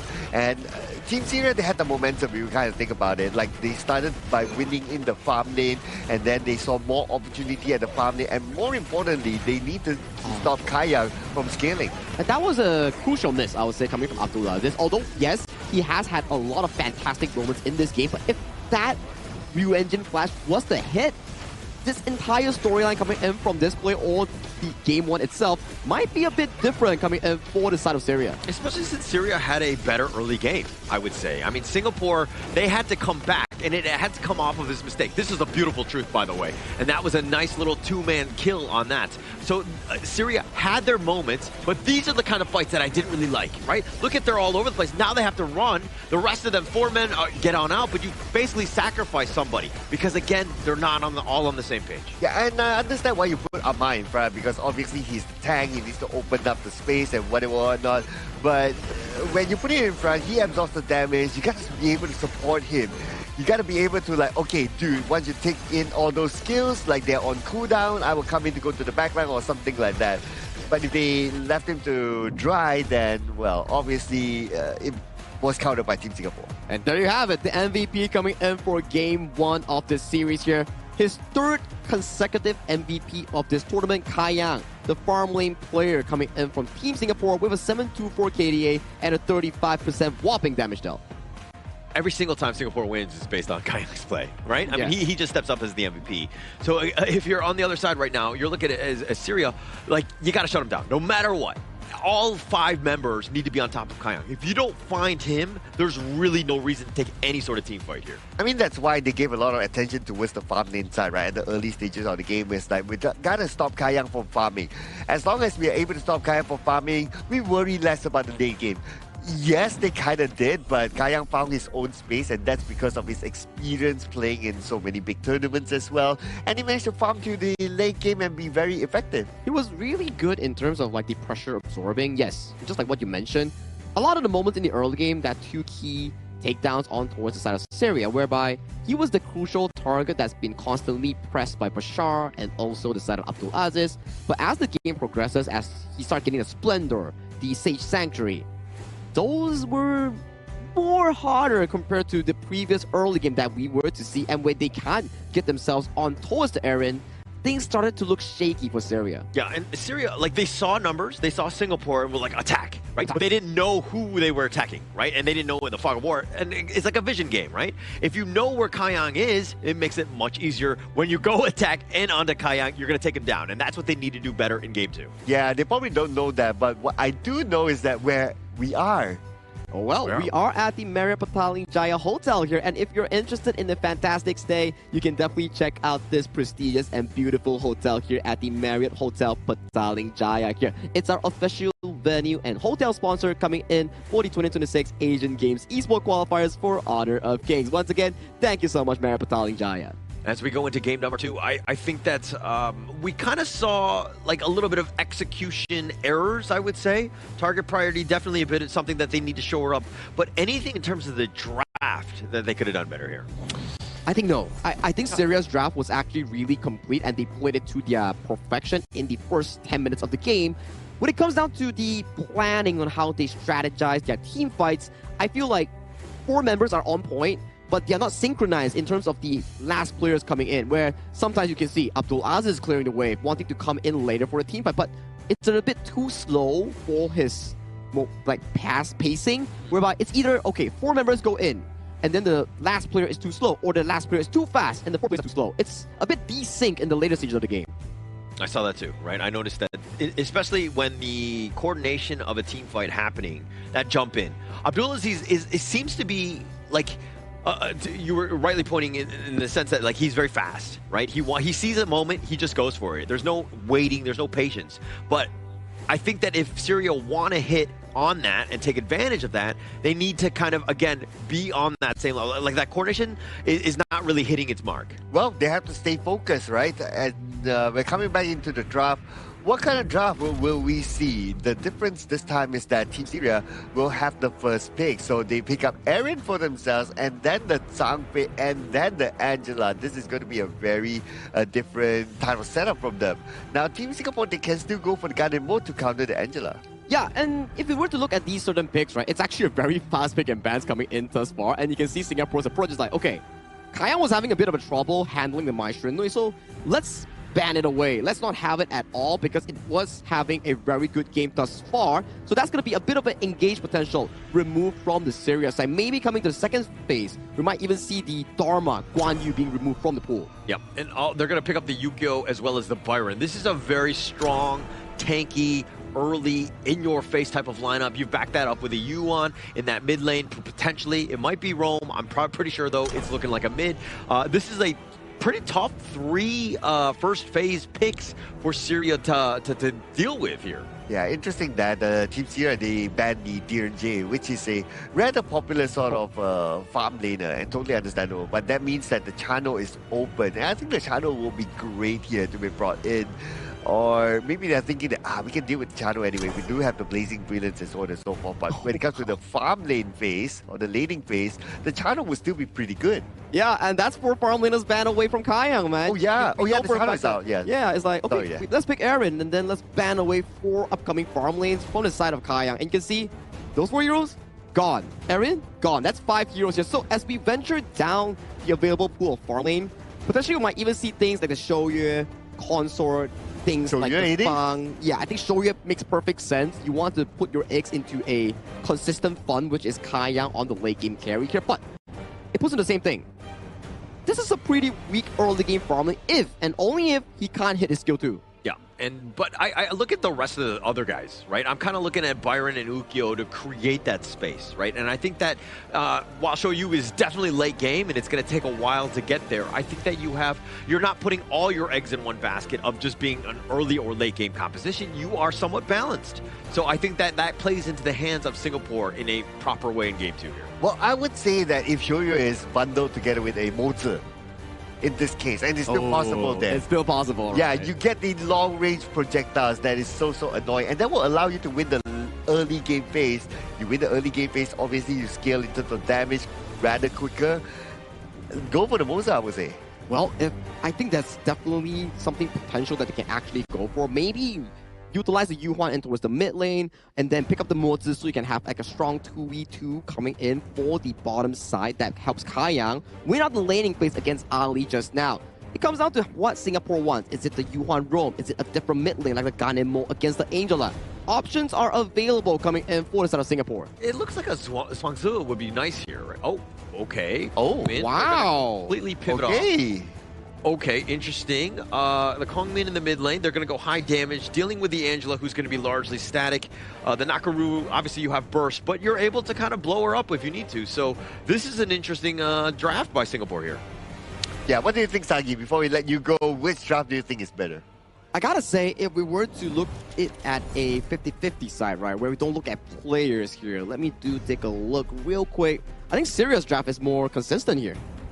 I think so too, actually. I mean, we're going in. I mean, they have teamfight galore. The Bai Chi, the Zhang Fei, those are going to be some wombo combo. Plus the Angela on top of that with a Blazing Brilliance. You have a lot of burn. So it really comes back to execution. Singapore on the other side, if we're looking at this Shoyu, I mean, Kaiyang is your win condition. Give him space, he will carry you. But for the record, yeah, Sagi said that the last time too. That Syria has the best draft. It's okay. Nobody's keeping score unless we're talking about the number 67. Oh, okay. That's the number, right, to keep track of. Okay. Okay. I'll keep an eye on the next one then. But anyway, I would have liked the Moza combo together with the Soyu, though, because it's so annoying. 2 projectiles, and also you don't have the Arlie on the other side to negate all those projectiles. But okay, they went for this instead. Let's see how it turns out for their strategy. Yeah, and look at how Singapore right now on the they have to dodge the Chaos Cinder. Well, what? Okay, that's 2 Chaos Cinders dodge back to back though. I mean, but there's still, it's about this, the Firehawk more than anything else. I think Singapore, as long as they don't, it doesn't look like Abdulaziz got any sort of value out of that. They didn't get a kill, they didn't get the Firehawk. He's just moseying on his way back to the mid lane. Oh, but look at what's happening at the top though. Pasha opening up the space, he sees the blue buff being taken, and they will jump in to try to get that one. Ammar is pretty low on health, and Yihui gets the first strike. Abdulaziz trades it back by taking it down, so it's a 1-4-1 for now. Bashar kind of low, but he is the Bai Chi. Yeah, I love the way that they engage there, Singapore. I mean, they were looking to be aggressive. They took 3 members, understanding that, hey, they're going to be weak in other lanes. It happened to be the bottom. Abdulaziz rotates all the way down there and actually made it back somehow to have some sort of an impact in that team fight. But Singapore came out on top. Oh, snipe or miss. Okay, but that's the scary part, right? If you're going up against a Shoyu, right? It's like, okay, you can see that line, and it kind of gives you that anxiety of like, okay, will it hit onto me? Will it not hit onto me? So you're always thinking about dodging that line. Yeah, man, I hate lines. Don't you? Oh, yeah, I do. So don't cross the line. I've crossed it many a times, but Ali getting a little low here, and look at, he's just looking to, like, I mean, just explain the way he's playing. I mean, he's just pointing it away, and at the last second, right before it's about to shoot, he then tries to unleash, try to catch him off guard. It doesn't look like Kaiyang's been on point thus far. Oh, Yuming now, they're starting to make this jungle invasion, and did they manage to get it? Oh, not really though. Abdulaziz got it, but more importantly is that it's taken away from a jungler. Yeah, contest, right? And you're creating, I mean, it's still, actually, it looks like they did steal it away. So Yuming actually got smite on it, so that's tremendous value. Taking it away from Omar, and you know the Nakaru wants to be farming. He wants to be left alone, and he will be able to carry at a certain point. But right now, Singapore being aggressive. Yeah, they're turning on the pace right now. They see Abdulaziz, and they immediately get a strike onto him. In fact, they get a double strike together with Ammar at the same time. That's a double 8 down. Yeah, double. It's huge for them. I mean, taking both of them down, but Abdulaziz, these are also moments where like, hey, okay, Ibrahim, you got to rotate. We got to get the numbers even so that we can contest and defend our own jungle. Singapore right now putting the hammer down because they're being so aggressive, taking even your boars from under your nose. And look at what the Shoyu is doing at the bottom, right? It's like a free lane for him. He can farm, he can push, but lucky for a Team Zero is that Shoyu is not the fastest of pushers. So the best that he could do is that, okay, I just push forward and then I farm, I turn back and I farm more. The focus right now for Kayang is to farm as quickly as possible. Oh, the Chaos Cinder and the Umbrella Outburst, both of them missing. Oh, and they're going in. Yumi takes a lot of damage, and Ali was ready for him. Thanks to a little bit of help with the tower, Yumi was not able to follow up. Yeah, Yuming, not the greatest of decisions. I mean, Ibrahim had just missed his Umbrella Outburst. He was still in Ferali form, so he was going to be tanky enough to take on any sort of assault. So Yuming, again, I think it was more of like, hey, I feel great. We feel like we're ahead. Let's try to force something. And again, Yuming with a bit of a mistake there. Okay, and why Kayang channels his snipe from behind before he moves in front, right? Is because he doesn't want to allow his opponent to see that line. Because as an opposing side, you still can see that line, whether it's aimed at you or not.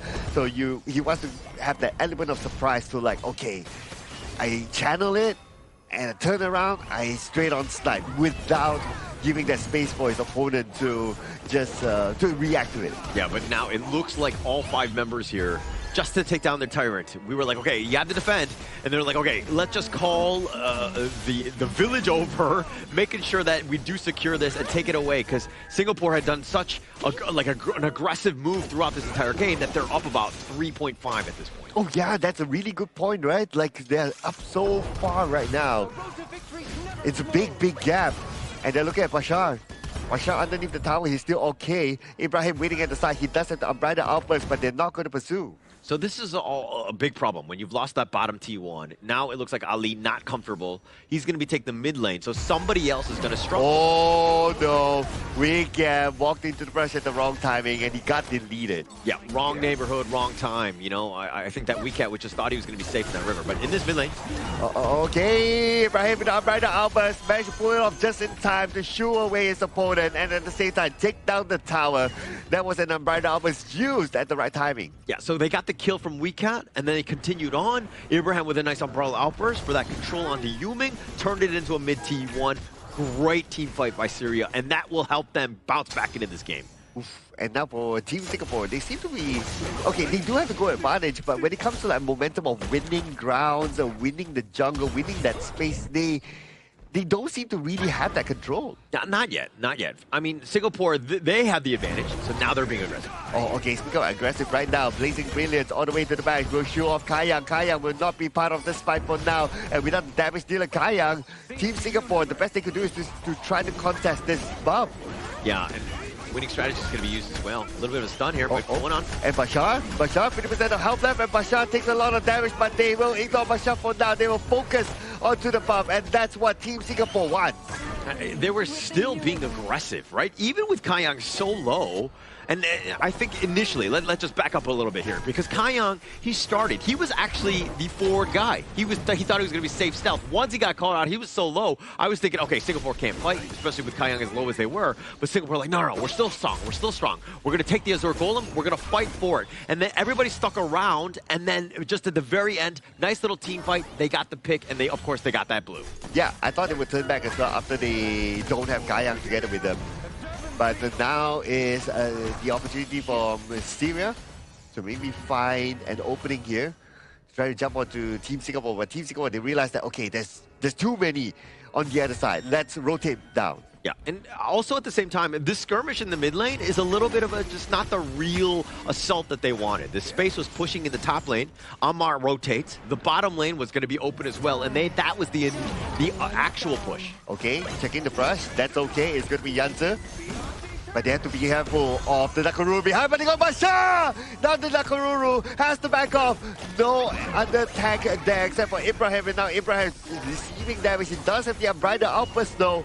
He has to keep it for the right timing. Yeah, opens it up. I mean, Yuhei caught out Bashar. He was all by himself. And when you know that winning strategy is coming and you have no friends nearby, that is a lonely and depressing time where somebody can't come and save you. And Speaking from experience, by the way. Oh, okay, yeah. Don't worry, I'll always be there to save you. The bodyguard? No. You don't know that? Okay, let's leave the singing to far out. Anyway, so right now we get Okay, he's safe for now. Team Singapore, they're spreading out. They're not looking for a team fight because they know in 20 more seconds the Tyrant is up. And that's the big piece, right? I think the way that Singapore are moving across the map, putting, again, the top T2 just barely hanging on, but it's all about this big Tyrant here and then the Shadow Tyrant later. But again, it's about kind of funneling him and forcing them back. Okay, they managed to get Yumi, but can they delete him in time? Yes, they will. Amar will target him down. Crucial in the shade onto Yuming, but can Team Singapore trade it off? A couple of players from Team Zero, they're kind of low though, but Team Singapore, without Yuming, they cannot follow through. I mean, they don't have the catch, and this is the thing about the Syria lineup, is their team fight is legit. Right? If they're able to initiate on top of you, like you saw from Bashar, those are the kinds of plays that they need to make because they're going to be team winning, right? He goes in, Ibrahim's a secondary, and Ammar and Ali are literally there for cleanup. Abdulaziz, again, can just burn people down as well. So this is the generally the best case scenario for them, and they were able to get a pickoff, but they didn't get any objectives out of that. Oh yeah, that's true. Let's not forget about Bashar as well. He's able to use his lane ways to follow up too. So they have a lot of options there. Now for Team Syria, they just need to find that sequencing. But Abdulaziz went down to the hands of Kayang, and without a big bursty damage from behind, well, this is the opportunity for Team Singapore to push.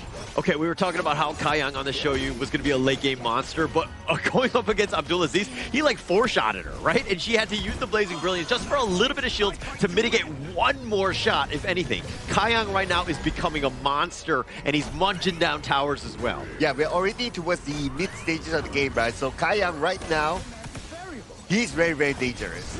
And we can see through the damage that he's putting out right now, even Yuming pushing at the top, and he's going to take down the tower just like that. Umbrella Albers onto the 4, but who's going to follow up from there? They try to stay by though. They still got Yanza, but they will lose their tower in the process. Right now, Team Singapore in 5-man. They got Ibrahim, and Bashar gets taken down by Yihui from afar. Yeah, Ammar actually went in very late. They were actually disengaging, but Ammar's like, no, go. He actually just was barely able to go in, but he gets picked off, and now Syria, in a world of hurt, somehow have to hold with only 2. Oh, okay, look at the Kayang's position. He's at the Overlord right now. He's soloing the Overlord by himself. He's like, okay, guys, okay, we don't have enough ammunition to push. Let's get this Overlord and let's push again. Yeah, and I feel like, I mean, if we're checking out this replay, look at the play from Ibrahim. Nice umbrella outburst, but now the follow-up comes in. They get Yansa. Things are looking fine, but then they take down the tower and the damage is for real. Yuming and, of course, Yue, both of those guys doing enough, but Ammar coming in late. This is like one, hey, if I'm making a grab delivery, I want things on time. Oh, wow. If not, complain? Yeah, well, not like that. I mean, if it's going to be late, the food's going to be cold. Okay, sorry, well, I'm hungry, guys. Unfortunately, no refund here. But, yeah, Umbrella Albers was great, right? You catch 4 of them, but the timing to come in is a little bit off there. So, yeah, they have to work on that because second chances don't come often, especially if you're this late into the game. And now the Shadow Vanguard, bottom lane, and Kayang, like artillery bombardments from afar. This is like best case scenario for Singapore as they can slow siege this bottom T3. Oh, I'm also looking at what's happening in the middle. Yuming pushing in through, and he almost got that tower. Tower is pretty low, down to the last tick of health, and he will be taken down.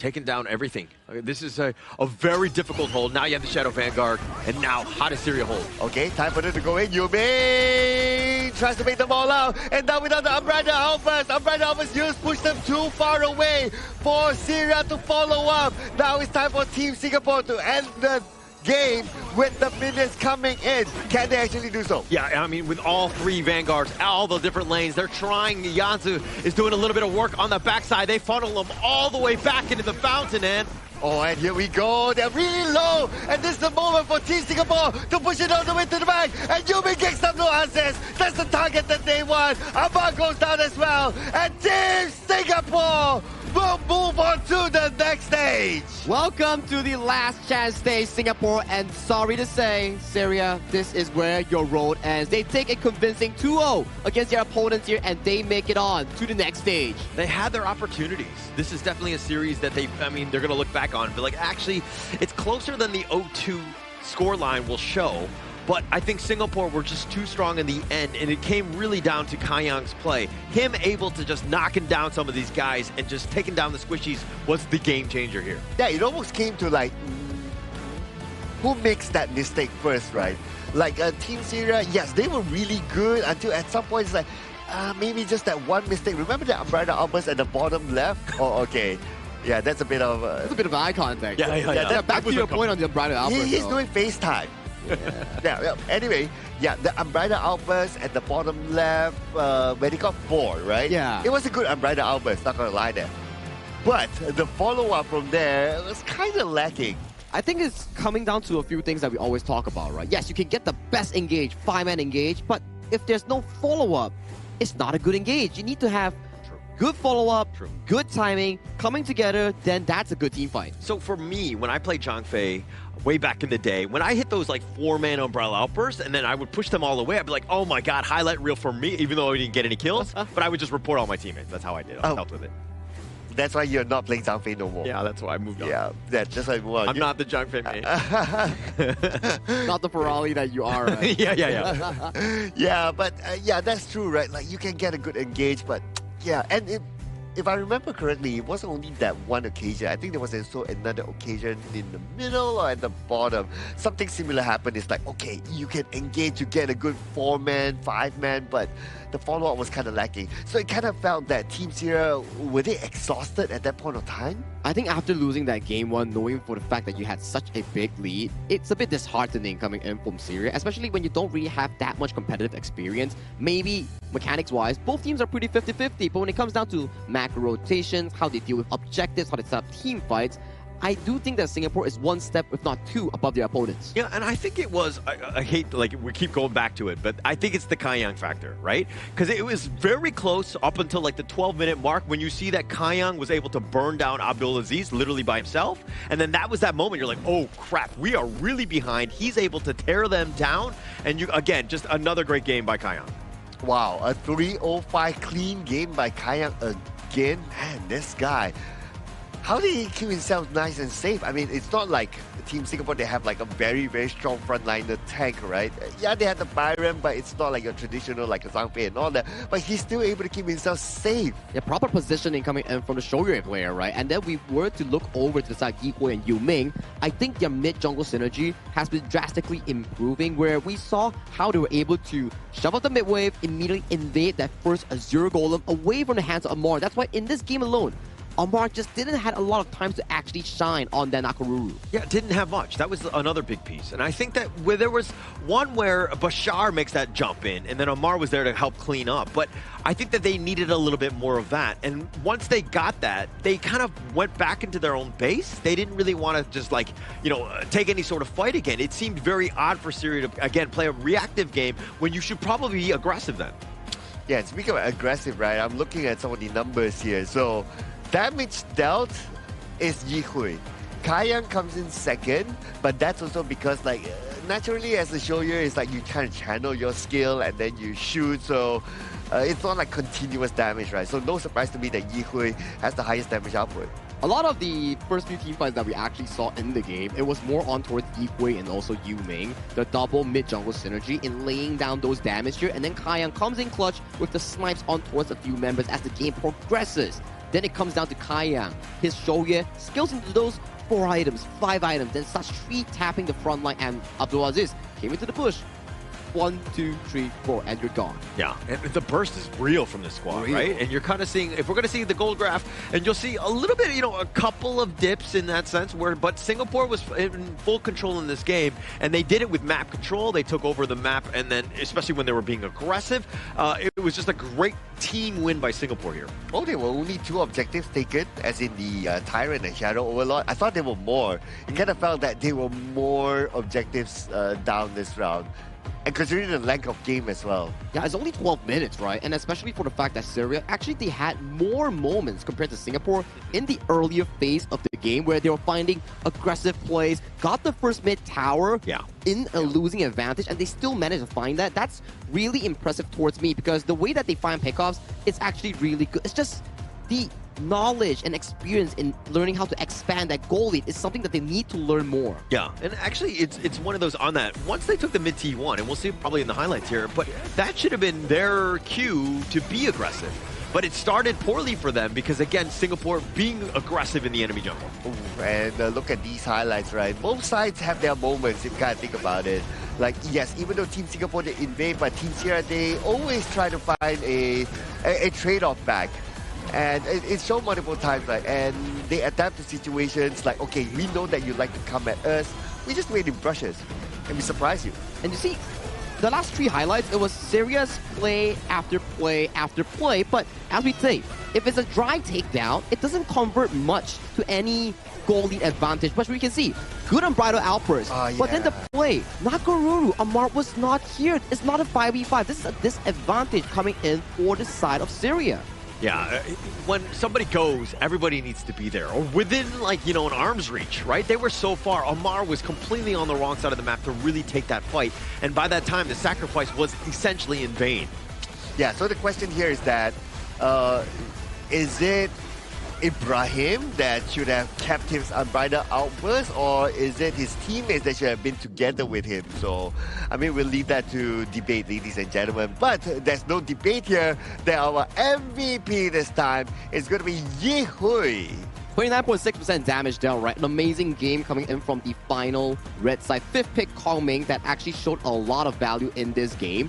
Usually when we see the playstyle of Team Singapore, it's more on Yi Hui on those control mages here. But today, coming in towards this very important Game 2 series, he showed up with a power pick of the Kong Ming. Yeah, and actually we had not seen that throughout, right? The Asian Game qualifier. So to be able to spring it on board to ensure that they get this, this win to get onto the last chance stage, I mean, Yuhei really, the timing couldn't have been better for him to really step up here. Yeah, and he did the most damage as well for the team. So great work by Yi Hui and the rest of Team Singapore.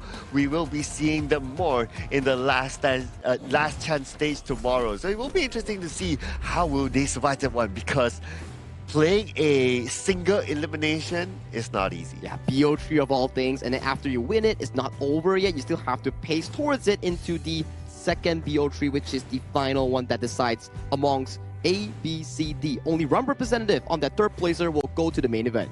Actually, all of the teams are looking incredibly strong. So I think even tomorrow's games are going to be amazing. I think that we've got all 4 teams locked in, so we know exactly where they're going to be. But Singapore is the representative Group D. I think that they stepped up, and I think, for the Group C winner, which I don't know off the top of my head right now, for that 3rd place, they're probably cowering in fear a bit. I mean, Singapore are fighting that.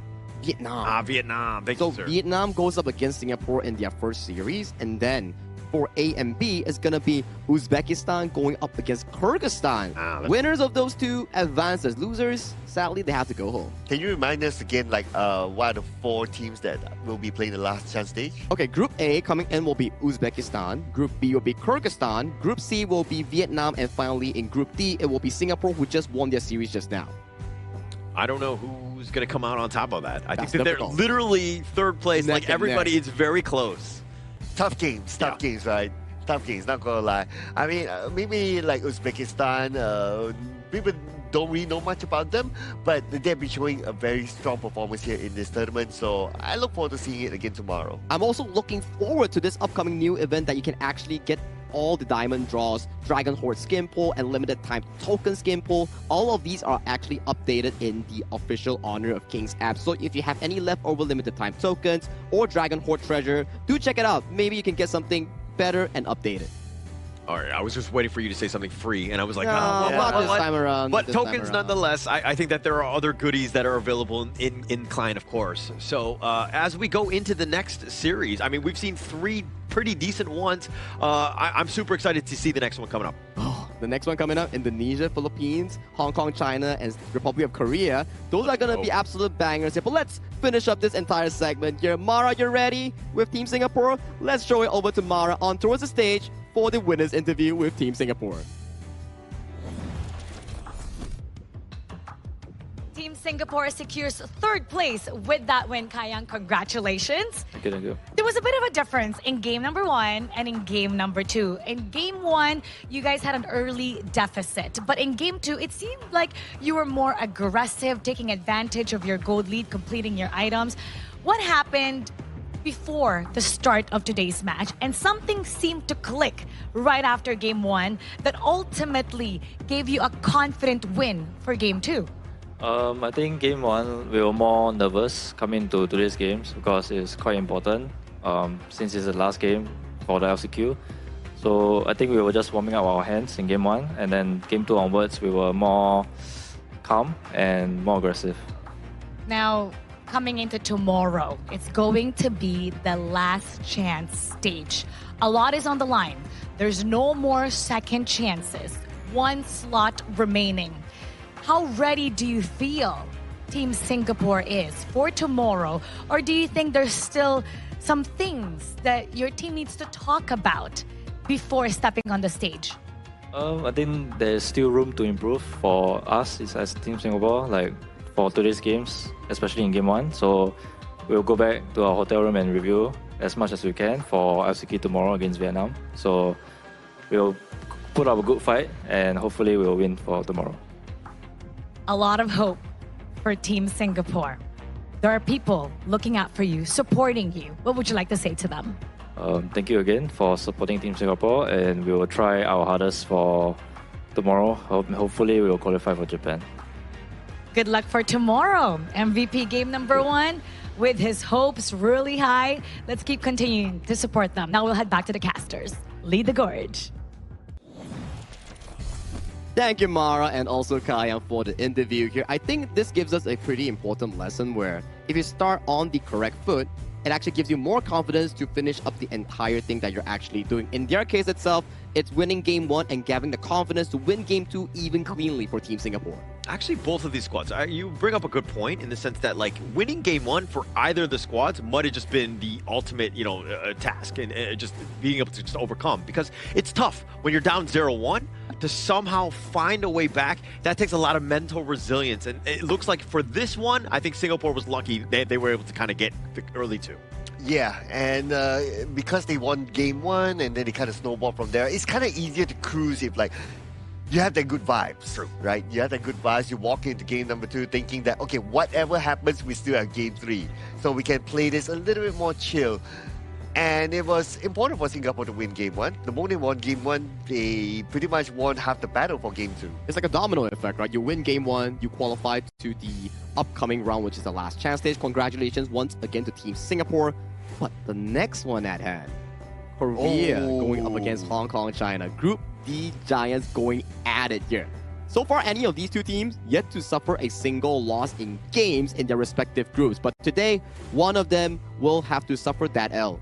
Yeah, and actually going into both of them, when we talk to both of the teams, they seem to think that they're the stronger of the teams, right? Which you want confidence, right? You want that going into a series, but it seems like the Korea side were like, actually, we're just going to end it much quicker. I think that they were a little bit more bold with some of their statements. But you know what phone is the boldest here? It is the iQOO phone, ladies and gentlemen, that is currently being used as the official gaming phone for the 2026 Asian Games Esports event, Honor of Kings Qualifiers. The exact same phone that is currently being used by our players to show off those amazing moves. I can't wait for both of these teams coming up in the next match and the one after it to use the iQOO 15R in playing that important BO trade. Like, ladies and gentlemen, I understand that the coming games, they don't have that substance where I say in terms of like qualifying or not qualifying, because the upcoming 4 teams that are going to play, they're all qualified to the main event, but it's the grudge match, the battle of first, that's so entertaining between these 4 teams. We have Indonesia going up against Philippines in the last series of the day, and later on, just now that we saw, Hong Kong, China, and Republic of Korea. These 4 teams, these 2 series, is going to be an absolute banger. Yeah, you don't want to go in limping, I would say, right? I think that you want to go with your best foot forward. I mean, we've kind of been talking about even game one, right, with this Singapore and Syria. So even for this one, it's not only bragging rights, it's about respect and just becoming the best team in your group. I think that would speak volumes as you go to that main event. But you know, good things takes time to cultivate. We need to give it a bit time to actually marinate it before we come back for the important match between Hong Kong, China, and Korea. So after this, we will come back after this short break.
Asian Games stage.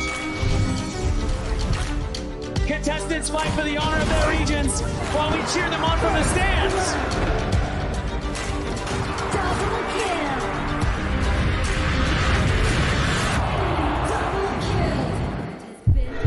kill. This is a challenge, but it is also an opportunity. The tide is turned.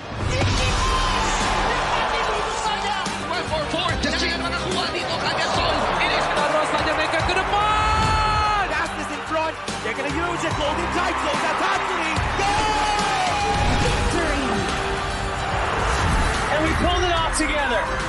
We share the same voice, the same radiance. This moment of brilliance belongs to all of us. Together, we shine.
Welcome to the 2026 Asian Games Esports Qualifiers, Honor of Kings.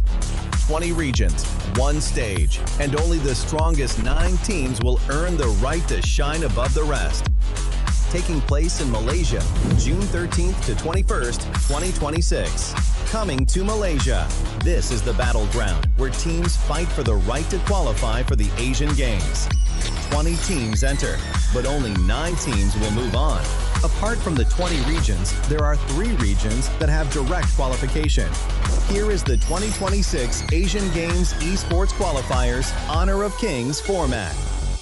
First, the 20 teams will split into 4 groups of 5. In each group, every team faces every other team once in a single round robin, with every match played in a best-of-3 format.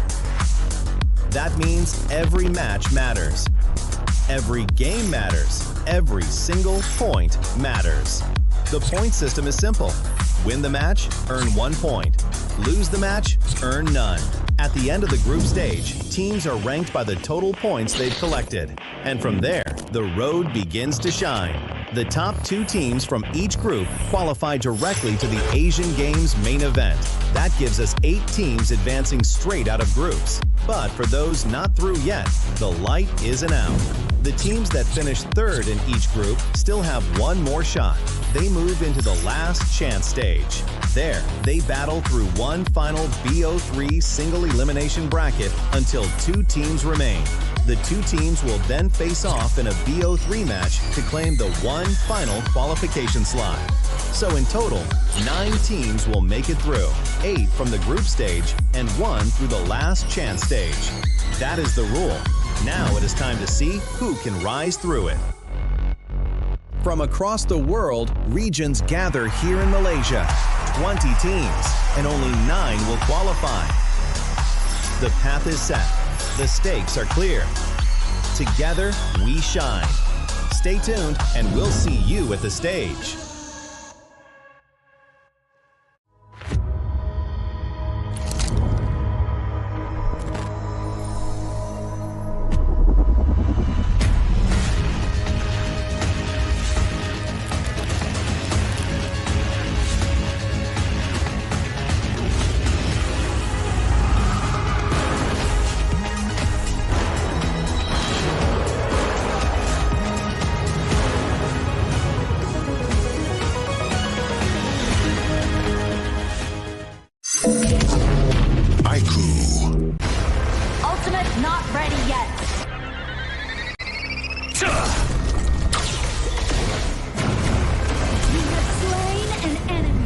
My magic murmurs in ecstasy.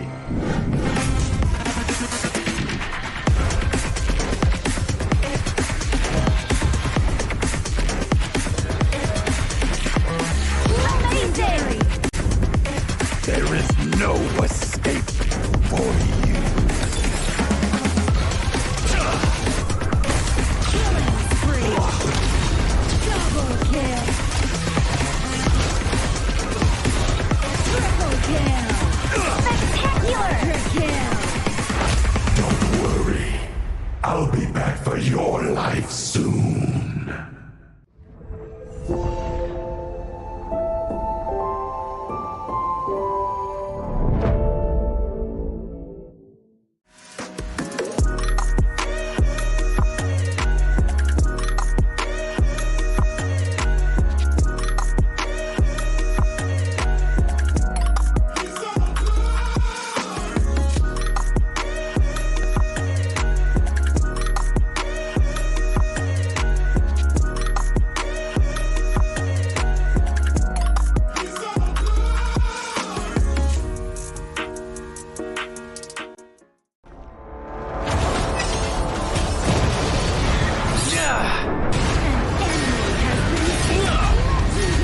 Double kill! Shall I compare thee to a summer's day? Slain. Don't engage! Slain. Don't crush us like insects! Slain an enemy! Defend our base! Our high ground tower is under attack! Amazing! Unbelievable! Triple kill! Ah, the fragrance of romance. Ally has been slain! Rampage! Double kill! Triple kill! Spectacular! Pentakill! Lady Fortune is on my side.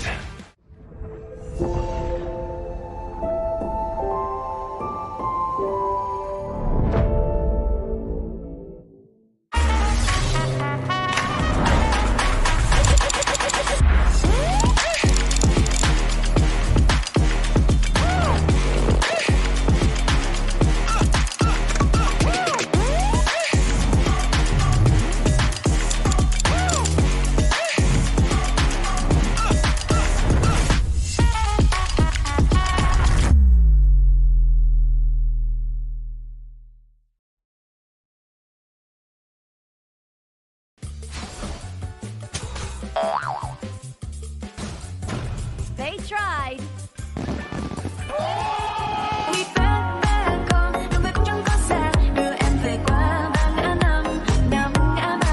The new Spritling skill, Dig It, is a passive skill, which will automatically trigger at fixed times each match, up to a maximum of 10 times. The skill grants guaranteed standard rewards like gold, XP, shield, health recovery, and more. There's also a small chance to uncover mysterious grand prize effects during the match. Dig It may also produce tradable high-value treasures. Detailed information about acquired treasures will be shown after the match ends. Each treasure has its own rarity and storage size, and obtained treasures will be automatically stored in your warehouse. If you want more high-quality treasures, make good use of the Treasure Fusion feature. You can also copy and share your code so friends can help speed things up. Treasures in your warehouse can be sold for event currency, which can be used to redeem skins, items, and other rewards on the event page. You'll even have a chance to win physical prizes like smartphones and cash. You can also spend event currency to bid on high-value rewards. The auction uses a hidden bidding system, where you can submit 2 bids for the same reward. The highest bidder wins, giving you even more ways to obtain rewards.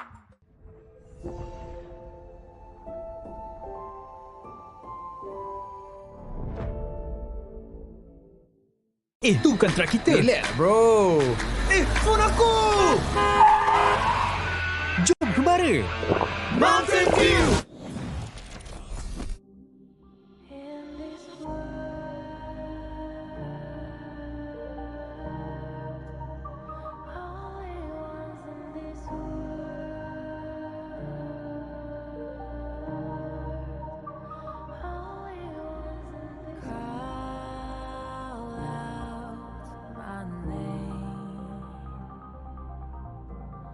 cut through the sound of the rain. No matter how I feed the flame, you know I feel the darkness and the pain. All of the ways we tried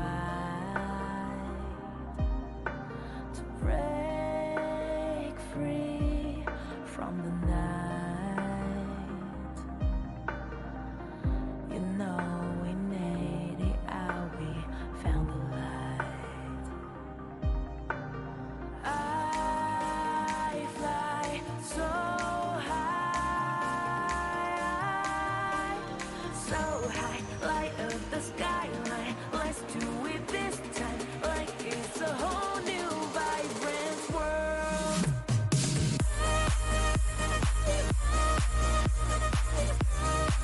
Like we're the only ones in this world. Like we're the only ones in this world. Now I see that I got everything I need. It's alright, I'm on fire, I'm alive, 'cause now I fly so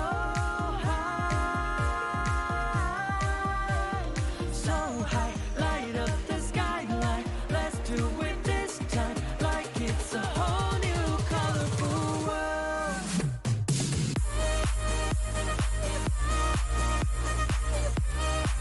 Like we're the only ones in this world. Like we're the only ones in this world. Never thought we'd get this far, burning like the stars. How we get this far? Like we're the only ones in this world.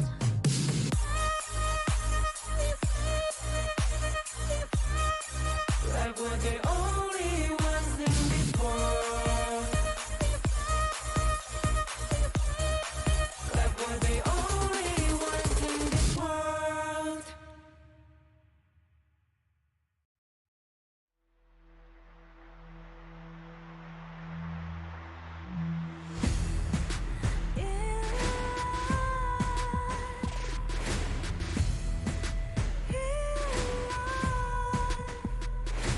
What's a life without its worth?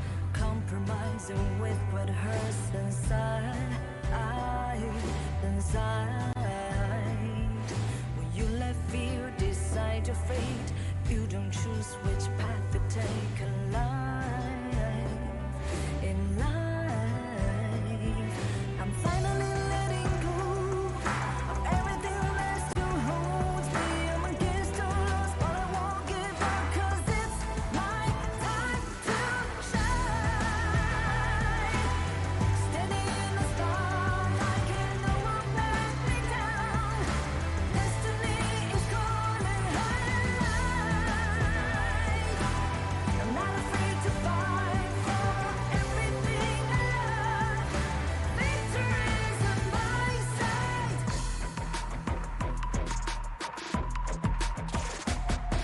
The more we lose, the more we gain. The more that nothing stays the same. In time, can love ever, can forget. What you see is what you get. Sometimes,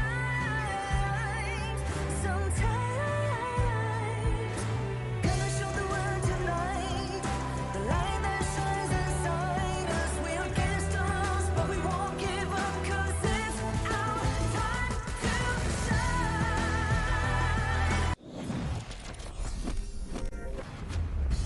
The time is now. A fateful encounter coming in from Group Indeed, this is day 8 of the 2026 Asian Games Esports Qualifiers for Honor of Kings. I'm your dead souls once again for today, Sagi, and with me, we introduce back once again Adam and also Holler back to the broadcast. Yeah, and as we go into this one, this is more for the bragging rights. Both of these two teams have already made it to the main events, Korea and Hong Kong, China.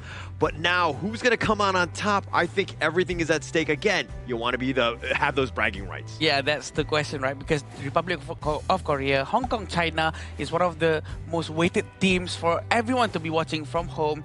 And this is going to be a very tough one for sure for both sides of the team because their gameplay playstyle is almost similar. One is the unstoppable force and one is the immovable force. And before we go into any of the forces here, let's check out the new hero here that has been updated in the official server of Honor of Kings since June 17. It's going to be Tavara, Lorian, Annette, and Florentino, currently available in ranked games and also normal matches for your disposal here. If you're into new heroes, do check them out. Yeah, and I mean, they're available for free, right? And you got me with free, so I think that we'll sign in, play those games, ensure that we get as many of those goodies as we can, right? Yeah, definitely. And we want Devara for us to try it out. And there's a lot of other things as well. So don't forget to update your game as soon as possible. Going back to our match today, because this is the most weighted one, the match number 4 between Republic of Korea and Hong Kong, China. It's gonna be a tough one. We've seen Republic of Korea with their aggressive gameplay, extremely aggressive, and also from Hong Kong, China, they're playing a much more conservative but very, very textbook playstyle. Now, before we go into more of the analysis on both teams, gentlemen, who do you have in your prediction here? For this one? Correct. I probably would have... Scores as well. Score-wise, wow. A little bit of pressure there. Okay, I'm going to go with... I would have said 6-7, but I'm going to go with 2-0 in favor of Republic of Korea because of the fact that we've seen them from Nongshim Red Force, right? And this is literally that team, and they carried over. They have a little bit more, I would say, competitive experience under their belt, especially it's more recent, right? So I always look at more recency versus something that's kind of like you're playing scrims in the back and you're not able to have the same level on stage, for instance. What about you, Adam? I initially have the same idea with him, but I feel that maybe the gameplay from Hong Kong, China is just so textbook, so conservative that we're going to be heading into a very long, probably a little bit slow game, but I think Hong Kong, China is going to be winning probably 2-1. Hong Kong, China. Oh, wow. Okay. All right, you're going to be wrong. Okay, cool. Thank you. For me, I think it's going to be Hong Kong, China 2-0. Oh, wow. Okay. Oh, we have different ideas here on top of the broadcast here. None of us are agreeing to each other, but that's the interesting part, right? So, let's kickstart off this epic showdown between Hong Kong, China and Republic of Korea with this teaser video to introduce our teams towards the stage. Let's go.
Fast, aggressive, relentless, a team that has torn through the competition with confidence and precision. Their win streak continues and every opponent knows the challenge that awaits them. Here comes the powerhouse, Republic of Korea!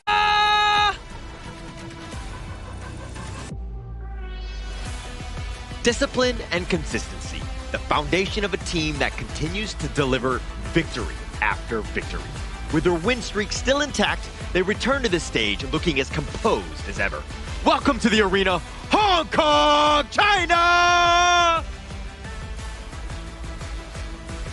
The fight for first place in Group D, both undefeated, but after this series, one will remain and one will take that defeat on towards their belt. Let's go, gentlemen. Yeah, this will definitely be the game that everyone has been waiting for.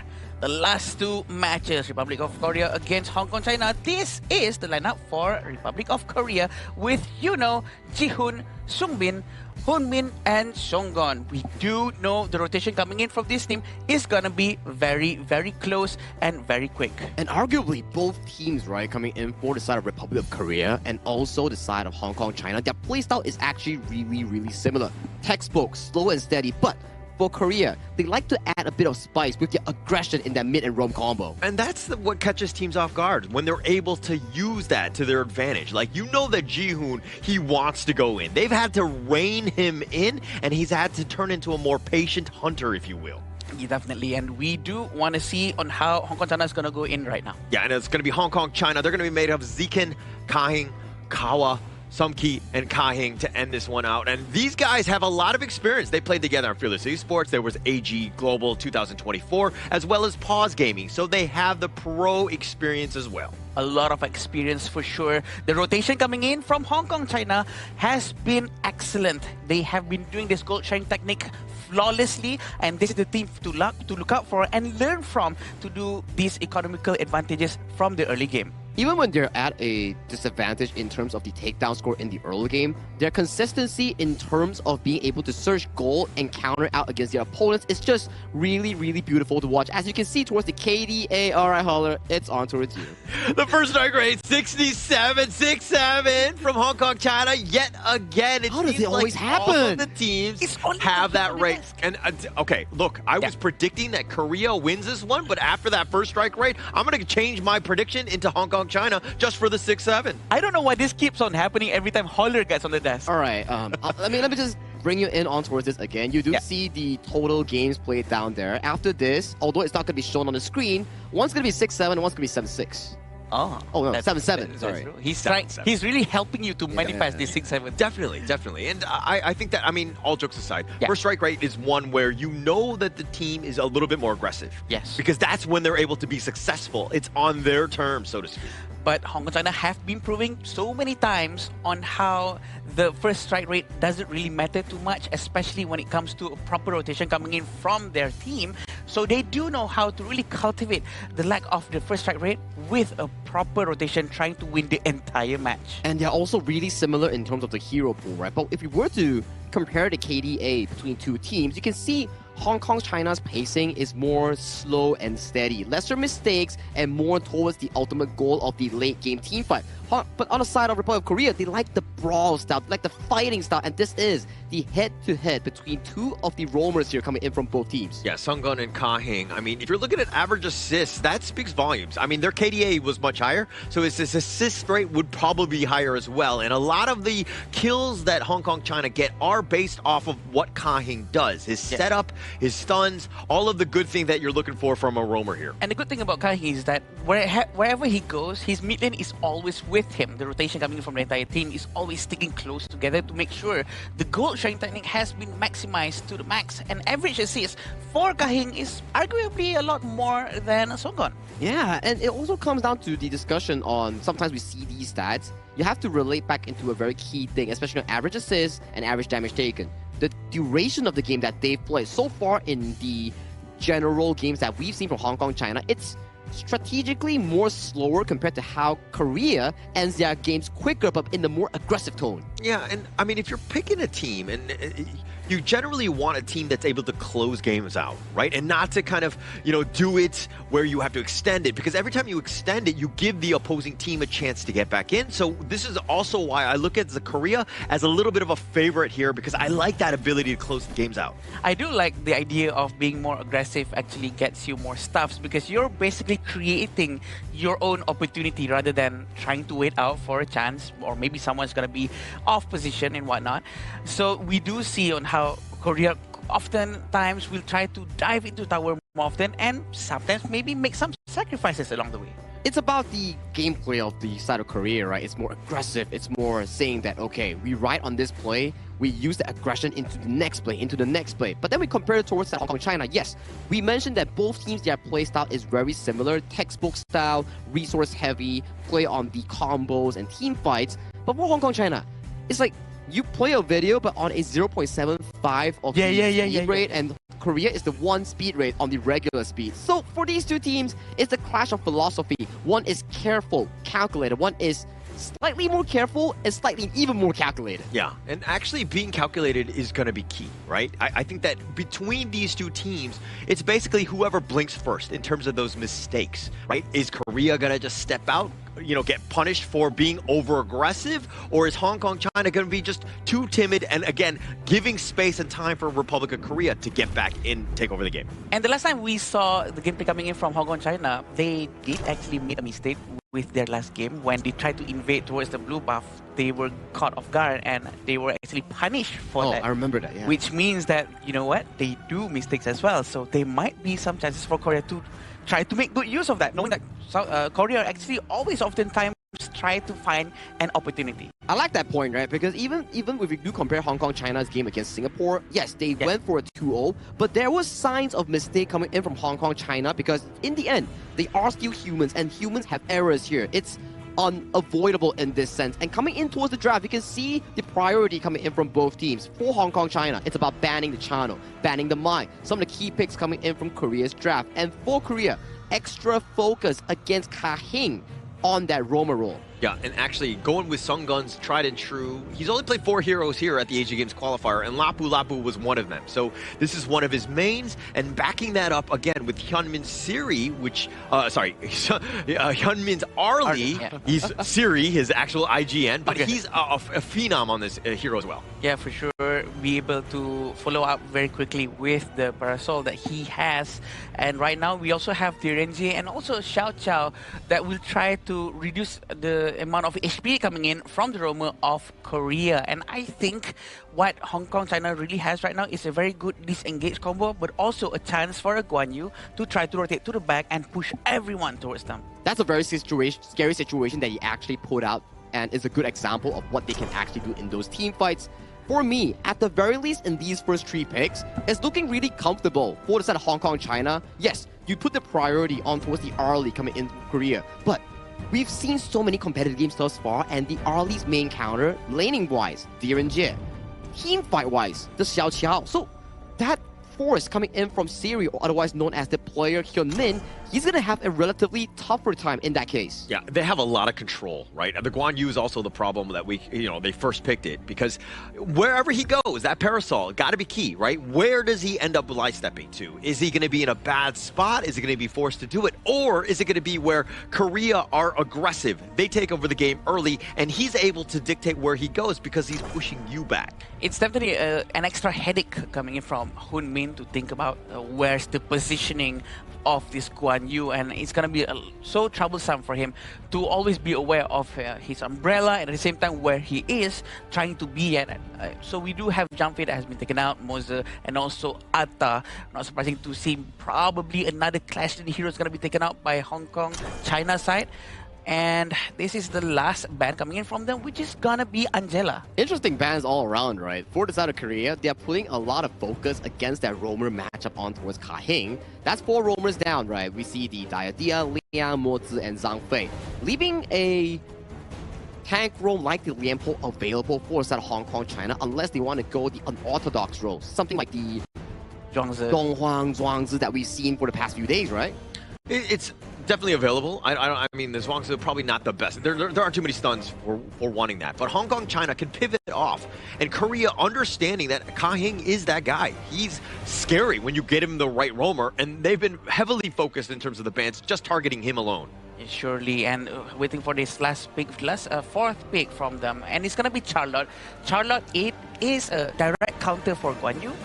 Compared to any other heroes, it's one of the nicest one to pick. I'm quite surprised now that Hong Kong, China did not ban Charlotte from this situation. I was expecting more to try to make sure Guan Yu to be as efficient as possible. But right now, there's this one hero that for sure we'll be able to slow down the movement of this Guan Yu. Oh yeah, I know you're a Charlotte main here, right, Adam? And Charlotte's enhanced third stack on the basic attack can slow the Guan Yu, making him slightly inefficient in those team fights. Is what you're suggesting here? I like the fact. I like the fact. I think that's going to be very effective against Guan Yu, but it all goes down whether or not who's going to rotate towards the clash lane more to make sure that the clash lane is going to be able to rotate and be much more effective, moving on towards to the mid game all the way to the end game. Yeah, Hong Kong China getting the Yukio, which is probably top 3 meta pick at the Asian Games qualifier, and getting it this late. Plus, you're backing it up with the Lian Po. It's a just tried and true in terms of roamer. Like, it kind of mitigates a lot of the bans because it's still such a great roam pick, especially last year. Oh, I'm not too sure about this final pick on this Lady Zone here, Holler, because I like the idea that you can actually slow down the enemy team with the Lady Zone. But take a look at the mid-jungle roam matchup here.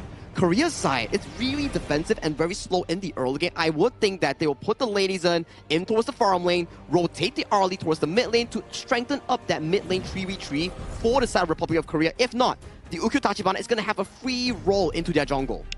That's definitely most likely what's going to happen, but it all goes down to execution from both sides of the team, and having this Lady Gen is surely going to spice up the way Guan Yu is going to be able to move towards the team. Yeah, 4 series of the day. Game number 1, we wanted to see who's going to be tops of Group D, right? Hong Kong, China, who generally play a little bit more patient. I think their draft is a little bit quicker. The Republic of Korea side generally play fast. That lineup is looking a little bit more towards the mid to late game. Yeah. So this is a very interesting chess match as we, of course, go into game 1 here. Chess match it is, and they're going to try to open up the vision very early on. Very standard play coming in from Kahing.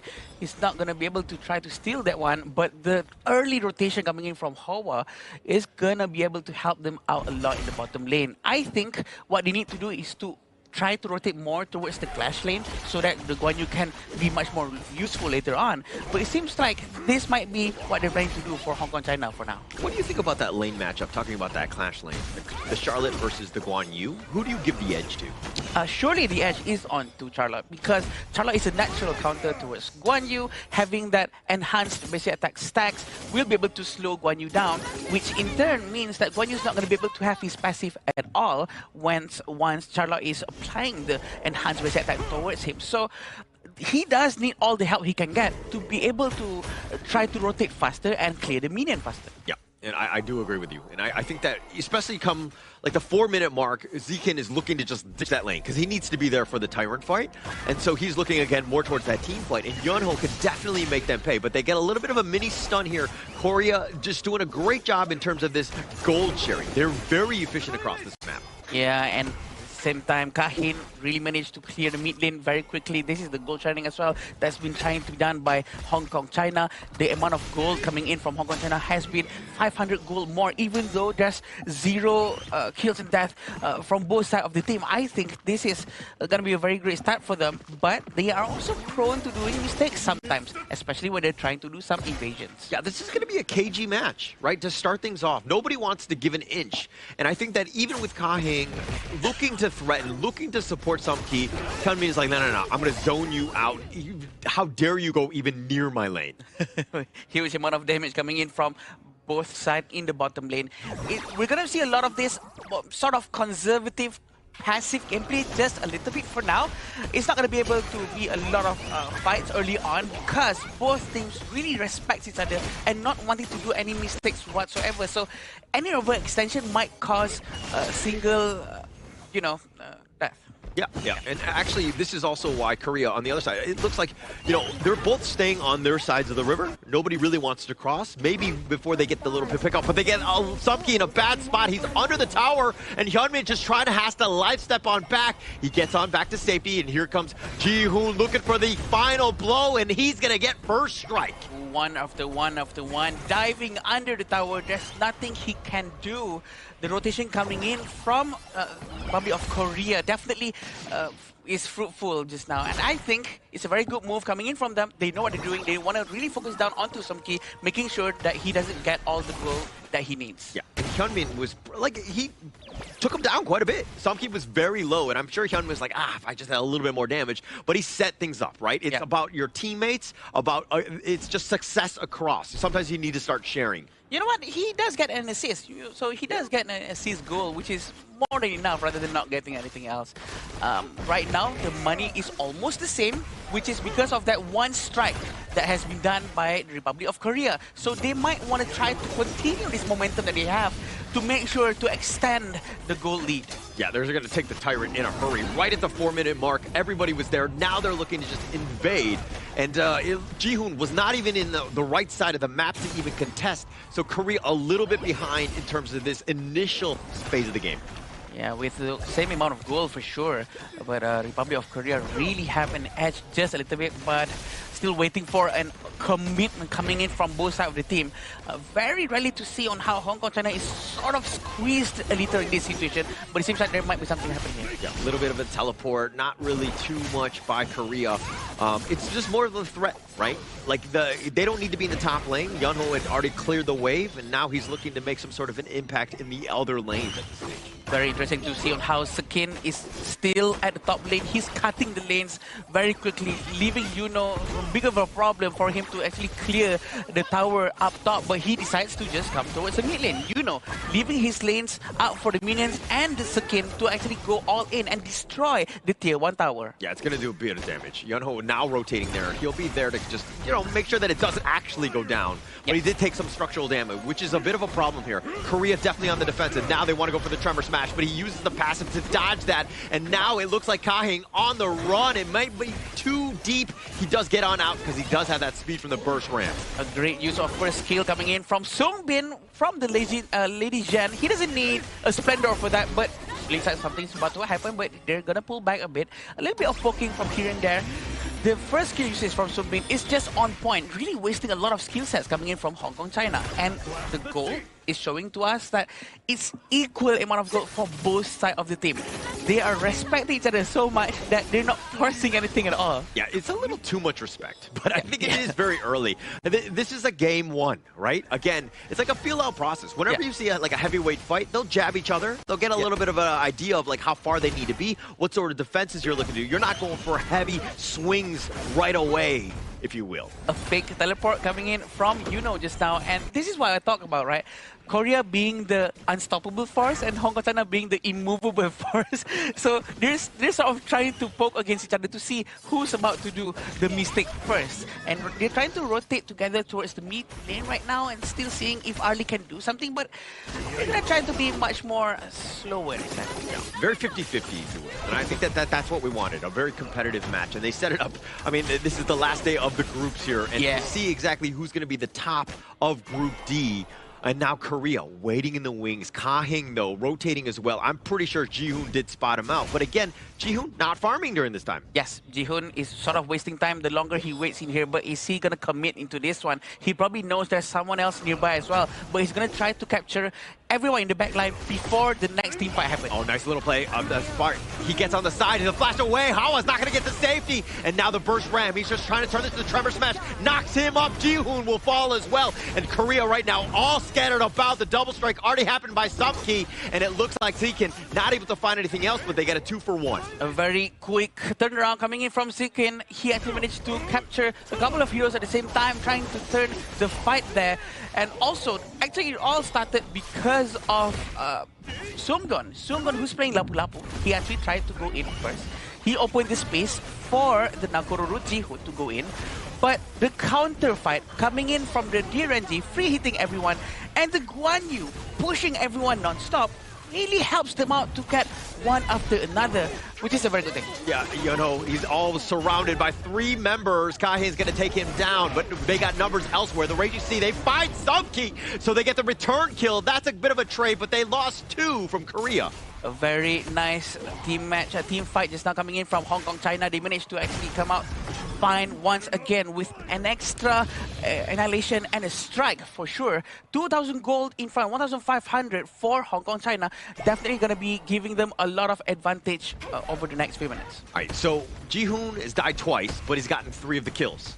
right? So it's like feast or famine on this guy, where when he's rolling, obviously he's doing a great job, but at the same time, he's kind of giving away some of that lead here. So Jihoon, it's one thing to get those picks, but you gotta stay alive in some fashion. It seems like he's not able to do so. Yeah, and Songgon is still trying to open up the map from the front line on the left side. They're trying to find and see where Sekin is going to be. Knowing the vision of Sekin is probably half of the game for Republic of Korea, because they really need to know where Guan Yu is going to be at, just to avoid any possibilities of flanking maneuver. Actually, everyone from the Hong Kong China side is very scary. I mean, now they go in, the flash away, the light step, he's going to be running for his life. The Crimson Golems just with the smite. Zekin, though, deciding to go in. Hyunmin has to just sidestep it. The Tremor Smash is going to be on point, and it looks like they've gotten Songgon. That's going to be a huge win for them. They're not able to get any sort of return kill. There's not enough people coming in from Republic of Korea. The fight, they need to somehow get there together. And looking at how Hong Kong China managed to rotate together most of the time, that's what gives them an edge. That's what consistently puts them into a better position to have that fight. Yeah, it's like Zekin making plays. He's scaring them away. Like, if you want to fight, okay, but he's going to raise your cavalry. So you're trying to dodge him as much as possible, and then you're on the run, and that opens things up for Sumki and Kahing to really, take out some of those retreating pieces, if you will. Yeah, and they're trying to steal the Azure Golem for now. A very quick smite coming in, but did not manage to steal for Kahing. Jihoon manages to find a better timing, but look at this. Lady Jan setting up a fight that's going to go down very, very soon. Yeah, Tyrant at half. Top lane is pushing as well, so this is a huge opportunity for Hong Kong China. They can look to just slow it. They don't have to do it. I mean, they're going to leash it here, but this is actually buying even more time for that top lane push here. Korea thinking about going in, not actually going to commit, though. They are playing very safe. We know that they respect each other a lot, and they're trying to make sure that no mistake is going to be done. Very smart gameplay coming in from both sides, and at the same time, Jihoon is not going to force it out, and they're not going to be able to get the Tyrant. Yeah, Yunho finding the back line.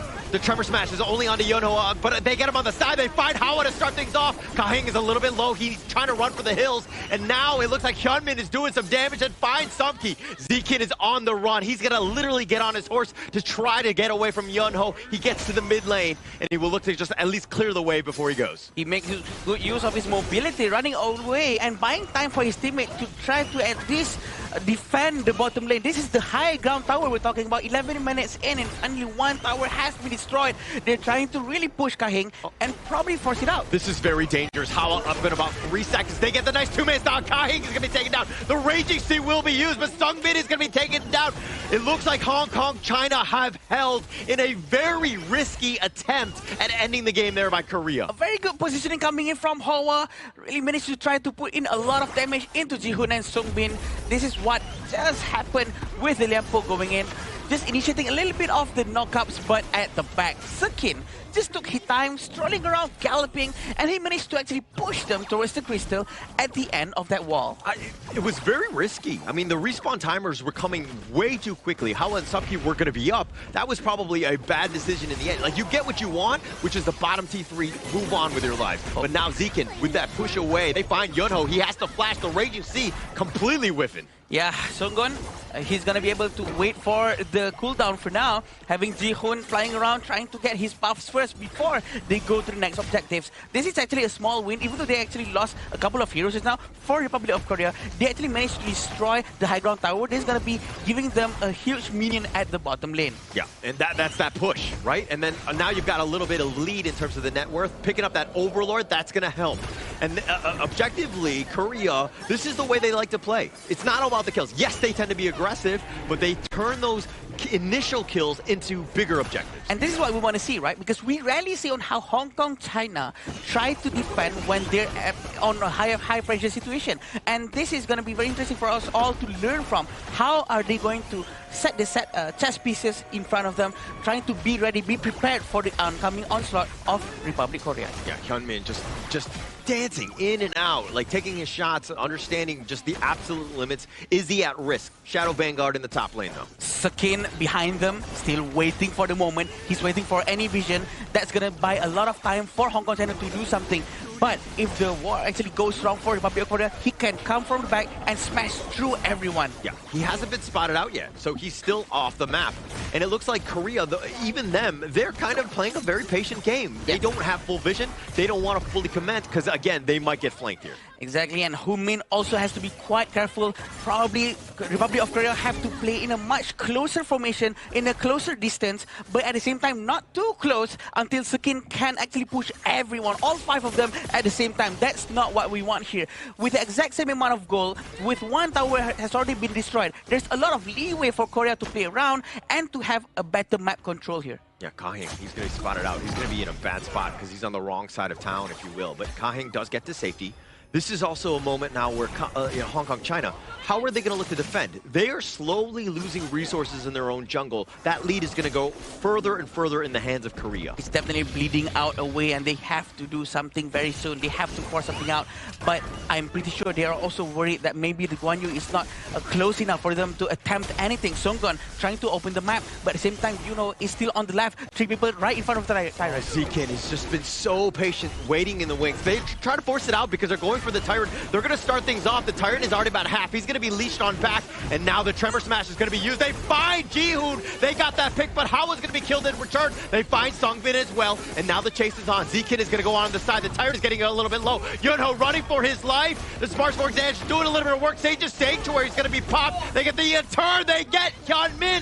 Songun is now trying to run away. Is he able to get it from Kahin? The mini stun is going to lock him down. Songun with no chance. Double strike going the way of Kahin. Yono looking to recall, to salvage, and to save the base, but he too will be chased. Kahing is on. He's got the shields, the burst ram, and the reinforcements are on the way. Subkey is going to be there, and now Zekin fully healed, and now he too will take down Yono. What a long team fight coming in from the both side. They actually managed to get Tyrant eventually, but what happened just now was on how Zekin tried to go for Arlie, and Arlie used the Parasola, and he missed a couple of skills, but eventually he managed to bring him down, but also pressured by Hoon-min. On the side of Tyrant as well, we still have Yuno trying to run away from the Tyrant, and this is how they set the set pieces, right? They really try to play around with a very wide area, and Hong Kong actually managed to cultivate and try to focus on focusing fire on one by one. They call out the heroes during communications, and all of them moved towards the same direction. 3,000 gold in front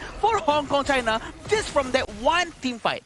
Huge team fight. Dare I say the tipping point of that game. I mean, Korea were neck and neck, right? But this is also why the Arlie is such a mechanically difficult hero, because you think you're safe. You think with Sage's Sanctuary still being popped, but then you're being bursted down. You get stunned up by Kahing, and then Kahin was there with those slashes, and you just went down. Yeah, and this is very interesting for us all to watch for sure. 12-7 for the KDA of the both sides of the team. And in terms of the itemization as well, we are seeing all of this venomous stuff that has been bought by the mages, except for the Lady Zhen, who actually did not buy any venomous stuff at all, and something's happening. Yeah, look at him getting a little bit low. He actually light stepped into the wrong side. Zekin making him pay. Jihoon is on the run, but he gets stunned. Nowhere to go. Subkey with a hot streak, and now Hong Kong, China looking to close this, but they gotta fix the lanes. Yonho looking to just cut creeps, slow this game down. He's trying his best to slow the game down for sure. Having Yuno here, trying to cut probably the top lane as well, but they're trying to focus down all the best as they can. The top lane from the side of Hong Kong, China, and there's only 2 people here. Will they be able to do so with just 2 people? I mean, this top T3 no longer going to be around for too much longer. Songun just trying to make the play to get on top of the minions. Yes, he's tanky. Yes, he will survive, but they take the top T3. Korea on the chase, just dealing with minions. No way to get any of the members of Hong Kong, China. 5,000 gold lead. Hong Kong, China, very disciplined with their gameplay, very patient. With the Pure Sky coming in for Kahin, it's going to be giving a lot more damage reduction for him for sure. And it's all about the formation coming in for Republic of Korea after this. How are they going to be able to really hold down from the attacks coming in from the side of Sekin? Because no one can actually follow Sekin except for Yuno. So Yuno really have to try his very best to constantly mirror his position. with Sekin. If not, they're gonna have a bad time trying to handle this 4-1 formation coming in from the Hong Kong China. Yeah, Zikin and Kahin, those guys have been flawless. They have not died a single time. But the amount of impact that they've had, Zikin just prowling on the wings, waiting for that perfect heroic strike with Razor Cavalry. Kahin has just been taking them down. He's 6-0-2. He's completely outclassing Jihoon in this game. For sure, and we have Vanguard down here. It's gonna go down, but still the Shadow Vanguard is still flying towards the bottom wave.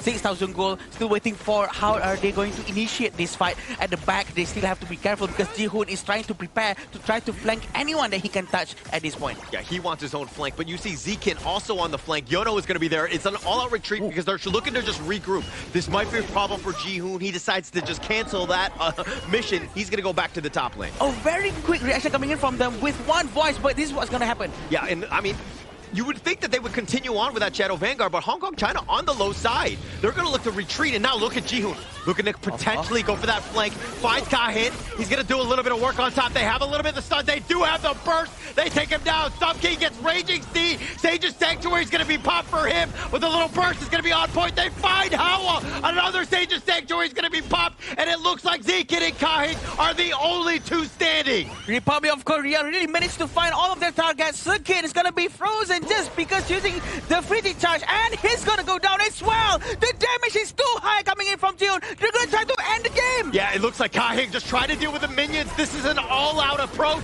The other minions for that, but the Raging Sea, the Trevor Smash, everything being committed. But Korea is too strong. Off of the ace, they will take game number one. Absolute cinema of a game number one is such a series between two giants coming in from Group D. We imagined this game to be as of this extent, but not as of this close between these two squads. Extremely close for sure between Republic of Korea and Hong Kong China. What a game coming in from both of them. It's both picture perfect. Both of them know what they're doing, the way they distance themselves from each other, trying not to overextend anywhere else, and at the same time, really trying to play around the existence of Sekin. Just the resilience to bounce back in that game, right? Like, it was looking bad for both sides at moments, but that one where even towards the end, I think that was like, oh, I was like, okay, Hong Kong China definitely have this game. But then Jihoon, somehow, some way, even with the Shadow Vanguards pushing, they get the perfect team fight to completely change this game. I think it was also down to Seongbin, the lady in that late game, finding that burst of the damage in towards the backline. When you see the Direnjie and Xiao Xiao coming in for the side of Sumki and Hoa being so low, the flank coming in from the side of Korea, just piling on towards the main two carries here, and then you're like, oh no. As of this point, goal lead doesn't matter. When you drop someone at the 18-minute, 19-minute mark, that's a 40 to 15 seconds death timer, and then you saw instantly coming back with a outplay, going in for the game-winning push. I think the way that Republic of Korea actually managed to try someone, find someone who is almost similar as Sekin to actually try to do the same flanking maneuvers such as Sekin. Sending Jihoon is a very good idea, and that sort of disrupts the formation that Hong Kong China has. And they actually managed to do so well, knowing that Sekin cannot do the same because the Republic of Korea is busy defending the entire base. He cannot go to the back of Crystal, right? So yeah. Jihoon has the space, and it's just so beautifully done. It was his mission was to catch a predator, if you will. Yeah. Zikin was on the flank, constantly looking for that team fight and to catch people off guard. And Republic of Korea, like, okay, he's done it a couple times. Let's stop him. Let's send out Jihoon, our Terminator, if you will, hunt him down, take him out. Because again, once he's gone, the team fight you're kind of seeing, they don't really have that frontliner to deal with the rest of the Republic of Korea squad. Which is a very back and forth game coming in from both squads, right? Whereby when it comes down to top tier HOK, I think this is one of the prime examples that we actually had coming in towards Group D itself, where both teams have signs of error, but the way that they reassure themselves, they claw themselves back into control, and then at the later stages of the game, every single member had their time to shine. Yes, you can say, Hyunmin had 2 takedowns coming in from those mistakes, but he still was able to provide those gameplays at the back, and then Seongbin, only 9,000 gold, but found the most important play in that late game. Yeah, and that important late game was when they were able to find Zikin and Kahin. I was talking about how they didn't die a single time. They were 3-0-5, 6-0-2, and then they ended up with 1 death apiece, and they lost the game. That's what they mean to these team fights. This is what selective damage or selective use of skill really means, right? Even though maybe, you know what, the assists, the strikes is a very low amount of numbers, but it doesn't matter when the time is right. So the impact of that is so much more bigger when you can actually try to string it all together all at the same time. And take a look at the damage here coming in for this exact game itself. I would say Hoa didn't have the best of the best games, but he was actually trying to limit Hyunmin in most of these team fights. And sadly to say, he was the prime target coming in for the majority of the flanks coming in from Yuno or Ji-hoon. And then you take a look towards the side of Seongbin. Also 33% team fight rate. But the last play is exactly what you need, a heroic one, to topple games at this high level. Yeah, just that final moment. Final moment. And then, but I like you rightly mentioned the Hawa one, where in the sense that he was prioritized almost the entire game. They were willing to throw everything in the kitchen sinks to just at least take down Hawa to start things off. And sometimes it wasn't great in the beginning, but towards that end, once you take away his damage and that control, this team really starts to struggle, if you will. And that really proves something, right? Because without Hawa being able to get all of his itemizations and all of his damage out efficiently, it really affects them because that's the only magic damage dealer. And there's nothing that he can do when he doesn't have all the items that he needs to actually put out all the damage towards Republic of Korea. And you need gold for items, right? Just check out this gold chart here. Up until the very last moment, both teams were neck and neck. But there was just one big moment I remember coming in for is that Hong Kong, China. Back-to-back fights, they found Hyunmin's early, and they were able to ride on that goal lead into that later stages of the part of the game where it's 6,000. But then, a play comes in for the side of Republic of Korea. The flank coming in from Ji-hoon. The burst damage laid down by the late-game ladies in on the hands of Seongbin clawed them back into a game-winning comeback. Yeah, and I mean, this gold graph, it looked like Hong Kong, China were gonna win. I mean, checking out these highlights, most of this, it is back and forth, but Hong Kong, China, we're in control. Like, that was their game to lose, essentially. And it just seemed like at the very, very end, getting in that situation where you're like 19 minutes in to close out a game, not the easiest of situations, and teams sometimes will crumble under that pressure. This is going to be one of the longest replay in this particular fight because this fight started from this spot and it moved all the way towards Milan and all the way to the base because of the amount of mobility coming in. And this is just all very organized and very controlled. And even though it looks like it's all over the place, but it's all panned out very, very well. We do know that Yuno managed to really survive very, very long here.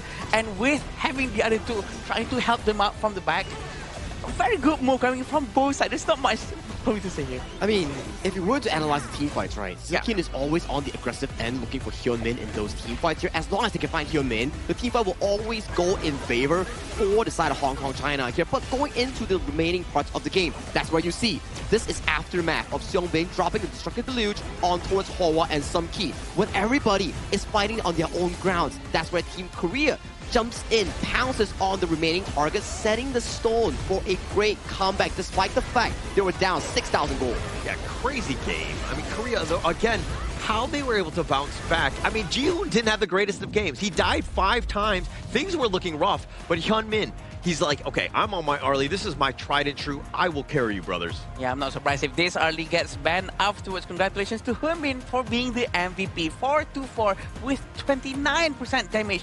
I don't know how he managed to get that much of damage, even though we actually saw the team fights were actually pretty minimal and he was chased all over the map. And this sort of hero, right, Arlie, there's no middle line. It's either you're really good at it or you're really bad at it. And this showcasing coming in from Hyunmin or Siri, he's really good at the pick. Yeah, he loves this hero. He loves this hero. This is definitely one of his tried and true. And you're like, okay, I think that going forward, Hong Kong, China, like, if he was on something else that was not as high of an impact, a little less mobile sort of farm laner, I think that they would have had a better time and maybe able to close this one out because he had just enough to get away. Then Ji-hoon, you was coming in also very mobile as well. So it seems like, again, these are the two you want to prioritize as much as possible if you're Hong Kong, China. Yes, and the fact that they can quickly find a solution for them to find someone who is almost similar like Seokin and sending Ji-hoon is just, to me, that's just genius. And I wasn't expecting for that to happen, to be honest. But thinking about it again, yeah, Nagororo actually has the ability to fly and go over the wall, terrain, over everything, and they can really literally just go around and just find a target, and he manages to do so. And I think these are the few moments where I really enjoy Honor of Kings itself. And not to say that I'm not enjoying the past few days, but these moments where giants clash, it's not only about team fights, it's also about macro decisions, comeback moments, legendary moments here. And in a visual term, that's the game you get. Yeah. Exciting. Cinema, right? Cinema. I think that when you see two competitive teams and they're very even, you're going to get games like this, right? We didn't see a Tempest Dragon, but we were so close to it. This is as much drama as you get without a Tempest Dragon. Let's put it that way. I can't imagine what's going to happen if Tempest actually brought up just now, because I wouldn't be surprised if that actually happened, because the game was moving towards that direction. It's just that the way they actually force it out, again, in a very Republic of Korea way, they force the fight to be, and you know what? The unstoppable force is actually unstoppable. Unstoppable being able to move the unmovable force here. And all this is happening right now at the Petaling Jaya Marriott Hotel, the official venue and hotel partner coming in for a prestigious event of the 2026 Asian Games Esports Qualifiers for Honor of Kings. All this wouldn't be possible without Petaling Jaya Marriott Hotel. Thank you so much. Yeah, thank you, Petaling Jaya Marriott Hotel. Without this, again, we wouldn't have this drama. We wouldn't have this competition.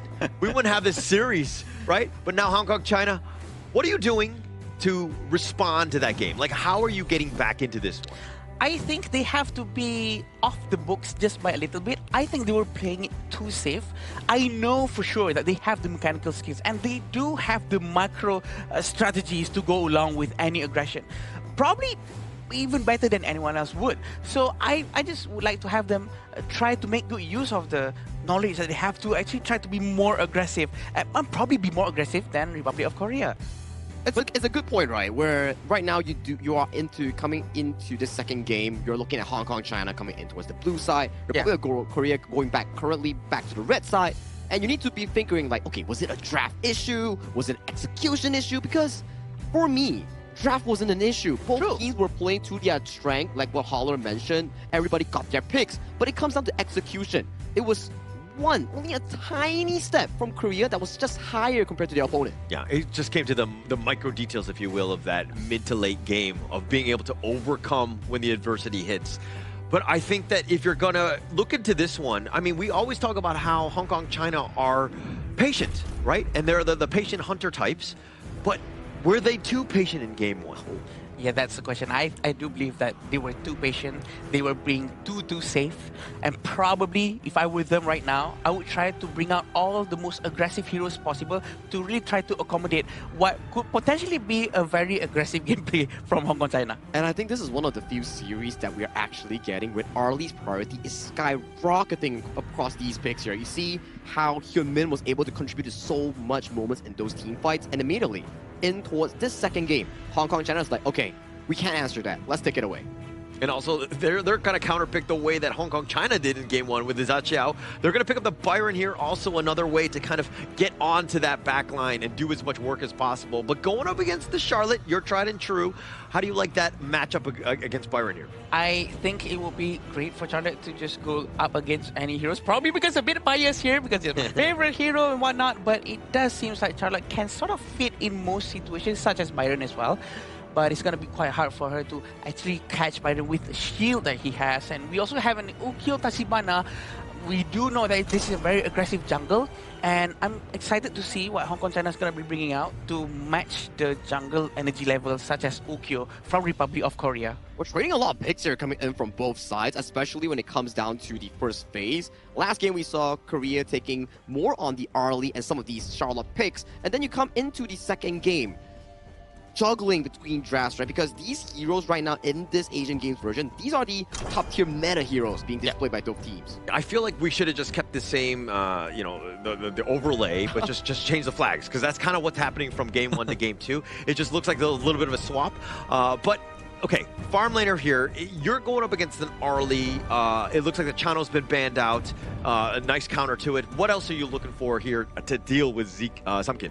I think you have to just get out all of these heroes if you can, because Samkin is just a hero that is very dangerous to deal with. He can play most of the heroes very, very well, and we do know that Arlie has already been picked, and Liampo is going to be a very good ban for them as well. But the Kui, though, from Hong Kong, China, what do you think, Sagi? I think they might think that Korea is going to go all out even more aggressive with the Kui. That's why they took it out. I mean, it's a Namu special, right? Seonggon has been in the scene for quite a while now, ever since joining to the Korea and also the Nongshi Red Force side, and he's known for his Kui performance here. That's why they're removing some of these key picks. You see the setup picks here on the roamer side. No Kui, no Mozi. These are good heroes in pairing up with that Xiao Xiao in the mid lane. Very focused, right? Seonggon had only shown 4 heroes. Those happen to be 2 of his favorite ones right there. So what they want to do for the end, again, he likes to be generally from range. He generally likes those kind of controls, like those cannon blasts.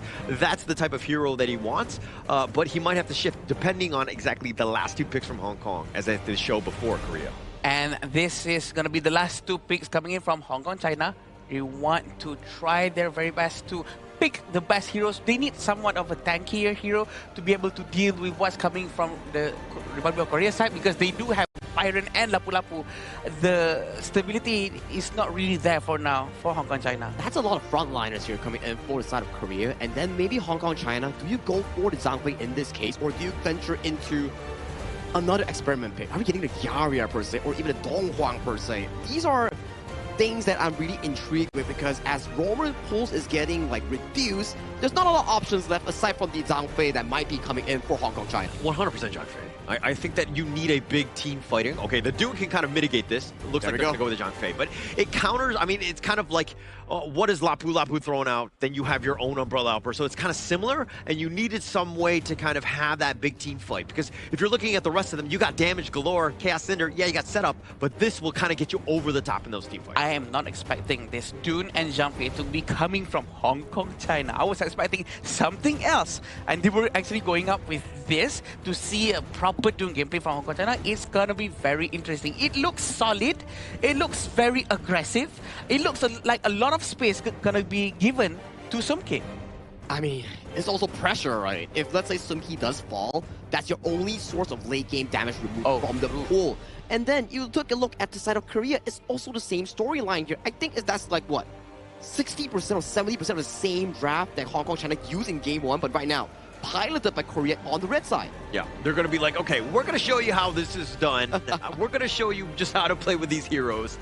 No, but all jokes aside, I think that they're, again, Sumkin, he's the guy, right? If he's able to shine on the Arlie, if he's able to have an MVP performance, I think Hong Kong, China will take this game. But if Korea is able to find him, let's find out. Hey, Adam, this time around, I'll be tagging in for this cast. Oh, really? Yeah. That's going to be fun. Hey, man, before you go, Adam, there's 2 drafts. Who do you give in the edge to? I am gonna give the edge towards Hong Kong, China. I feel like there's a lot more tankier things, because I do like a beefy team so that they can really take on a lot of damage. But in the end, it all goes down to execution. So, Sagi and Howler, please take it away. Thank you so much, Adam, here.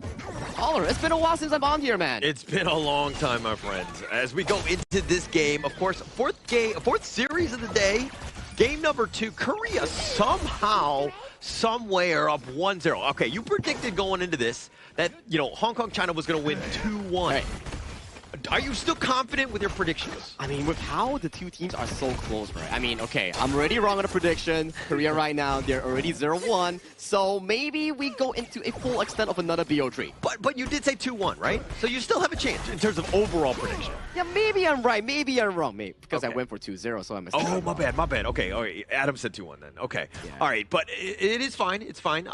You know, it's funny to see other people wrong and not yourself. But for this situation, though, now, okay, is Korea's lineup, like, are you confident with it? It's pretty much the mirror pick of what Hong Kong, China just did from Game 1. Now, if we were to break down pick by pick, right, I would say that the late game potential coming in from Hong Kong, China, there's more room of error, right? You have the Angela, you have the Arlie, and also the Charlotte here. More picks that can actually scale towards the mid to late game, but that's also a double-edged sword whereby on a moment mid lane, though, that's a lot of damage. Yeah, a little bit of a stun here. Just, I mean, the Scorching Barrage as well. It's going to do a little bit of work here. But again, they're just dealing with the minion wave, right? Let Jihoon get as much farm as possible here.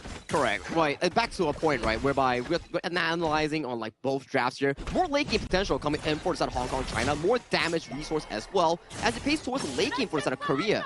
I would say that Byron, Ukyo, they sort of scale away from that late game potential, you know. And you can be aggressive. This is kind of what they're doing because, again, you are a little bit tankier. You're definitely, the early game spike is definitely in your favor. So they can take advantage of this. They want to, again, you got to take away the farm from Kai, right? That's evident, right? Check out the goalie right now. It's 700 going over to the side of Team Korea, whereby they're just utilizing the laning phase, just breaking through some of the potential. Okay, mid lane push. We go for a small wild boar invade. Oh, top side Zukin, a bit of a danger here, but he's still fine. But that's gonna be not the safest health bar that you're looking at. Korea playing a little bit differently, even from game one. They went a little bit more passive. Hong Kong, China had a bit of a spike in terms of that early game, and you're seeing that Korea are like actually taking the fight to them. They have the lead. Yeah, it's not going to be easy right now if you're on the side of Hong Kong, China, right? You got to survive the early game first. Kahin might be the person right now to actually suffer more of these losses here because, Dun, yeah, you're pretty tanky, but you're not as fast in moving across the map like Ji-Hoon on that Ukyo in scavenging for resource or looking for those invades. Yeah, he's definitely going to fall behind. Ji-Hoon would definitely have the advantage. He farms faster. They're doing gold sharing. They have the posse with him, taking down as quickly as possible. And this is going to set things up for that 4-minute timer go.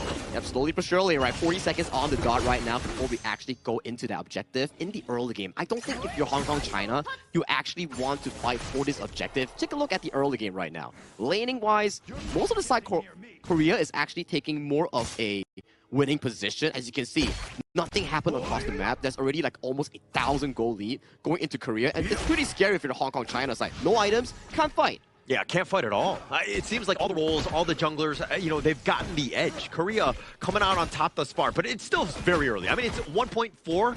You're kind of thinking, oh, Hong Kong, China, really not been in this situation before, though. Yeah, that's correct here. And when we pace through into this tyrant here, positioning-wise, I think Hong Kong, China is giving away the approach here on this tyrant. Like we say, right, okay, you have no items, try not to fight. Scale into those big item timers first. We are looking at Hoa potentially getting the Venomous Staff, Sumki going for the Sparks Force Doomsday, then Zukin, you know it's Zukin, just get like 2-3 items on the Charlotte, then we look to fight. Maybe, from my analysis this game, Hong Kong, China, and Korea, maybe the first big fight might be around the 8 to 10 minute mark. Yeah, I think we have a bit.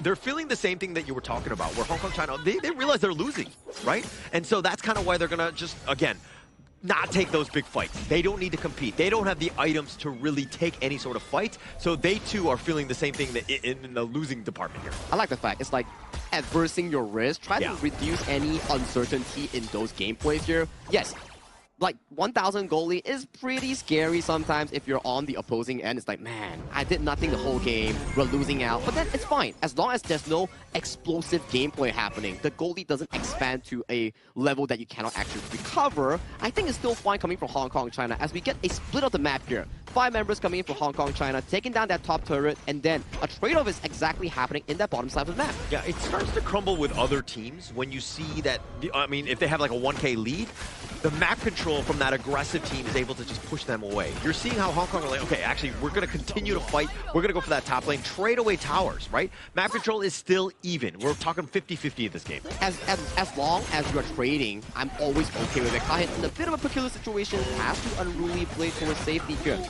Cannot be, like, you know, having any sort of like casualties or mistakes here, because once you're blue, your buffs are up and you get a takedown, the team can actually just come in, swoop some resource, and then further push up that goalie here. But so far across the map, it's very safe and sound. You're just waiting for that one mistake coming in from either side. Both teams, again, very cagey. Kahing there with that vision, right? He was just ensuring that nobody really jumped in. Ji-Hoon wasn't going to go for that steal. That was nowhere going to happen because he's got that umbrella outburst as well. So Hong Kong, China understanding that, hey, as long as we stick and defend our jungle, play the lanes, we're going to be fine. A bit of a tempo succumbing over to the side of Korea, right? You can start to see some of these minion waves start flowing much more smoothly with Korea, building up like tower pressure. You can see that top tier 2 is going down really quickly here. 1 or 2 more rotations like this, and that's going to be going easily over to the side of Republic of Korea. And the only good part about this game thus far that we can actually give over to Hong Kong, China is that they're not suffering big team fight losses, and their carries like Sumki, Zukin, they're getting okay far. Oh, mini stun. They actually did a little bit of work. Hawa using that Blazing Brilliant just to stay alive, but the turnaround, Ji-Hoon on the run somehow stays alive. That was very close. That was too close for comfort here, Holler. And I gotta say, Ji-hoon making it out in a nick of time. But that's the plays you're looking about, right? Yes, Ji-hoon was low, but what was in return? You invest Kahin and Hoa. Hang on a moment, Seongbin in a bit of a position here. Seongbin goes in. They go for the flank. The Raging Sea is going to be used by Umbrella Alpers. If you excuse me, they find Sumki. That's going to set things up. The Blazing Brilliance on the Sungun, and he's dashing away. Nice little Honey Sweet freeze. They get the return, and they find Kahin as well. 2 members down, but they get Yunho as well. As Zekin, he goes down. Step up with the Korean train as they are blowing through this game right now. That was a fantastic engage coming in from Seongon. I hope we get a replay because he did an L-shaped S2 flash towards the backline finding. Okay, let's look at this. Look at Seongon. L-shaped flash finding Sumki. Sumki has so much mobility, but if you lock him down, he has no way to escape. And even with 4-man and Bridal Alphas, it was just not enough because Seongon comes in the game with another 3-man knockup. He had so many good stuns there. The amount of control, and he stayed alive. That's the biggest piece to this. And so Korea winning that team fight as well as putting a little bit of pressure on that top T3. They were not able to take that down, but this opened it up for the Overlord here. I was alluding to the fact that if Hong Kong China was able to stall the game into a 10 minutes even, maybe suffer like a 3,000 goal deficit, maybe, just maybe, we can have a smooth fight at the 10th minute mark. But judging from that play itself, losing tower, mid and top, losing buffs. Right now it's a 5,000 goal lead over to the side of Korea. It's not looking too good for the side of Hong Kong China. Not great, but you still have your T3s. You got to be somewhat Pollyanna about this because Hong Kong China still have ways to get back in. Plus you have Sumki on this Arlie who you know can be a late game monster. As long as you're able to kind of stay alive, I think you're fine. But they find Hyunmin in the top lane all by himself. Wow, that's a solo kill here coming in from the side of Sumki. This is exactly the play you need to put yourself back into a potential comeback sort of situation here. So that's 15 seconds without the farm laner here coming in from Hyunmin. Bit of a blazing brilliance here, but you can see the rotation. Since Hyunmin is down, immediate shove wave mid, move towards top side here. Play with your strong side. Sumki is the late game potential coming in from Hong Kong China here.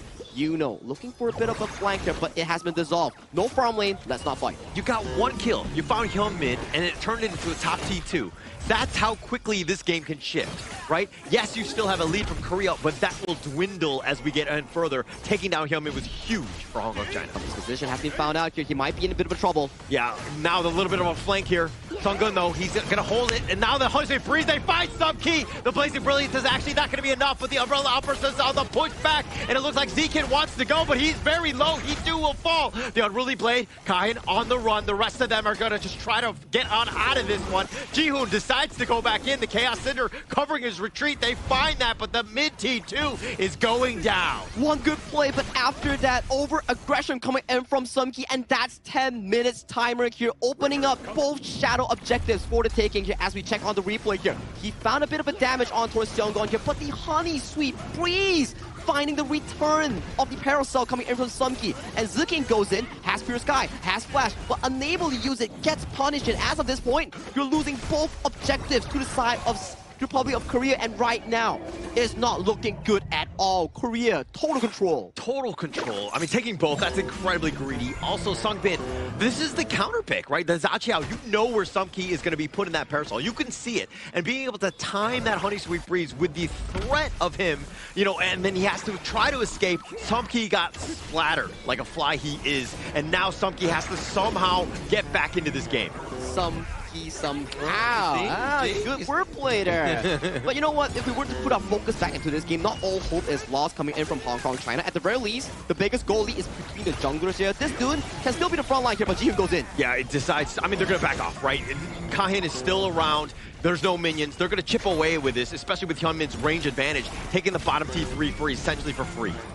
This is going to be a bit of a choke coming in for the side of Hong Kong China here. 8,000 gold deficit here. All 3 towers notably to go down. The big Overlord is still marching towards the top side here. If Republic of Korea finds a good engage, this might just be the game-winning push coming in for the red team. Yeah, and I mean, not even 12 minutes into the game, but the way the Korea are moving around, they've zoned them away. They've taken the top T3, the Raging Sea on top. The Umbrella offers in return. They find Hawa. Kawan just trying to stay alive, but he too will fall. Korea is too strong. 3 members down, and now they want to go for the race as they push them all the way back into the fountain. The crystal is wide open, and Korea are going to take game number 2, and they will sweep the series. An amazing game coming from the side of Republic of Korea, managing to secure a 2-0. And it seems like, Sagi, Holler was right. He is right. He's the prophet himself, and he made the prediction work. And that was a clean game 2 coming in from Republic of Korea, where they found the game-winning moment here, punishing Sumki for being overly zealous and aggressive for that play.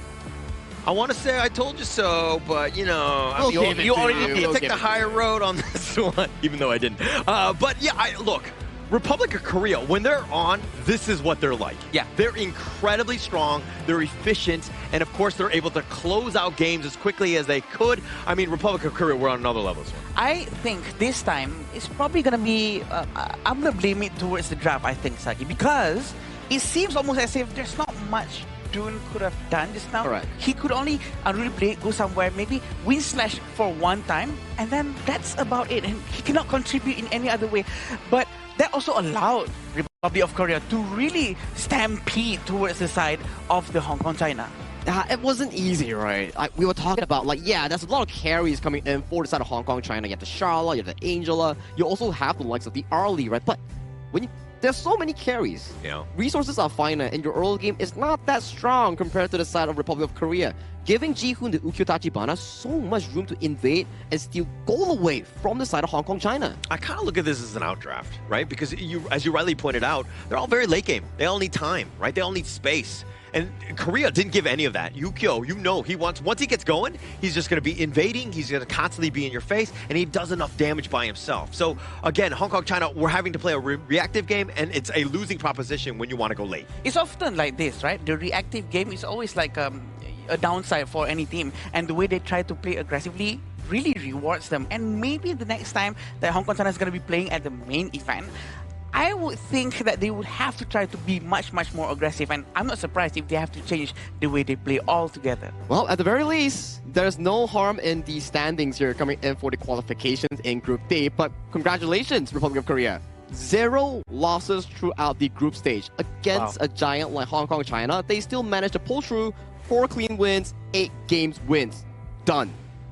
And the way that they did it was pretty dominant in that fashion, right? I don't think any team that... I mean, game 1 was a bit of a back and forth one. Yeah. That was probably the closest one. But all of the other ones, completely what you saw right there, it was all Republic of Korea. I think, again, thanks to the draft that they had in the game 1, because the capability they have with Sekin to be able to really rotate to the back. He tried to do the same with Charlotte. Correct. But he cannot do the same to actually dash from the back line and try to catch someone, because Charlotte's damage is not really that bursty, it's not really that explosive compared to a Guan Yu who can just ram into people. So they do not have that catch by surprise sort of moment. I think you make a good point where it's also a bit of a thing where imagine you are on the side of Hong Kong China. Game 1, so close, you just barely lost it out. Kind of feels bad moment, but your mentality is still there because you're like, okay, pretty 50-50, we can make it a comeback.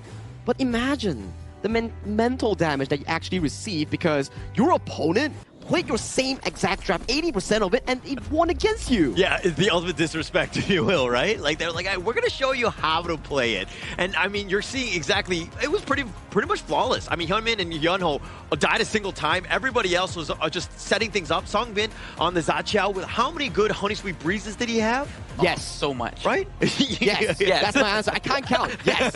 Yes. I saw that, and there's a lot of damage coming in from him, and the fact that there's no one who's going to be able to touch Songbin once more, then this time it's not a Lady Zhen, it's a Xiao Chao. It's just so magical. The way he controls his positioning, thanks to Arden as well, with the shield that comes out when he gets low, gives him an extra confidence to just go to the front, and with the Honey Sweet Breeze, just keeps on hitting on point. Wow, I can't pick the MVP here. It's either Seongbin for all the Honey Sweet Breeze, the consistent gameplay coming in out of him, or Seonggon.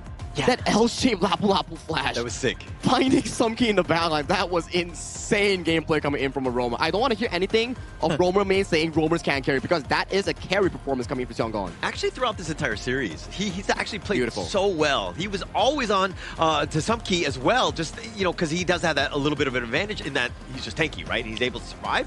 But the way that he's setting things up, I mean, if we're talking about damage, Ji-hoon, you can't kind of undersell his performance on this one, because because he didn't die in this one. He played much better, a much cleaner game on the Zukyo. Yeah, he definitely managed to deal a lot of selective damage, which is the most important ones at the right times. And looking at what Sagi said just now, Seongyeon's teamfight rate is 100%.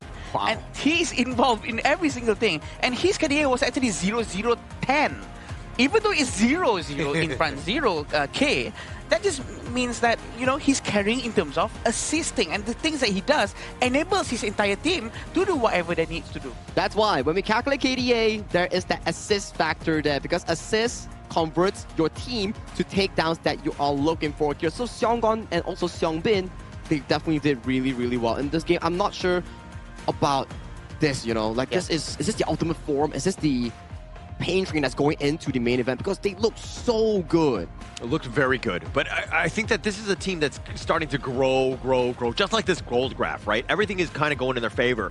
You could see the hard work that they put in, even from the beginning when we're talking about like Season 4, kind of setting things off. We were like, they had 2 new additions. How would this team do? Yeah. And you're seeing them evolve. They are all on the same page. I think this is the final or the best form of this Korea squad that we've seen, at least for the past couple of years. Everything you just described is exactly what went through my mind before coming into this Asian Games qualifiers, because the way that they play was just very different from what I expected. Actually, I was just reading your mind. I just was ahead of you, and that's how I was able to do it. Oh wow, I'm traveler, I see, huh? Very proud of it. Please stop reading my mind. I don't want it to continue.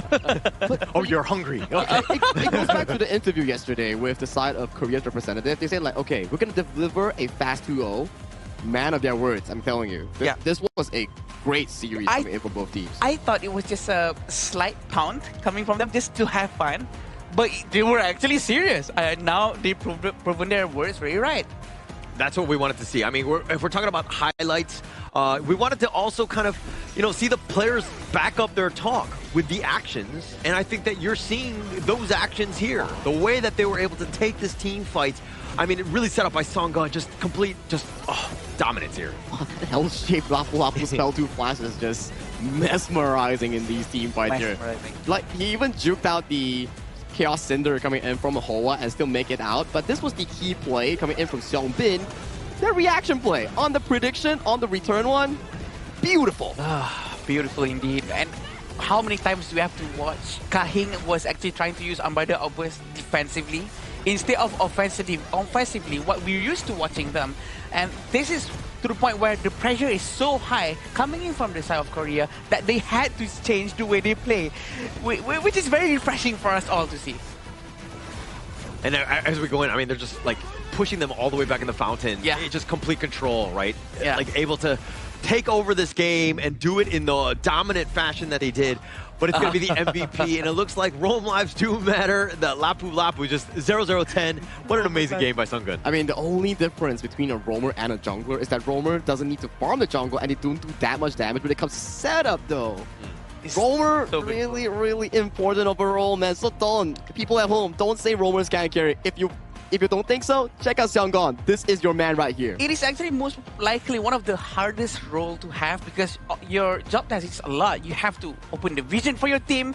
You have to consistently try to find opportunity for your team. If not, your team will start to blame you, regardless of what you do. Yeah, actually, that's the #1 thing. That's why I switch roles. I hated being blamed for everybody's ineptitude, I would say, in my ranked games. But So are you the one blaming the new roamer now? Oh, yeah. Oh, God. Yeah, you became the person you didn't want to be. Of course.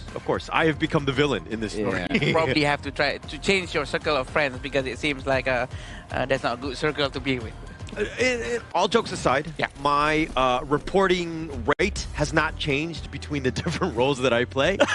If I lose, be prepared to be reported. Okay, you know what? Be careful. I'll leave you to it. Yeah, be careful, please. At the very least, if you're friends with Holler, if you're friends in-game, you can't report your friends. So that's something you need to take off with. Maybe let's say you're playing with friends, unfriend him first, then the next game he feeds, you can report him. That's Don't what teach that. I unfriend. Don't teach that to him. You're not supposed to teach that. That's very bad. But that's true, though. We sometimes do that. But that's definitely a very nice match for us all to watch now between Republic of Korea and Hong Kong, China. They presented to us one of the best matches we've seen so far in the entire Asian Games qualifier. It took us a while to get there, right? But they're there, and we knew that these two teams, like, who was going to be the top, right? It's like they're already in the main event, but they wanted to play each other. I think that when they saw the groups, this was that #1 target that they wanted to go for. Definitely. And they did manage to actually climb all the way from that original spot to that top spot in Group D. Because we're talking about Group D, right? It's the group of difficulty. Okay. There's so much on the line. Like, everyone is so strong in this group itself, especially the top 3. And right now, you finalize the standings here with Republic of Korea being first place, Hong Kong, China second, and finally, Singapore will be heading into the last chance stage as the 3rd place representative of Group D. Yes, that's what happened just now. Yeah, I think that with those 3 teams, though, we would relatively put them in the top 3. Like, there weren't too many surprises in Group D. Like, we kind of knew. But Singapore, like, are you a believer now? Do you think they have a chance going into that last chance stage? I didn't at first because it was going to be a very hard match, right? Because I want to watch and I'm just going to witness it, right? But eventually they proved them right, and you know what? They deserve to be there. Okay. Are you okay? That makes sense. Okay, let's review, right? Okay, Group A. Who do we have in Group A? Let me check real quick on my little note also here. Philippines and Indonesia. Ooh, another one later on. That's going to be spicy. But we'll save it later after the interview to talk about it. And then 3rd placer will be Uzbekistan. Coming from Group B, Myanmar, Jordan, and Kyrgyzstan. Group C, Kazakhstan, Laos, and Vietnam. And finally, Group D, Hong Kong, China, Republic of Korea, and Singapore.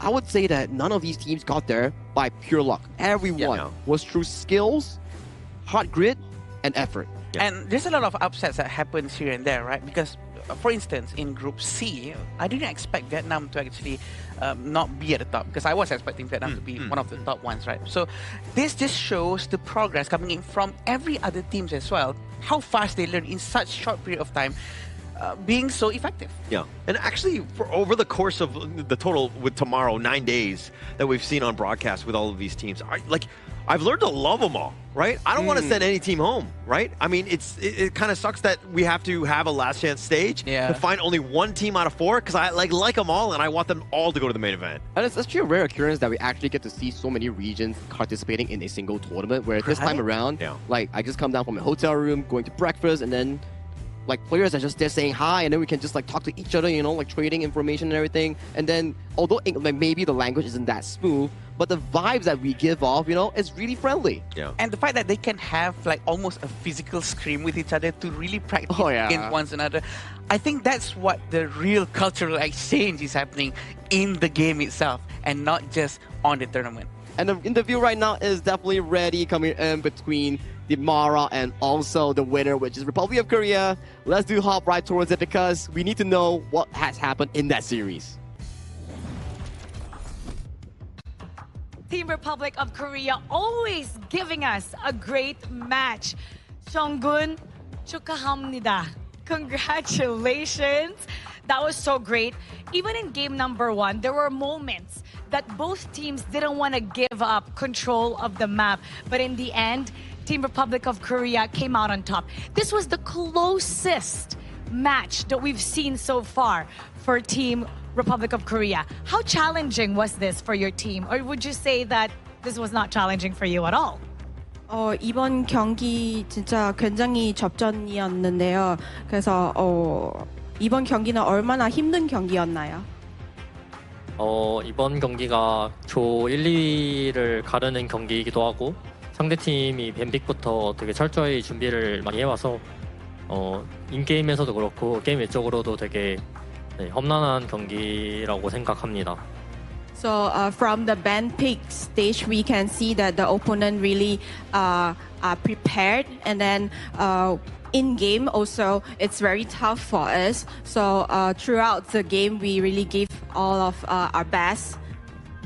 A lot of people thought that this match might go all the way to game 3. They felt that you finally found your match. Now, in this matchup, how important was it for Team Korea to remain undefeated? And when did you realize that you were going to dominate Hong Kong, China? 그래서 이번 대회는 진짜 무패로 마무리하는 것이 팀에게 얼마나 큰 의미 있다고 생각하시나요?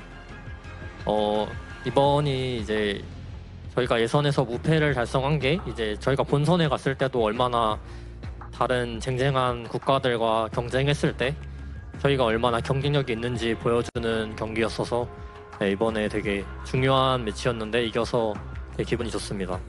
It is a really important mission for us, and then this is only the qualifier stage, and then it was able to give us a clear image on how we are going to face more challenges during the real game in Japan. So that's why I think it helps us to prepare more for the future game.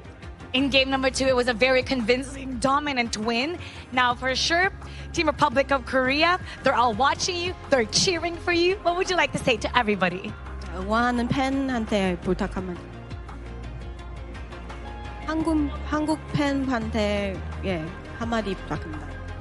예선전 응원해주셔서 감사하고 지금 성적 그대로 유지해서 본선 때도 되게 좋은 경기력 펼칠 수 있게 열심히 준비하겠습니다. 감사합니다. So thank you for supporting us towards the tournament, and then we will continue to support, continue to bring more good games to you guys. Once again, congratulations and 감사합니다. Thank you. Team Republic of Korea dominating the group and finishing at number 1. We'll talk about that a little bit more with our casters. Lead the gorge. As Seonggon says, the mission is not over. The real one comes in the form of the Asian Games main event. Yeah, I think that they will feel very confident. I think that this is a great win for them. And that position to be the top of your group speaks volumes about the play and the hard work that they put in on this team. Again, they managed to prove to the world that they actually can put up with against Hong Kong, China, which is one of the teams that people expected to be one of the best here in the Asian Game qualifiers. And that speaks volume. And I wouldn't say that's an upset. That was an expected outcome coming in for both teams to win out each other in that fashion, because game 1, arguably one of the closest games that we actually had in the Asian Games qualifiers between two teams. Yes, maybe some games we had tempers, some games we have like the long games, but that was a absolute banger. Yeah, absolute banger here. And I think I feel great because you guys were wrong in the predictions, so that makes me even feel better. Hey man, happy that you're right, happy you're right. But enough about you. I want to hear more from our Hong Kong China representative in the interview with Mara here, because that was a good performance coming to them as well. So Mara, please take it away. Here we are with Team Hong Kong China. A lot of people viewed your region as one of the toughest. They consider you as this undefeated giant. How tough was that matchup against Team Republic of Korea? And was there anything that you learned from that you could take moving forward? 今日呢場比賽我哋係有少少發揮得唔好啦，即係我哋係有喺戰術上啊、BP 上都會有充足嘅準備嘅。但係就係我哋比賽經驗比較少，局內調整得唔夠快，反應唔夠快啦。即係有好多平時喺訓練賽會打到出嚟嘅真實水平，我哋今日都係打唔到出嚟嘅。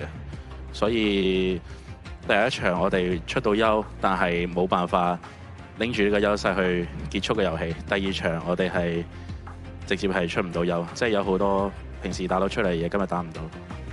So even that we had prepared a lot for this game, but today during the first game, even that we hold the first advantage, but we were unable to end the game quickly, and during the second game we just can't get our momentum up, so that's why we didn't actually bring our best to today's game. And then during the training or like preparation game, we were able to do a lot of practice and to keep our skills improved, but during this game we really didn't get to do the best. That's why we would like to be more prepared, how to say, like to be more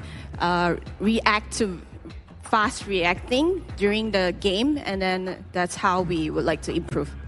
We still consider you as one of the greatest regions right now in this qualifiers, and we're looking forward to your journey in the Asian Games. Let's invite everybody watching to keep supporting you, and what would you like your supporters to know? 去到9月份嘅亞運呢，即係去到正賽之後會有更加多強勁嘅隊伍啦。即係到時我相信比賽會好精彩，同埋個競爭都會好激烈嘅。而我哋中國香港隊會喺餘下嘅時間拎出82分嘅精神去準備呢一次亞運，爭取我哋可以拎到獎牌。希望大家可以繼續支持。So during the game in September in Japan, we will give our 200% of our effort to bring more interesting and competitive games to you guys. So please continue to support us, and then we make sure we'll get a medal. That 200% that you're promising is definitely something that excites all esports fans. We're excited for your journey in the Asian Games. Once again, thank you so much. And now we'll head back to our casters.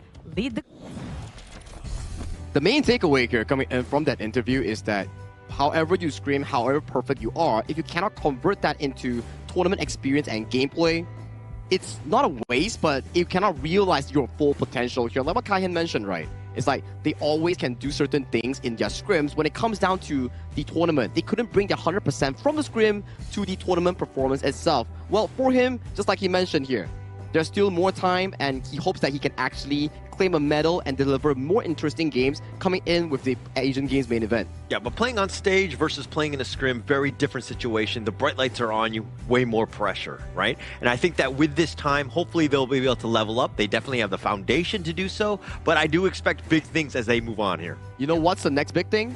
I'm sorry, Adam, okay, but I gotta cut you off here because next one, Indonesia, Philippines. Our last game of the group stage. The last game of the group stage, one of the most important ones today as well. But what's more important after that is also our phone sponsor. It's gonna be the iQOO 15R official gaming phone for 2026 Asian Games Esports Qualifiers for Honor of Kings.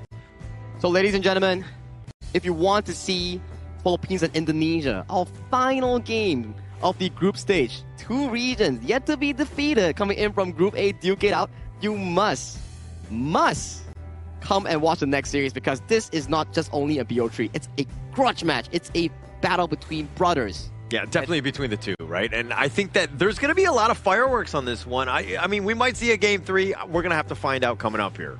All right, enough of that talk. Let's go to a short break before we bring you the final showdown between Philippines and Indonesia in the Asian Games qualifiers. See you later.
Who will be the next to shine on the Asian Games stage? Contestants fight for the honor of their regions while we cheer them on from the stands. Double kill.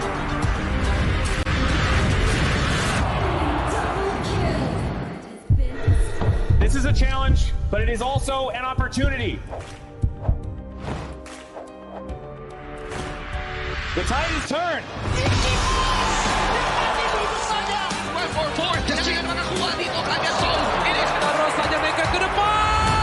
Fastest in front. They're going to use it. Golden Tide slows that Patsy. Victory. And we pulled it off together. We share the same voice, the same radiance. This moment of brilliance belongs to all of us. Together, we shine.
Welcome to the 2026 Asian Games Esports Qualifiers, Honor of Kings.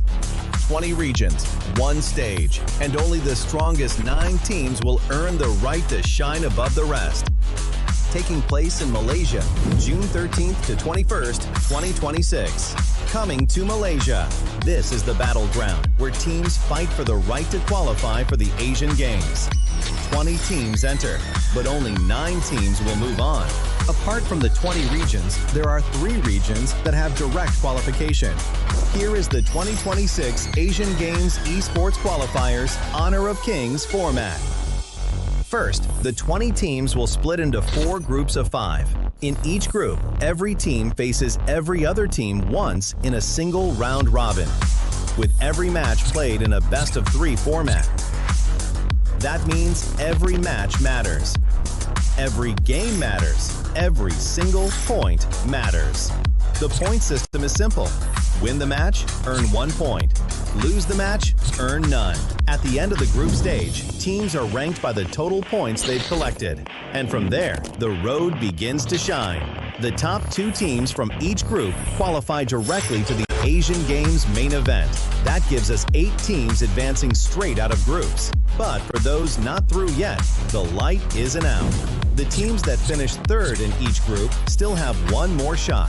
They move into the last chance stage. There, they battle through one final BO3 single elimination bracket until 2 teams remain. The 2 teams will then face off in a BO3 match to claim the one final qualification slot. So in total, 9 teams will make it through, 8 from the group stage and 1 through the last chance stage. That is the rule. Now it is time to see who can rise through it. From across the world, regions gather here in Malaysia. 20 teams, and only 9 will qualify. The path is set. The stakes are clear. Together, we shine. Stay tuned, and we'll see you at the stage.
Now I see that I got everything I need. It's alright, I'm on fire, I'm alive, 'cause now I fly so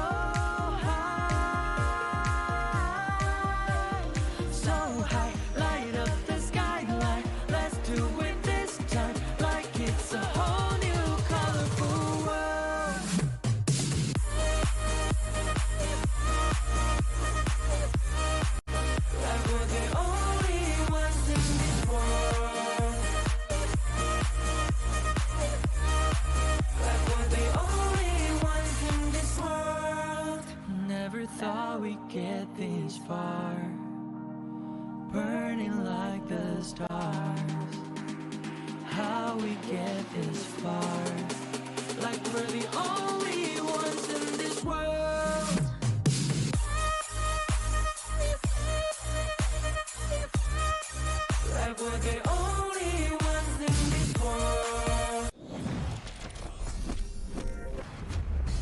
It's time for a epic showdown. My name is Sagi, your desk host for tonight. And the epic showdown I'm referring to is Indonesia going up against Philippines in day 8 of our Asian Games qualifiers here, our second last day of this prestigious qualifiers here. And I'm not alone, I'm once again united as one with Holler and also Adam Spartanko. Welcome back for this banger. Yeah, this one's going to be a banger. Actually, we've been waiting for this since the beginning, right? When the draws were happening, all of those games that we watched, because somehow Indonesia and the Philippines got stuck into the same group, yet on the regional stage, and now it's regional pride, there's bragging rights, there's a lot at stake in this one, especially for Group A. There's been a long-term rivalry between these two regions for sure, and everyone really wants to see where are they at right now, who is the better one. And this is going to be very fun because both of them have their own region and their own league. So this is going to be very interesting for us to see how they have been growing, the growth, the progress of each of these regions. And talking about progress, there's also a new update coming in for the Super Flow Brawl mode on June 17. So if you ever are interested in a more laid-back mode after your stressful rank games, do check out the new Super Flow Brawl mode right now. It's a lot of fun. It definitely is way more casual, and it takes it away. It's not a big deal if you win or lose. You're getting still rewarded at the end of the day. I've enjoyed the Super Flow Ball myself. Yeah, not as casual as what's going to happen next, though, between Indonesia and Philippines. Everyone is going to be watching this one for sure. Everyone's going to try to learn what are the pros and cons of each team's meta that they're going to try to bring out into this next match. Okay, if just now between Hong Kong, China, and also Republic of Korea is more towards calculated, slow gameplays, I think Indonesia and also Philippines playstyle is more bombastic, more fights, calculated, mechanics between these two squads. I think we've seen them be a little bit more aggressive just because they're the level of competition that they've kind of run into. I think that overall they're very balanced. But I kind of want to talk about the team composition, right? It looks like the Indonesian squad, this is an all-star squad team. Like there are players across all of the different teams in the IKL. The other side, you're looking at it's just literally one team, right? And we saw success from that from the Republic of Korea with Nongshim Red Force, but now you have Blacklist International essentially representing the Philippines. Like, which is the best approach here?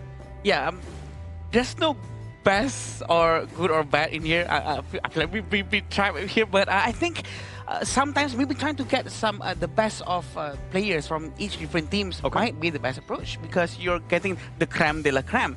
But what do you think, Sagi? Well, it's not about what I think. It's about what they do because your answer can be given depending on the winner of this series here. So it's Indonesia going up against Philippines, and let's welcome this match with them right now with this teaser video on the stage.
Every match, another statement. Every victory, another reminder of why they are considered one of the strongest contenders in the tournament. Their momentum continues to build, and they show no signs of slowing down.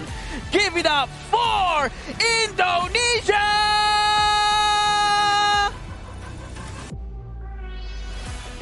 Records have fallen. Opponents have tried and failed to stop them.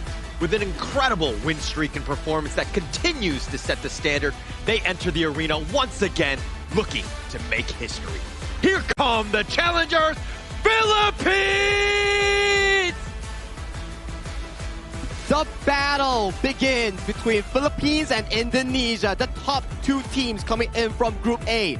one will claim top spot and the other will claim another defeat. This has been a long rivalry between the two regions, and it's now time to settle it in the 2026 Asian Games Esports Qualifiers. This will set the new benchmark and standard for everyone for sure. And this will be the lineup coming in from Indonesia. We have Iqbal on the Clash, Neville on the jungle, Emmanuel on the mid lane, Agung on the farm lane, and Naufal on the roam. We do know that they come from different teams, and we're excited to see how they're going to perform here against the Philippines. I mean, they've been flawless. They didn't die a single time in all of the games they played thus far, and that is a huge feat considering it is like 6 games, right? And the amount of time that they played, very short as well. And their opponents right here, Philippines, they are no short slouch as well, because coming in for this hyped matchup, it has been debuted since the first day, and this is Sybil, Philippines lineup. Yeah, Chammy, Justine, Dragon, Golden, Charles. And actually, you're probably looking, Dragon and Golden, that's actually their real names, right? Correct. Yeah, and they're twins as well. So these are two that have just kind of brought that all across to their IGNs here. Yeah, with the twin chemistry coming in with the same team, all 5 of them, a lot of bonding that has happened before, and pretty sure it's going to be giving them a lot of advantage as well throughout the entire match. And it's a clash between two philosophies, right? Like you guys were talking about just now.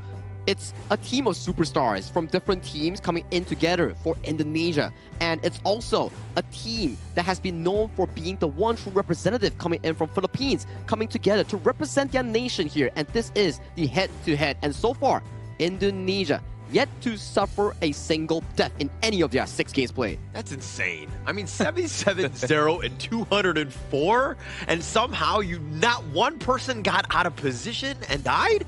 That is insane. Plus, the hero pool has actually been quite high. But the way that they're balling, I mean, this first strike, right, 100%. That's insane too. And the most important thing is for both sides of the team, they never lost a single game, and they are about to, because it is impossible for any of them to actually not lose in this one, because it's going to be a very fun match and a very tough one to watch. Only one team makes it out unscathed here. Like, okay, maybe we get a 2-1, a 2-0. Okay, it goes back to our discussion once again.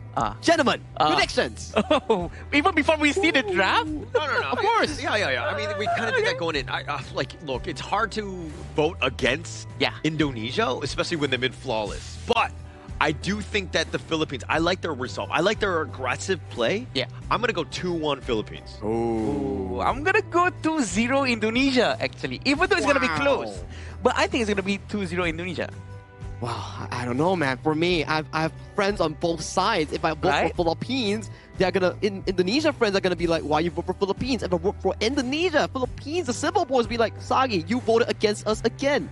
I can't pick here, guys. Yeah, I didn't think this through. I'm sorry. I made the prediction without realizing that I too have friends on both sides of the fence. This is very awkward. But speaking of both sides, we're talking about the head-to-head here. Both average KDAs over 10. I mean, both of them, when you're rolling, the KDAs come very easy, right? Yeah, for sure. And this is where it really shines out for Dragon, because he really excels in his match previously, and the goal per minute is the most important thing. It really shows how they're doing economically and trying to rotate, especially as the mid lane, which is very important to really do the goal sharing technique with the jungle and the roamer. Check out the DPM coming in for Son Emmanuel here. One of the highest MVP count mid lanes coming in for this specific tournament, and he is piling on towards that damage resources here. Generally speaking, right, you can say that Philippines games are much shorter, but Indonesia games are much cleaner. Yeah, actually very true, right? I think it's because when you're looking at Emmanuel, he's like the shot caller, he's making the plays, and he's setting himself up. Plus, obviously they haven't died, and the way that he's able to do it from that front point with his like Ganon Mo, his Garuda, he's just been able to just completely dominate anybody that comes up against him. And to answer about the question that Holler gave us just now about which team probably has a better edge, because Philippines has come from one team and Indonesia actually has come from multiple different teams. Actually, I spoke to Glenn yesterday. I asked him about this, and he said that what they did was 2 weeks prior to Asian Games, they actually went to a same gaming house and they trained. But after coming here, what they did is every single morning, regardless of what time their game is, all of them have to wake up very early, around 7 to 8 p.m. A.m. Sorry, and go have breakfast together. They cannot leave one person out. Everyone have to go there together.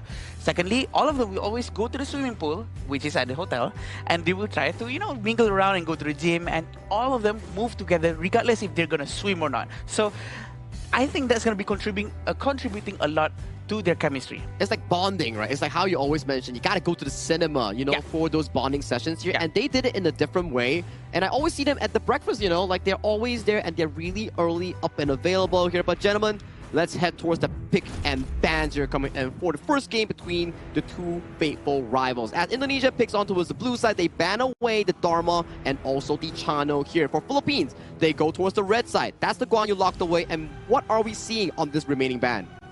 I mean, we're going to have to see what they want. The Yukio has been just, you know, tops, right? It's done very well. Definitely something that is heavily targeted. But to kind of go back to the point that you were talking about, Adam, in terms of the bonding, I mean, it's hard for players. These are gamers, right? They're playing till like 4 a.m. And to have to wake up at 7 a.m., exactly. That is like probably the most difficult part of this training regime that I would think, just waking up on time. It's against our nature as gamers, right? Because we usually, you know, play all the way to late nights, but that's the discipline that the coach, Glenn, is really trying to implement into all of his players. And I think it might give a good impact, but it's going to be reflected into this match. It builds unity in and out of the game where you are closer as a whole with your teammates. You're not just subordinates, you're also friends in and out of the game. So I guess that's the unity that he's trying to build. And we're looking at interesting draft. Oh, 不知大小. I haven't seen this since Season 3. Yeah, it's been a while. It's been a while. So basically, the split push is real because you got that Futs. He's very tanky, and then he just survives enough. And then you have the Da Chao. You can teleport both of you guys on out. This is looking to be very interesting and a bit of a curveball in game one. Yeah, previously, why this one worked so well because Da Chao actually has this string attached to Fuzi or anyone who's the closest one to give a little bit of extra movement speed and extra stats. But this time, that thing is no longer around. But they're gonna try and do it anyway. So it's going to be very interesting how they're going to pull it off with the recall skill coming in from Da Chao and implementing here at the final days of Asian Games. It's just so fun. I love it, right? Strats straight up off the board here. The Fuzi Da Chao in this patch, you want to use the Fuzi to ult someone and then Da Chao sends everybody in towards that immediate team fight here. So it's like a boxing ring, if you feel me. Yeah. But coming in for the Philippines draft, we do see a Dia Arlie heavily focused towards to the side of Golden to be the main carry for the side of Team Philippines. I like the bans here coming in from Indonesia. Banning away the Bai Chi. I'm not surprised if they go for the Atta as well. Removing all the tanks coming in from Philippines lineup. What a crazy way to start this one off. I mean, it's just the best of 3, but you were talking about Coach Glenn on the Indonesian side, and then you're talking, you know, TG on the other end from the Philippines. Like, these guys had know each other, right? Yeah. I think especially when it comes to the draft, and being able to just spring this up is just like, haha, a surprise, if you will. And this is what they want to do as much as they can, right? The surprise factor can really help to really throw people out of their feet, especially for the coach of Philippines, which is TG. So it depends on how he's going to react to this. They're going to try to go with the idea, and they're also trying to remove any fast mobility heroes such as Nakoruru and Musashi, which to me reduces a lot of problems and headaches for the side of their players. And talking about a headache, right? That's 3 Clash laners banned away from Chami in towards the side of Philippines Clash laner here. So they will definitely have to venture into something like the Charlotte, something like the, I would say, different picks, for example, here, because picks are starting to get a pretty low in that Clash lane pool. Yeah, Chami's always incredibly scary, right? I think he is definitely that team fight winning guy, and he's incredibly scary at any time because he's able to just change the team fight on it, you know, basically put it on its head, if you will. But he's the guy, again, you want to target is Indonesia. Yeah, and we also have this Atta that has been picked. It's going to be able to really tank a lot of damage coming in from the side of Indonesia. And we want to see a hero to at least try to reduce the HP of Atta. Probably a marksman who would be able to handle an item such as Doomsday. I don't think there will be a marksman here coming in from the side of Indonesia. That Fuzi is heading towards the farm lane. Oh, that's true. And then maybe Clash lane, we get a Fatih or Charlotte coming in for the side of Inkball, going up against this specific matchup here. True. I could be wrong, but you know, time is up, and let's see what is going on. Okay, who's just going to the clash lane? But wait, is Dajiao's gonna be babysitting Futsu or the Renji? It all depends on what they want to do, right? But I still feel like it makes sense for Dajiao to actually linger around the clash lane area instead of trying to be closer towards the marksman. Yeah, I think for the beginning, you're just going to play her a little, like, in lane, right? She's going to be with the D-Renji. Now that you've got Lam, you're thinking a little bit more standard, but the Futs split push potential is always there come mid-game, right? And then that's when you could be annoying, assuming that you're, getting pushed in elsewhere. I like the Hano here, man. Very confident stuff here coming in from South Philippines. I would say that both teams have held their draft up to the very end. And usually for Team Philippines, they like to rely Chammy more on those aggressive playmakers here. On an Ata, I'm pretty excited to see what he has in store in making some of the fancy plays coming in to build Team Cebu for their victory here. For Team NAS, for Team Indonesia, I'm interested as well. What is the game plan on this Futsu Dacia? Like you mentioned here, Adam. Is it supposed to be split push centric, or is it going to be hard engage and jumping in for the fight? And we don't really get much on the Lam here, and this is one of our third or fourth showcasing coming in from Neville. I cannot imagine for it to be a very team fight centric. I cannot imagine that. I think it's gonna be purely split pushing, but here we go for our first game between this match of Indonesia and the Philippines. Yeah, and going into this game, I mean, like Neville getting his Lam last pick, really setting the, changing things up, because Golden, Charles, Dragon to a degree are very vulnerable if he's able to get to that backline. And Neville, he's one of the top junglers from Indonesia. Yeah. And he's going to find farm. And you're going to see just how efficient they are. And again, funneling that into him. And at the same time, I think it's pretty smart for them to actually take Hano, because Hano is a very good hero to try to bring back up a tower that has been brought down. So at least, I think this could buy a lot of time, or at least try to recover back the tower that has been destroyed potentially by Iqbal, because he's using Futsu and having Dajiao. Yeah, that's one way to counter it, right? But you have to kind of work around that. You have to be within the vicinity in a specific time. So a lot of things need to happen for you to get that perfect, again, heal, right? But it plays to the, the strengths of the Philippine squad, where they're looking to go a little bit late. They don't need to rush things out. Yeah, I believe so too. They're going to try to rotate towards the bottom. Charles and Golden still waiting for the chance to dive right in the right moment. And it seems like he is able to do so.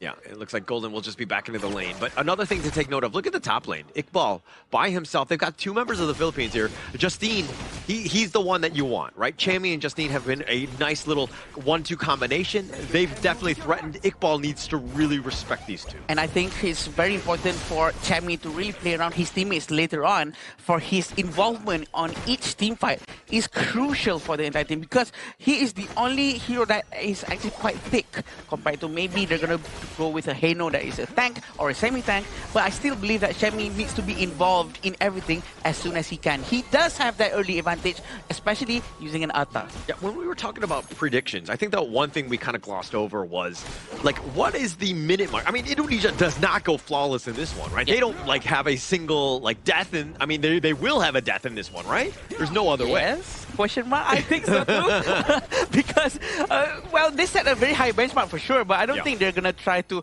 risk their gameplay to stop dying at all, right? But at the same time, I believe Tyrant is going to be the first map where they're going to try to go all out into this fight. They're going to try and go towards the Tyrant and try to get the Tyrant as fast as possible, regardless of what's about to happen. And it's going to be a little bit of a problem for Emmanuel to clear his wave as fast as he can, because the Kachosen is too much of a single target skill. I mean, for me, it's like, I know the Philippines know that streak is there, right? Yeah. In the undefeated one. But in the top lane, Sage's Might is going to be used. The Ghost Ship, and here comes the teleport with that Whirlpool. And now Chammy one under the tower, if you will, does stay alive. Eye of the Whirlpool is just so annoying. It could just call everyone quickly to that spot, waiting for a teleportation to give help to Agong. But it seems like there's another fight happening at up top. Yeah, a little bit more action. Iqbal, though, in a greedy spot, gets charged to the side. The pull away, the flash, he's trying to get to safety. lucky, but Iqbal is enough. The severing surges are just in time to get the mini stuns on. Very quick move coming in from Iqbal. He managed to run away just in time. And right now, we're going to try to focus on rotating towards the mid lane again.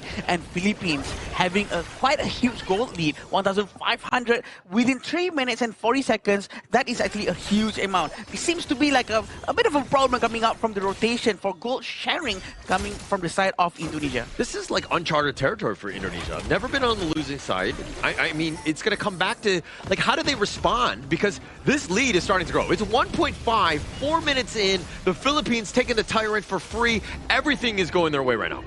Ujze is still up top. He's going to try to wait out at that area for the red buff. And it seems like Philippines are not going to try to do any invasions at all. Iqbal, really smart, trying to open up the map as much as possible, trying to give a lot of vision to his teammate. And look at these scepter marks. That's going to really spawn out a lot of scepters towards the side of Indonesia. Yeah, and that will provide quite a bit, right? That damage starts to stack. It starts to really wear down the squad of Indonesia. Now, the Whirlpool. This is that attempt. This is what the Dachau will bring to you. A lot of mobility in a hurry. Looks like they're taking the bottom T1, but Dragon is there. He might want to use the Fate Rewind, and he will out-heal all of it. Oh, look at the amount of rejuvenation coming towards the tower.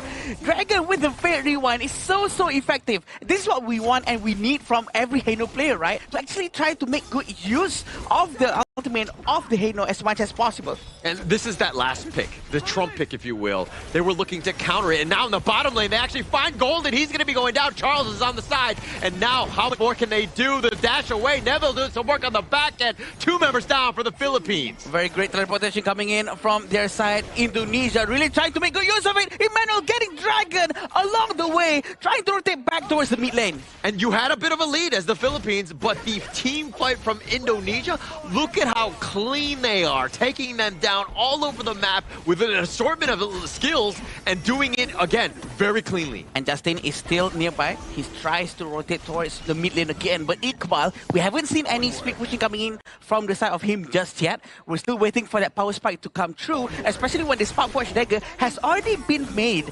And we can expect another Glacial Buckler to really help him keep on spamming his second skill.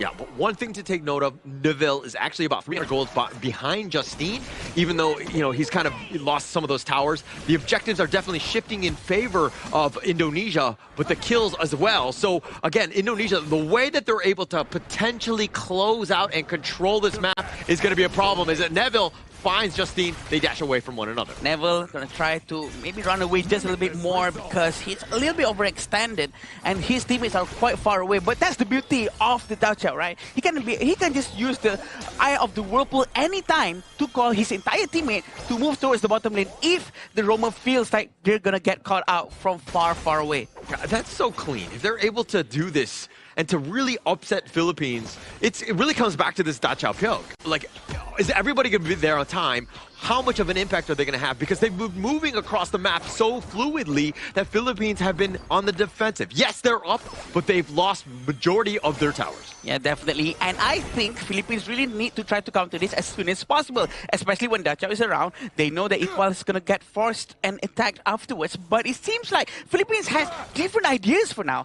They want to do a different idea by going down to the bottom lane instead and try to have a base race. Try to see who can destroy towers faster than each other. Yeah, space was created. Top lane is going to be pushing here. And this is where you see Dragon instantly there. It's like, okay, you want to take down this tower? Fate Rewind. Boom. I'm going to heal this one back up. He's going to time it properly so he gets as much the health bar as possible on that tower. Doesn't want to use it, I guess. Yeah, it seems like they really want to focus down towards the mid lane right now. 2,000 gold in front for Philippines. It's not too big of a deal for Indonesia, but I do feel that they have to keep up with their momentum. They have the advantage, though. It seems like they're trying to be much more safer. I don't want it to be too same with the Hong Kong-China situation just now, because if they're trying to make it too safe and trying to really respect their opponent, it might backfire towards them, Holler. Yeah, and look at how the Philippines, like, Indonesia was rotating all the way to the south side. The Philippines were kind of counter-moving, and they're like, okay, this is annoying. Let's deal with the Overlord. That's going to push out all 3 lanes. That's going to give us the space. And now this is the Iqbal, Nafal combination that we've been talking about. The Foots, Da Chao. This is going to be super annoying to deal with as the split push begins. And the most important thing is the rest of the team, the other 3, the Renjit, Lam, and also Mai, have to stick together to try to at least clear lanes as safely as possible. But it seems like they really want to try to group up towards the Tyrant, trying to get the Tyrant as fast as possible. And it seems like Chammy cannot do anything about that. They're trying to chase here. Yeah, but Nafal, he's probably going to be left for dead. I don't think he gets on out. But it was a sacrifice, and it was a worthy one because the Tyrant was taken. Indonesia with just enough to get out Iqbal. Oh, he gets spot. Oh, Dragon.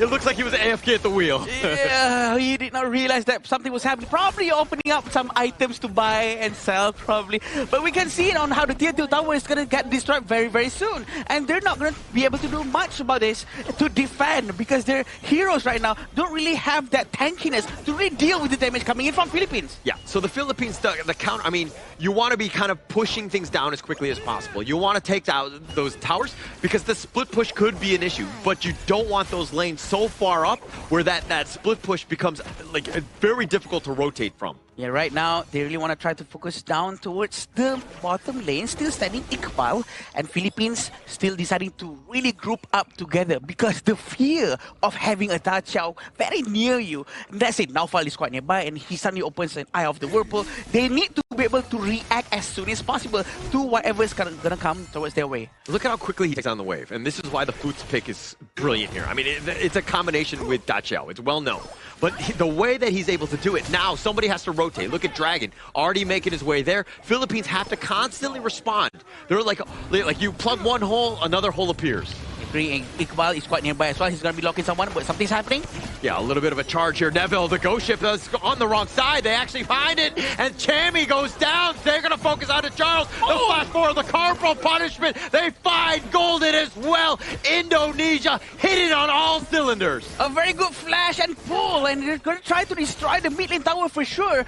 And this is going to be the first death for Indonesia, it seems. It looks like they actually found a kill, the Philippines on that one. But, I mean, the team fight was overall won by Indonesia as it looks like they're going to be taking yet another big Tyrant away. Neville has been an absolute monster when it comes to these big neutrals. And right now, also, Neville has already bought Blazing Cape, which is very important to reduce the recovery coming in from the side of Atta and also the Diadea. And this is going to be very helpful for them. They have to try to play around this situation with the gold being exactly the same. Now, what are they going to do? Are they going to try to keep on split pushing, or are they going to try to really group up and start a team fight?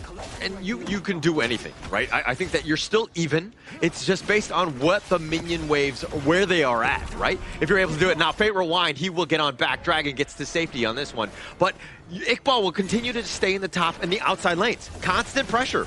And now a mini stun on Agung, he's going to get on back. But the Philippines right now, again, very reactive. They want a death ball. They want to fight. And Indonesia, from all angles, it's so hard to pin them down. Yeah, this is going to be the hardest part. Iqbal, not fall there. Oh, the corporal punishment is going to be used. He does a little bit of work onto Charles. They get the pick off onto this. Iqbal looking to run away, but Emmanuel goes down. They finally take down Iqbal as well. That's a double going the way of Golden. He's going to have to back off as he's very low, but 3 members down for the Philippines. Oh. Chammy will look to go down as well. Neville with the triple strike. Unscared. Just an absolute this is the one. This is the one. The way that they go all in, trying to really get their advantages with the Neville, trying to find one after another. This is the benefit coming in from the Lamb. But looking at this replay again, the way they move around, really trying to capture one after one. Actually, Indonesia actually got caught at first because of the great play coming in from Golden. But afterwards, having Neville really on a spree, he went down, trying to get them from the side, and really a very fast rotation coming in from them. They did a better focus fire, in my opinion. Oh my god, Neville has had such a good game right now. I mean, off of that triple, he's taken all of the big neutrals. Look at how fast he's farming. Yeah. I mean, if we're talking about net worth right here, it's like 9.9 versus 9.2. It looks like he's slightly less, but the Philippine squad, everything is being funneled into Justine. Devil is doing this by himself, right? True. So you're getting more jungle efficiency, more farm efficiency across all of the maps. And in fact, he was actually trying to farm from the heroes. Because he really tried to target them down. And which is very interesting, right? Because we do know that Neville really can benefit more from the itemizations. The conversions from the physical attack into his skill sets are much, much more powerful. So this makes him a very dangerous glass cannon for him to actually go in and try to really make good use of the recovery from the passive of Lam. So that's the beauty of this kind of synergy coming in from the Indonesian side. Yeah, and also it's just space created for Neville, right? You're taking the outside lanes, you've taken the top T3. Neville is just happily farming. He's 4-0-2, making such an impact in this one. But Philippines, they've been grouped up. They've been forced to react. They have zero answers for the mobility of Neville here. They're trying to really focus down towards the tier 2 tower at the bottom with 2,000 gold lead. This is not big, by the way, this is very small. But where is Iqbal? That is the question, because Philippines really have to be focusing on not getting split push without them being aware of the position of Iqbal.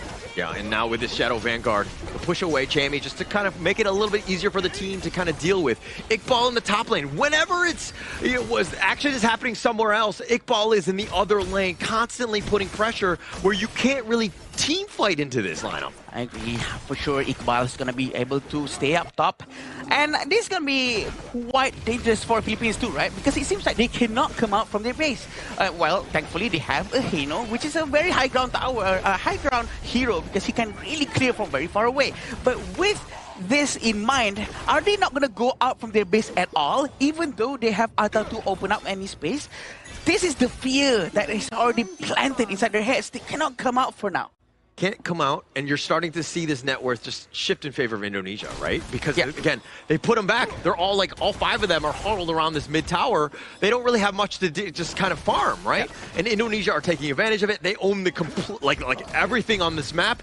I mean, Agung right there with his almost 70,000 damage as well. I mean, this Indonesia team is really hitting their stride. And of course, coming in from the side of the draft, taking Direnji to go against Ata is just so good, so that Ata can really get melted down very quickly. I think this is good work coming in from them, and let's see how Philippines is going to try to handle this. Yeah, Chammy just set things up.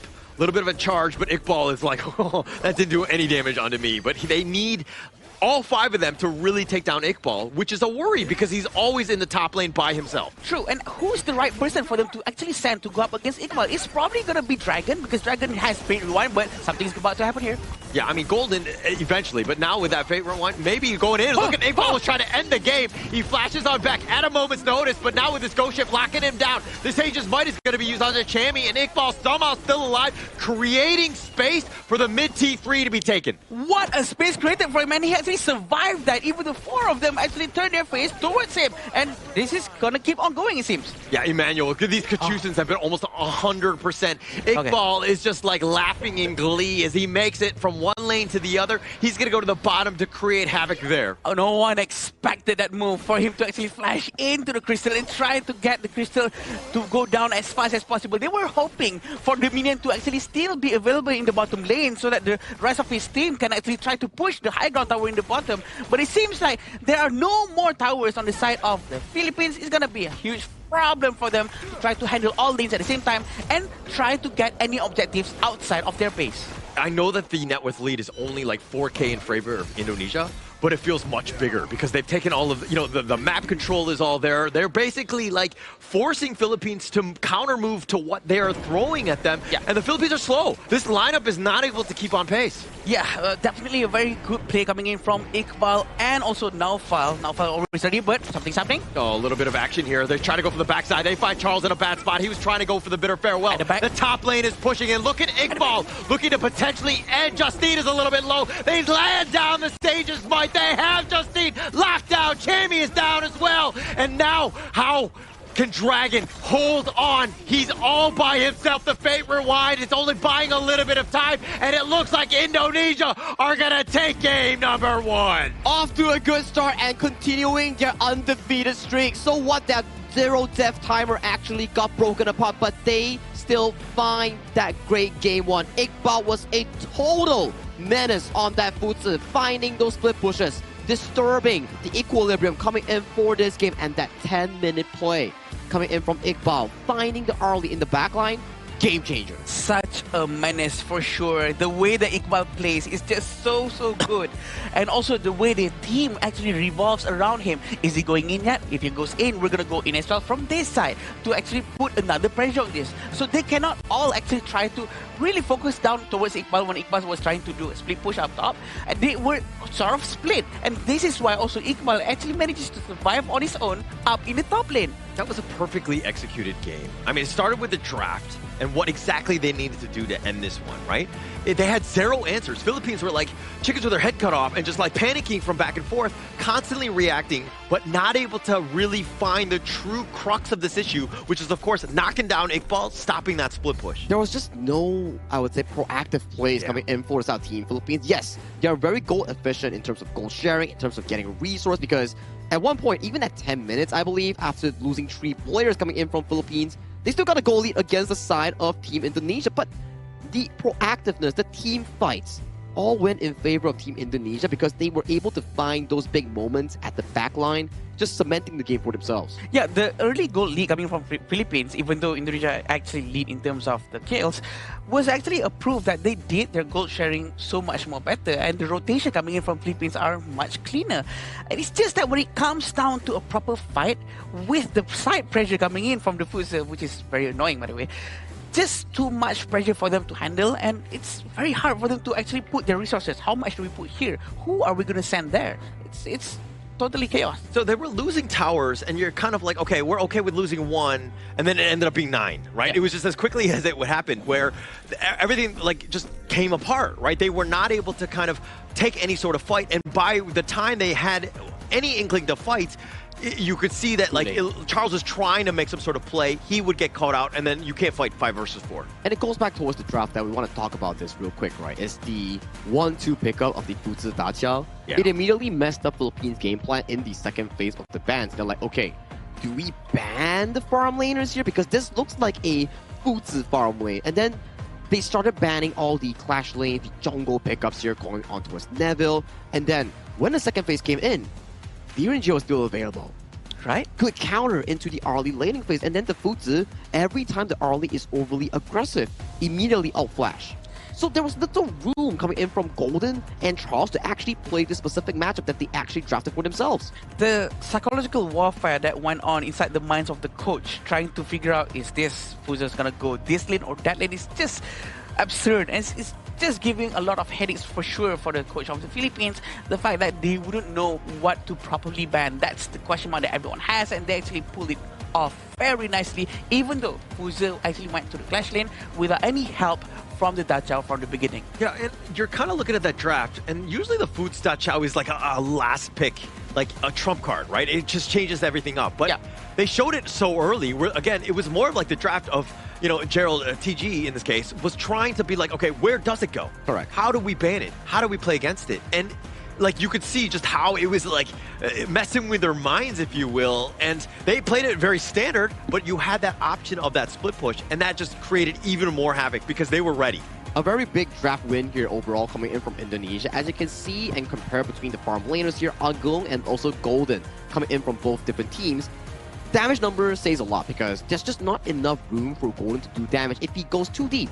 No one on this team, aside from Chami, can tank up the Sage Might coming in from Iqbal. And then, if it goes over that line, so many heroes can pounce on towards this early. True, for sure. And there's no one who can actually properly save early, except for maybe Charles. But what else can Charles do aside by just trying to heal early single target in that specific way? But at the same time, we can see on how Dragon managed to deal a lot of damage, and the presence of the Heno was actually there.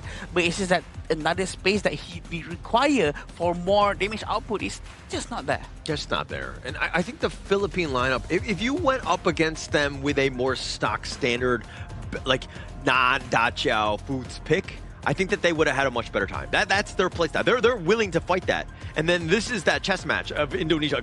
Glenn, just an amazing draft here. Caught him completely off guard, and they might have just stolen game 1 because of it. And if anyone were to tune in just now and right now looking at this goal chart, you'll be thinking like, wait, what happened? Was this game not in control of Philippines? But actually it's not.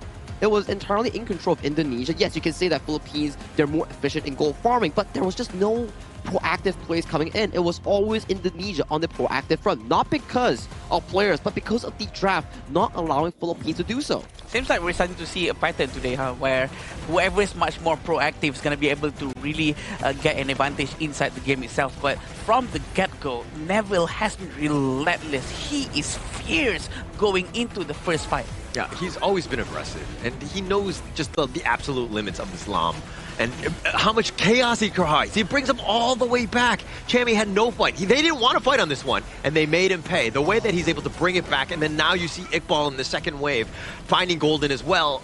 This was a team that's really hitting their groove. That pull into the frigid charge was just perfect on towards the RLA here. And then even though in towards this backside of the game, you don't have enough damage coming in from Team Philippines. It's not as consistent as Ago and also Neville consistently finding those pickoffs. That's a triple strike going into the jungler here. And you can see in these moments here, Charles, when he loses his objective, it's just so hard to play. And coming in from the back, Iqbal sealing the game in the 1-0 fashion. Yeah, that flank coming in from him. He actually had the choice to actually go for the crystal, by the way, because there's already a minion inside the crystal. But he decided to, you know what, let's just join the team and try to take down everyone as fast as possible.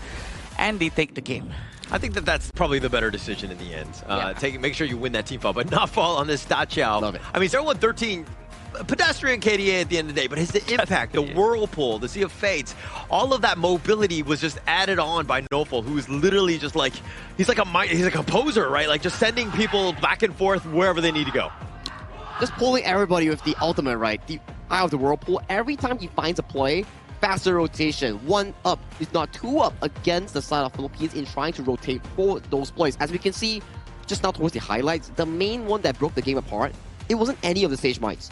It was that rotation towards the bottom tower, decimating Golden's Arlie in that play. If Arlie dies even one time in a game, the entire tempo and scaling is over for that pick. And to be honest, the rotation has been enabled by Naufal. Well, he's always there. He always tries to force people to move towards a specific place. And also because of the passive coming from Dachau, he himself have a very high movement speed. And the fact that he has Eye of the Whirlpool, can always call everyone into a specific place. The possibility of having Naufal with the Dachau is just endless. Yeah, it's just endless. I mean, they could potentially pick it again in Game 2 here. So you have even more options as you go in.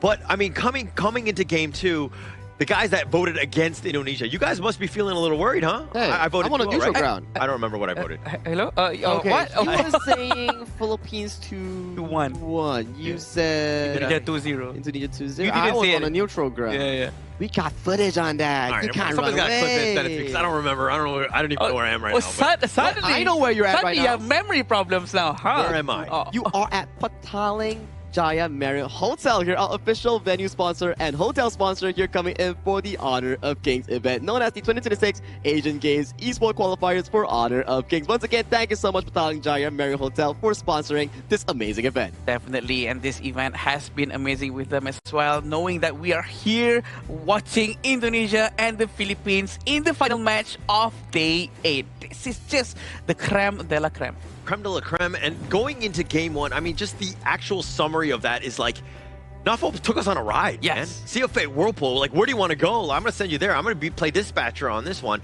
But now Philippines, they're going to go in the blue. They want to pick first. Maybe they, too, will dictate the pace of at least this draft. I think there's lesser stress here when you're on the blue side, where you can always prioritize some of the blue side picks. Lesser ban worry and more priority advantage here. Like we can see just now from the side of the Team Indonesia, the priority was always going over to the side of the Mai Shiranui, for example. And you can check out the average KDA coming in for the top 3 players here between these two teams. It's gonna be Charles, Nofo, and also Dragon here, the roam and the mid lane. Yeah, but the KDA for Charles is definitely the highest with 18.8. Even though Indonesia actually, have one of the nicest KDA in the entire game, but Naufal has 11.6. Following with Dragon with 11.3. This just shows on how clean their games were, but I think Philippines really have to step up their game on this particular one, because they're not going up against just any other team. It's gonna be Indonesia, their long-term rival. Yeah, and Philippines right now, they need to fix things in a bit of a hurry, right? Gerald here, I think that the draft really played a key part in why the Philippines were not really able to fight fairly on this one. Glenn has gotten the one up on him, but going into this draft, is Glenn going to go back to that same cookie jar and look for this like Foots Da Chow again, or would you change things up? I mean, if it's not broken, why fix it, right? Now it's the ball going into the park of the Team Philippines side where they need to find a solution for this case. Okay, and it looks like it's gone. Ukyo, they're like, no, we are not playing against it. Okay, that's ridiculous. Nafa, how dare you? And the respect ban instantly there by Gerald from the Philippines. Definitely. I think the respect ban is the most important thing. You know what? There's nothing to be embarrassed about, because when you know that you have no other way to try to repel the things that is being done by the enemy side, just get them out. Just get them out.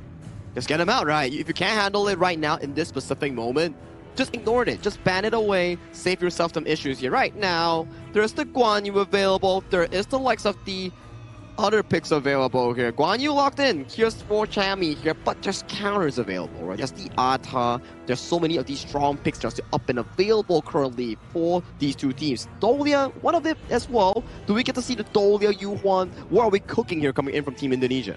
I mean, the Ata, you rightly pointed out. The Arlie as well. If it ain't broke, why fix it? I mean, that hero is just an absolute monster in terms of the farm lane. So you're setting things up with both of these heroes, especially against the Guan Yu. But this is definitely looking good for the Philippines for now, because they have the Guan Yu, which is one of the heroes that has an insane amount of crowd control and rotation speed, because he can really flank quite easily. Now, how do Indonesia find something else that could equalize that kind of ground, which is exactly what happened with Republic of Korea and also Hong Kong, China. But right now, they're going with Erin and Xiao Xiao, a very good farm lane with a very good scaling speed. Also, with the Xiao Xiao, with the Honey Bees, he's going to be able to deal a lot of burst damage towards the side of Indonesia. I like the one to pick up here coming in from Team Philippines, considering the fact that these are the decent counters in towards the Arlie that will be piled up by Agong coming in from Indonesia, whereby Erin, decent lane counter. Xiao Xiao, good team fight counter here. And that this is going to be a flex pick that's going to be locked up here coming in for this Yu Huan that will be going either between Emmanuel or Nofal here, which may force Team Philippines to lock away the Dolia. Just more mind games, right? Especially come the first phase. It's like, so if this really affects you, you only have 2 bans in the second phase. Gerald has to think, where is that going to go? And now, actually, they can play based on your bans, based on your picks of where that ends up being. Yeah, that really seems to be the pattern coming in from the coach of the Indonesia side. But a very smart ban from the Philippines, because I was expecting Dolia to actually be picked by the Indonesian team as well. A very good ban over there. But right now, waiting for Indonesia to see what they're going to take out with. I think another Rome would be a good pick as well. Maybe like a Liampo or a Zhang Fei. Yeah, one of that have to be removed away, right? And Indonesia is setting a trap here for Philippines. If they ban something like a tank roamer here and Philippines bans one more, they can pick the one that's left over here. So if you are on the Philippine side, you can't afford another tank roam ban here. If you ban it, Indonesia's going to immediately pick it up. Yeah. And I mean, at the same time, they're kind of like, the Yuan is going to be mid, right? They're going to see this from Emmanuel. But the bans that have kind of come in with the Lapu Lapu and the Dolia, like you're really restricting what is potentially available here. There's not too many left, if you will. Yeah, there we go. Banning on the Musashi here. Good removal of that specific pick. So last 2 roamer on towards the clash, on towards the tank roll can still be shared between 2 teams. Depends on whether or not Indonesia wants to reveal the mid flex or the jungle flex, because so far you can flex both. You want Ata go against the Guan Yu, you can do that. You want the Yuan to go mid or roam, you can do that as well. Yeah, definitely a lot of possibilities from the side of Indonesia, but I'm a bit worried for them right now, because it seems like they don't really have the pick-off capability just yet. They do have the movement tempo from the Yuan though, but is that enough? Is that as strong as what a Guan Yu and a Xiao Xiao can do? The immense amount of crowd control, and their answer, it seems to be going to be Nakoruru. This is almost as if what we were watching just now between Hong Kong, China and the Republic of Korea. Yeah, the Nakaruru's done quite well, right? I think that it just adds quite a bit in terms of the jungle. It's bursty, it's able to kind of be very mobile, get to the back line, and especially when you see the Guan Yu there, like even in the Korea series, you saw the Jihoon on the Nakaruru take him down, right? So you can kind of solo it. It has a lot of potential here. Talking about potential here, we are getting a Han Sin that's going to be locked in. Coming in from Team Philippines. Personally, For me, I like the Hansen. This hero is a premier counter into this early here. And judging from the draft coming in from Team Philippines, it's not an easy game for Agung's early. Definitely not an easy game, and it's all gonna depend on this last pick from Indonesia, which we still don't know if it's gonna be a mid lane Yuhuan or a roam Yuhuan. That's the beauty of this. They can still try to do a surprise pick and hopefully try to reduce the damage coming in from the side of Hanshin. Wow. I mean, let Neville fly. I mean, or sorry, Justy fly on this, right? With the Hanshin, especially as the last pick, you'll be like, hey, as a core, carry us to victory. Get us that equalizer, if you will. Well, it's the trade of the tank Romans here, right? And with the final draft being locked in here, I don't know who I give the edge to here, but in terms of proactive approach, Philippines seems like they have a lot of tools to actually counter against Indonesia in this Game 2 draft. I have an answer for you. I think if I would have to choose, Philippines has the better draft here because the burst damage from Magic side for Indonesia is lacking. That's what I see because they're only going with Yuhuan, and I don't see any other way for them to actually try to output a magical damage from them. So hoping on Nakoruru only and early, I don't think it's enough. Justine, for me, is the guy, right? If he's able to get his farm, if he's able to stay off the map, at the same time, you're going to look from Neville on the Nakaruru. Is he able to invade? Is he able to kind of harass, if you will? But the counters are definitely there, especially for the Arlie. It seemed like almost all of the picks were looking to at least counter it, right? It puts so much pressure on towards the side of Agum on this Arlie here. As we head on towards the Game 2, this is Philippines finding their equalizer here, and Indonesia, they're in a hurry. They want to end this right here and right now. Oh, this is a great draft by Indonesia, I think, as well. I mean, also at the same time, the Philippines, not to take anything away, but it just... Indonesia, the mind games and the team fights, and kind of counter-picking also what the Philippines are potentially able to do, especially with this Guan Yu, you have your own way. I mean, the Ghost Ship is definitely going to be like, do they win the team fight or not? And Iqbal is going to be such an important player here because we talk about it, right? When you have a Guan Yu on the opposing end, you need someone to find those moments to stop this Guan Yu and track him down systematically, right? And what better way of doing it is a direct counter on the attack, for example. Yeah, that would be number one. Iqbal, he has so much impact. It doesn't matter what hero he is. He's generally always at the right place at the right time, and he's kind of setting things up for the rest of the squad. He's like the perfect Clash laner to really round out this lineup. I like it, right? And previously in the previous game where Iqbal played Gafutsu, he had an amazing performance here. Like, very unorthodox position, I would say, like sometimes on the left, sometimes on the right, and then he suddenly appears behind you. It puts a lot of mental stress, I would say, onto his team, Philippines. But I like what Adam mentioned as well. Philippines line up this game way more complete compared to last game. Oh, definitely. And I think that this is one where they're... I think the last one you would have given like a 65-35, right, in favor of Indonesia because of that split push potential. But this is much closer. It really comes down to the execution, who gets the ults off at the right moment, if you will. Yeah, more of a 6-4 for me, right? I personally think that Philippines draft sort of counters up against them. A bit of a poke here and towards the middle side here. But it's only a poke. Free CC immunity, builds out. Yeah. So, also, I mean, Agung, if he doesn't, like, get caught out, I mean, we're talking about how these drafts are, like, making his life difficult. But if he's all the way in the back, and then Emmanuel sustaining, out-healing, being that poke, I think that that's the general game plan, keeping Agung safe as much as possible. The tri-carry, right? Yeah. Neville on the Nakaruru, the Yuhuan coming in for the side of Emmanuel, and Agung on that early here. As long as they split apart and don't stand on the same position and they get caught by some ultimate coming in from Charles or Chammy, then it's perfectly fine. Yeah. Positioning will be key. That Ghost Ship locking down Chammy, he just wanted to get around the corner, but he can't. But again, pushing it back, this is that gold sharing that we're talking about. Justine, on the other hand, Hanshin, he needs to get a little bit of time here, but the Umbrella Outburst just pushing him back. Yeah, a bit of a miss here. Wanted to go for the full-out poke here and looking for the potential play, but a bit of a whiff here coming in for the side of Charles here. A bit of a jungle invasion from the side of Iqbal. They don't get it though, but Chammy leaping in, looking for a potential play. Oh, but the side Justine, never scared, always aggressive, and always threatening. Iqbal looking to go in himself, finding Chammy. He's on a bad spot. The Ghost Ship locking most of this down. Chammy just trying to push him to the side. He gets onto the side. He waits for that Ghost Ship to completely get out. The Tremor Smash is only onto one, and Nafal not able to get enough control for them to get some sort of pick off. Just a bit of a poke and prod coming in from both sides here. Just a bit of, trading spells left and right. Chammy had to use the sprint. Iqbal had to use the flash. So these few spells, key ones, won't be available coming in for this upcoming Tyrant fight in this bottom lane. And so far, Agung has been having a really good time against Golden in that 1v1 matchup. Yeah, I think you'll be happy with that. Yeah. Going up against Golden. This is also one where you're like, hey, you know, is this the lane matchup that we're looking for? Are we going to leave him alone all by himself, or do we send Golden some help?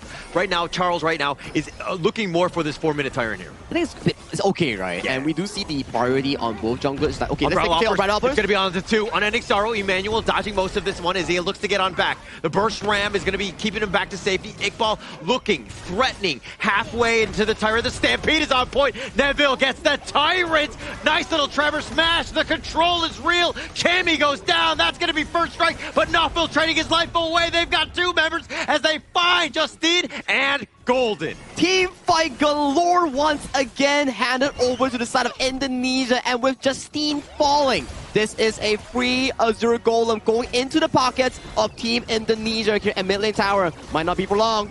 Might be for long. Iqbal on the chase, but on the backside, Agung is showing up. He gets the final pick off, and Dragon is not able to run away. It's a suffocating feeling that Philippines is actually feeling right now. Indonesia is outplaying them. Agung.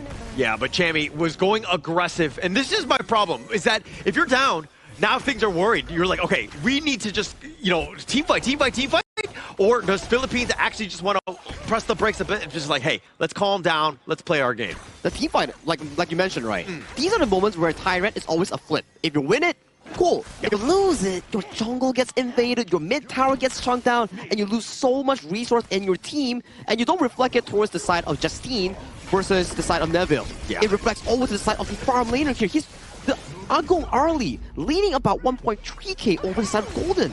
Yeah, and this lead is starting to grow. It's getting a little out of hand as Indonesia starting to use, again, the map control, taking it over, and they've already got the tower on the top side. The mid T1 is looking to go down as well. Philippines right now, in a world of hurt, they're on the defensive. Yeah, no one can really answer towards this early right now. Usually we will say that, okay, the Xiao Xiao, you know, the Hansen, they get a bit of a few plays that can actually damage out the early here, but right now, this early is way beyond reach. Yeah, way beyond. Oh, the ghost ship completely locking him in. Chammy gets shut down. Yet again, Agung gets the pick off. Indonesia, you're making look easy coming in towards this game too. It's 6 minutes, almost a 5,000 gold lead, and right now, the room of breathing is starting to feel a bit suffocating for Team Philippines. They are not feeling good because every single resource is just being stolen away by the side of Team Indonesia. I mean, taking the bottom T2 as well. This game has been nothing but Indonesia. The map control is real, and now they want this mid T2. A mini stun on a Dragon. He's trying to clear the way, but it's just too little, too late at this point. And the mid T2 just getting chipped away. Iqbal working on it.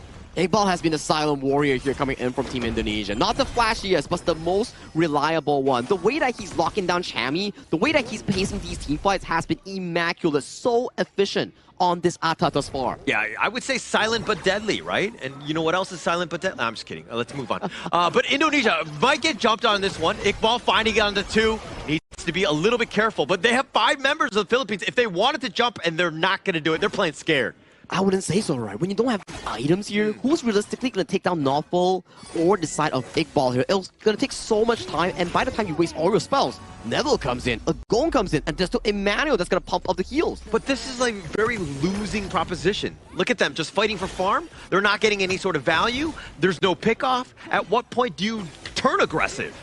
Only during item spike strike. At the very least, we look at Golden, probably at like Sparksports Doomsday, which he just got it right now, and Justine, probably level 12, 3 items locked in. But like you say, it's a dead end. It's suffocating because they have no choice but just to do this. If they force it, it's pretty much game over if they lose the next fight. But it's looking to be game over regardless. They're getting choked out. It's down about 6K net worth. That's an absolute massive mountain to climb at this stage. Well, we have to see what Philippines actually have in store right now. With a 6,000 gold difference coming in from both teams, Indonesia, they just need to play it slow. Get the next few objectives. 10 minutes, get the Overlord, get the Tyrant, and then that's GG. For Philippines, it's about a miracle play. Can they find Emmanuel? Can they find Agung? These are key targets that need to answer to. If they can't, I have no answers for them. Yeah, no answers at all. And I think that the Philippines, the way that they're playing, it seems like they're just playing very carefully. The Ghost Ship locking it down. They find Dragon in a bad spot. They're diving the tower. The Umbrella Outburst just keeping him alive. Not enough. Charles too will fall. He's trying to run away. Chammy, that is. He too will fall. And Agung finding all of the pickoffs.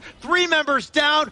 Indonesia full strength. flawless performance coming in from Agong's early. The setup coming in from Notful and Iqbal is making Philippines wonder where is their shot, because lights are out soon and everything is crumbling coming in from civil representatives. Taking that down, mid T3 bottom as well. They're taking all of the towers at the same time. Justine looking to just split push to create a little bit of breathing space, a little bit of farm. He's going to be leaving the base to get out, but he's going to try to do a risky recall. He's going to get caught out on this one. And now Justine dealing with the minions. He knows that he's on the run. This is probably not going to be going well for him, but he's using his mobility. This is buying time. The unending Star will use Justine, no chance. He's going to pop the heal, but he too will fall. Emmanuel finds it. 30 seconds, jungle gone for the shadow objectives here. Indonesia, if they are playing slow, composed game here, the next upcoming clock is the time, the countdown of Philippines' fate in this game. They're running out of time here, Holler. I have no way of them to actually make a comeback here. It takes a colossal mistake coming in from Indonesia. Not once, but twice for them to actually equalize that goal lead. All right, but you're telling me there's a chance, right? All they need to do is win 2 team fights back to back. It will be incredibly tough as they've been zoned away. Top T3 gonna be going down as well. And now with the faces tied wide open, they find a Vil. The Umbrella Outburst, what else can they get? It looks like they find a goal on, trying to go on no fall, but they're not able to do it. It looks like the Ghost Ship is gonna be used as well, but Iqbal finding his work. They find Emmanuel as on that point. They've got 3 members down from Indonesia, and they were continuing to chase, but they are not able to find the last 2. Down in an almost 10,000 goal deficit, Philippines rely on Chami's engage. They found the comeback moment, and let's check out the instant replay here real quick.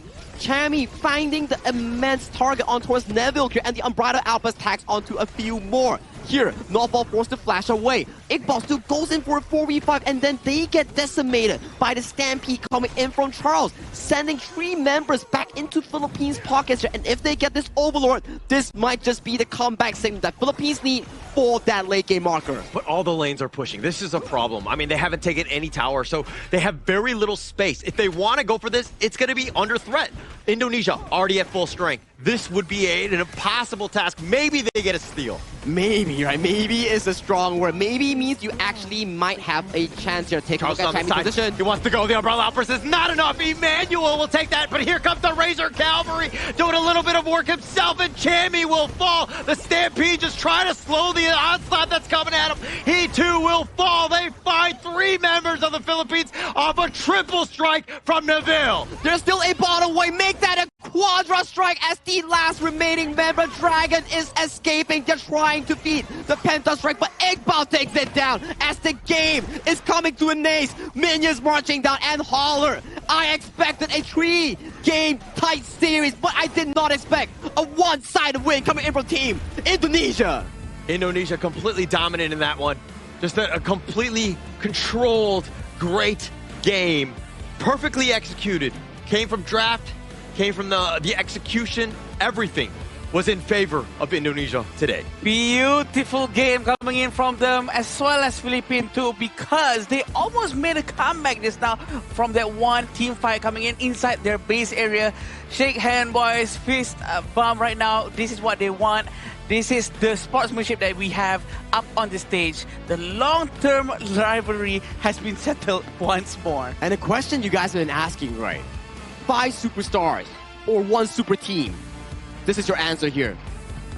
5 superstars. It's looking that way, right? The way that they were able to just cleanly take that game, everybody was just on next level. Even from the draft. I mean, shout out to Glenn as well, who is also on a different team, right? So combining their forces, if you will, becoming the Voltron that you're seeing here, this is an incredibly tough lineup for any squad to really look to take down. The Philippines had 0 answers. Yeah, very smart coming from the side of Indonesia for sure, the way they rotate so well. And I have to say, on how Iqbal, every time he tries to make a play, and the follow-up coming in from Agung was just spot on. The way he goes in, he just used Maple Dance and just clear everyone out, try to deal as much damage as possible, turns back to his Parasola, and really use that advantage towards his team. And the execution from Indonesia team is just flawless. I was looking at Agung, and that draft was coming, and everything was like trying to make Arlie's life difficult. But Agung was like, that Michael Jordan meme is like, I took that personally, right? Because he was like, no, I'm not losing this game. I've still got it. He definitely got it right. Flawless gameplay on towards the early in the very end. He was unscathed. He found every single team fight and he played it perfectly. I have no other words because that was an amazing series for me itself. There were comeback moments coming in from the side of the Cebu Philippines team. Too little too late for me. Yeah, I wanted to say that out of all heroes inside Honor of Kings, the heroes that really have the comeback capability is always Zhang Fei, Dharma, and Guan Yu. And they had two of them just now, and they almost made it work. But when they tried to really go out and try to deal all the damage and try to go towards the objective, they got caught up again because of the traps that has been made, set by the Indonesia just now, with the Iqbal going in and again Agong sweeping everyone away. Yeah, Indonesia, though, knew that those were the win conditions. They never grouped up. They always took the fight that they wanted. They would find somebody, they would isolate, take them down. So you never had a big team fight, and they revolve around some of those big ults. I'm really amazed, for a team that only had 2 to 3 weeks of prep time coming in towards this event. Right. So disciplined, so much improvement, and they show that 5 Indonesian players can beat 5 Philippines players, and they managed to do so because in many of these tournaments that we've seen thus far, Philippines has always won up Indonesia, and this time around, the story has flipped. Yeah, I wouldn't be surprised if, maybe other region might do the same, try to get the best of the best from each team, maybe like a dream team, if you will. And this will be the itemization coming in from the side of both Philippines and Indonesia. It's not much something that is maybe too odd, but we can see that Chami actually go with the pretty charge first, and then the Dragon's Rage try to reduce the amount of damage coming in towards him because Agong was just relentless. He doesn't care about anyone who's in front of him. Yeah, I mean, his 507 is not as good as 607, but it's still good enough where it was able to kind of just control and take over this game. And that's what you want from this early. They were picking it early because they were like, hey, Agong, carry for us, take us to victory. And shout out to Coach Glenn. I gotta say, without the draft coming in from Coach Glenn, this wouldn't be as easy as it is coming from Indonesia. All their hard work, all their commitment built towards this victory today. And you can say, Saki, there's no stakes at hand. But hey, regional pride. That's the stakes at hand. Regional pride is for sure then. We can say that maybe all the time spent together, eating together, going to the swimming pool together and the gym together probably paid off because we will always question, right? Can they have this team bonding sped up on a turbo boost as fast as possible to really catch up to the level of the cohesion of any other team who has played together for so long? And he has proven it right.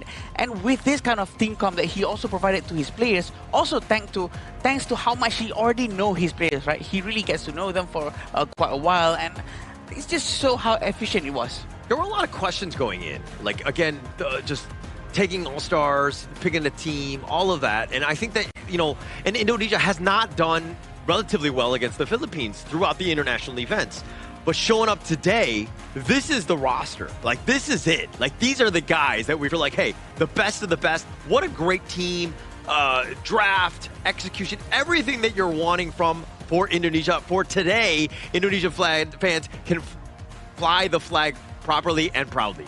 Fly high, right? As we say, all these sort of moments is where you celebrate as Indonesia fans, but for Philippines fans, it's no time to sulk because yes, this is still the qualifiers here. More time to actually prepare going into the official Asian Games main event. So there's still time for this loss because losses, if you take it correctly, those are lessons itself. Yeah, definitely lessons, and pretty sure that they have still a lot more things to look forward to, such as the main event that's going to be happening very soon. So don't worry, don't fret. There's a lot of things that can be done from the Philippine side for sure, because every team have proven that they were able to progress so quick, adapt and improvise based on what they've gone through here.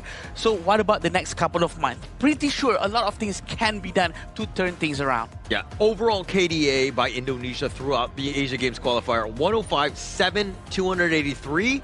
Philippines was the only team to take down Indonesia, I mean, at least 7 times. That's infinitely better than the other squads, so they should be proud about that. But again, going back to the drawing board, finding a way to just to solve this Indonesian squad is going to be a tough one. Well, look at that 4th minute mark. The moment it hits, Tyrant spawns. Indonesia just step on the pedal field. Wow. And that's it. The slope was exactly steep. I was actually imagining a much more softer curve, but imagine that what happened just now, the way they actually went all in, the commitment coming in from Philippines themselves as well, which is also sort of course, this is exactly where it started on minute 4, and yeah, they all really get punished for just being a bit a bit overextended into the area, but coming in from them as well. I mean, look at Agung and Neville. They're largely untouched. They were always on the back line. So Philippines were like so willing to brawl, but they were brawling into Nafal, Iqbal, both tanky guys, plus Emmanuel, who has unending star, which can bait things out. And then at that moment, then they had map control. They would find people, ambush you, and it was pretty much all she wrote at that point. Look at Iqbal, man. Just highlight views for days. First ghost ship, locking up Chami. Second one, spell one flash towards the back line, and then locking up Dragon here, giving Agum so much room to play in these team fights. This is the dream scenario if you are a farm main. Don't worry, just press your auto attacks. Anything else, leave it to the big boys. Yeah, big scenario for sure. And 9,000 gold at this point. This is where they're pivoting, which is supposed to be where Philippines will start to try to make a huge comeback thanks to the jump phase ultimate. And there's sort of a bit of a pull and push from this situation, but Chami was more or less untouched, trying to really go into the center of the backline, and Agung was all over Chami though after this. But the comeback started when you had no towers left. Right? And yeah, that is, you didn't take the mid T1. It's so tough, right? Even if you got the team ace, like pushing it all the way through, it would have taken you forever because again, they just get slowed down. And then you were fighting around the Shadow Tyrant, probably stuck around a little too long. Neville getting the quadra strike there. You would need a colossal comeback like I talked about just now in the game itself. Not one, but two. Yeah. And it was really difficult for Team Philippines, but you know, in Indonesia, your MVP for game 2, Agong, man. He was consistent and flawless on that early. Oh boy, how rare do we see farm lanes actually getting MVP with a 34.8% damage. Agong really sets the new benchmark here, as well as Iqbal's presence really enabling Ali to actually do his things. And Agong was very free hitting. Ali is really his hero. Yeah, throwing L's to everybody, right? I think that's the way you want to play as Agung. And just staying alive. 0 deaths, that's so difficult on Arlie. Very mechanically difficult hero to play, but the way he was able to, again, stay alive, his positioning, absolutely insane here. To add on towards that, it's a specialized team composition coming in from Team Philippines that they want to counter out against this Arlie. Hansen for the Arlie, Aaron, lane matchup, mid lane, Li Xiao, all these are main counters against the Arlie, and still, for Agung, he came out flawless and had a perfect game on the Parasolar early. Yeah, even the Guan Yu as well is supposedly to try to catch Ali at the Parasolar, waiting in the area. But eventually, the way they really moved the Ali around, trying to save Ali from any specific danger, Agung's positioning was so well that maybe the team doesn't even have to focus on trying to save him from any imminent danger. Yeah, actually, you're right. I mean, Agung was the MVP. His KDA looks amazing, but it really was a team effort. Everybody set him up so that he was largely untouched. He didn't have to just run for his life and to just, you know, sidestep the safety fuel. My personal hidden MVP, the second one coming in line, Iqbal. Yeah. Bro, Iqbal has been an absolute menace in Game 1 and Game 2. Game 1, the Futsu flanks and Futsu ultimates. Game 2, the Ata, man. Beautiful from Iqbal. I agree. He's a beast inside the match as well. And I would like to remind everyone about, don't forget to spectate to claim the commemorative badge on the 21st of June. It can be used in the Grand Venture. More great rewards awaits you. So don't forget to go into the game, update, and get all of these cool stuff. A lot of rewards queuing up for you guys, especially Holler. Holler, when he hears the word free, he's just happy. Wait, where? No, I'm looking. Oh, in game. Okay. In-game. Yeah, I wasn't listening until you said free. Sorry. It's fine. Used to it already. But that's the thing about Iqbal, right? The way he plays is just so good that maybe it doesn't really seem so flashy inside the game itself just now. Yeah. That it doesn't really make it into the highlight, but he's the enabler. He made Agong what Agong became today. Wow, that sounds too. That sounds so humble. That sounds so grand. I'm so sorry. Didn't mean to do that. but you make a good point, right? Yeah. I feel like it's a team thing where they actually prepared really, really well. And talk about preparation, right? I want to see who we have on the interview desk with Mara because we are all very shocked on the result and congratulations on 2-0. So Mara, if you may, please lead the interview and show us who you have. Team Indonesia remains undefeated, Neville. This is what you wanted. Yesterday you said you wanted this comeback. In the previous international tournaments, for Indonesia, Philippines has been a difficult opponent. But today, not only did you guys win, you pushed the opponent to the limit. You dominated them. So what was the biggest changed in Indonesia that it seems like you guys have leveled up this time around? I think it's because all this time we were training really hard and we always try to remain consistent until the end of the game. And of course, this is an Indonesian full team, so I think our communication is much better. So we don't have a miscommunication and we try our best to keep it really calm in the game. Your KDA, I just got this one. It's 105-7-283. That's your KDA for the entire tournament. It was really difficult to eliminate heroes from your team. How proud of you with this achievement? Like maybe I don't really see the KDA though. But if we really did that kind of KDA, I think we should be proud of our team because this is what we trained for. But I think this also not the end for us because we still have the main event. Yesterday you mentioned that you really wanted this comeback. Now that you got it, how does it feel, especially for you? And how excited are you for the Asian Games? What kind of excitement are you feeling? I think I feel really good because from the moment we step here until our today, it's like really exhausting because we train every day. But the result we got, it proves that we train and we got the result we want. So proud of your growth. And for sure, Indonesia right now, they're cheering, they're jumping, they're off their seats, cheering for Team Indonesia. What would you like to say to them? Untuk para fans Indonesia, terima kasih udah dukung kita sampai hari terakhir dari qualifier ini. Ya, kalian bisa lihat lah, kita bukan yang sia-sia, try hard terus, improving, grinding. Dan inilah hasil yang kita kasih untuk kalian semua. Your hard work has paid off once again. Congratulations. Indonesia dominates. It remains at #1. We'll break it down even more and head back to our casters. Lead the gorge. Just want to cover a bit on the last sentence that he actually said, right? They're not playing around. They're not messing around. Yeah. They actually train day and night so that this win is not only for themselves. It's for Indonesian fans. Wow. And they also said that he's doing it to make sure that their time is not wasted. Yeah. To make sure that the country really knows that they're really trying their very best to do whatever that they can. So that's just a very deep word coming in from them. But you know what? That's how it is, Asian Games. When you bring the name of your region, right? The weight onto it. The pride there is right there. You can see it in him just now. Yeah, so even moving forward, do you think that Indonesia is the strongest team to come out of the qualifiers here into the main event? Oh, wow, that's a good question, man. It's hard to say. The gameplay coming in from the Republic of Korea is just too clean as well, right? I think they're tired.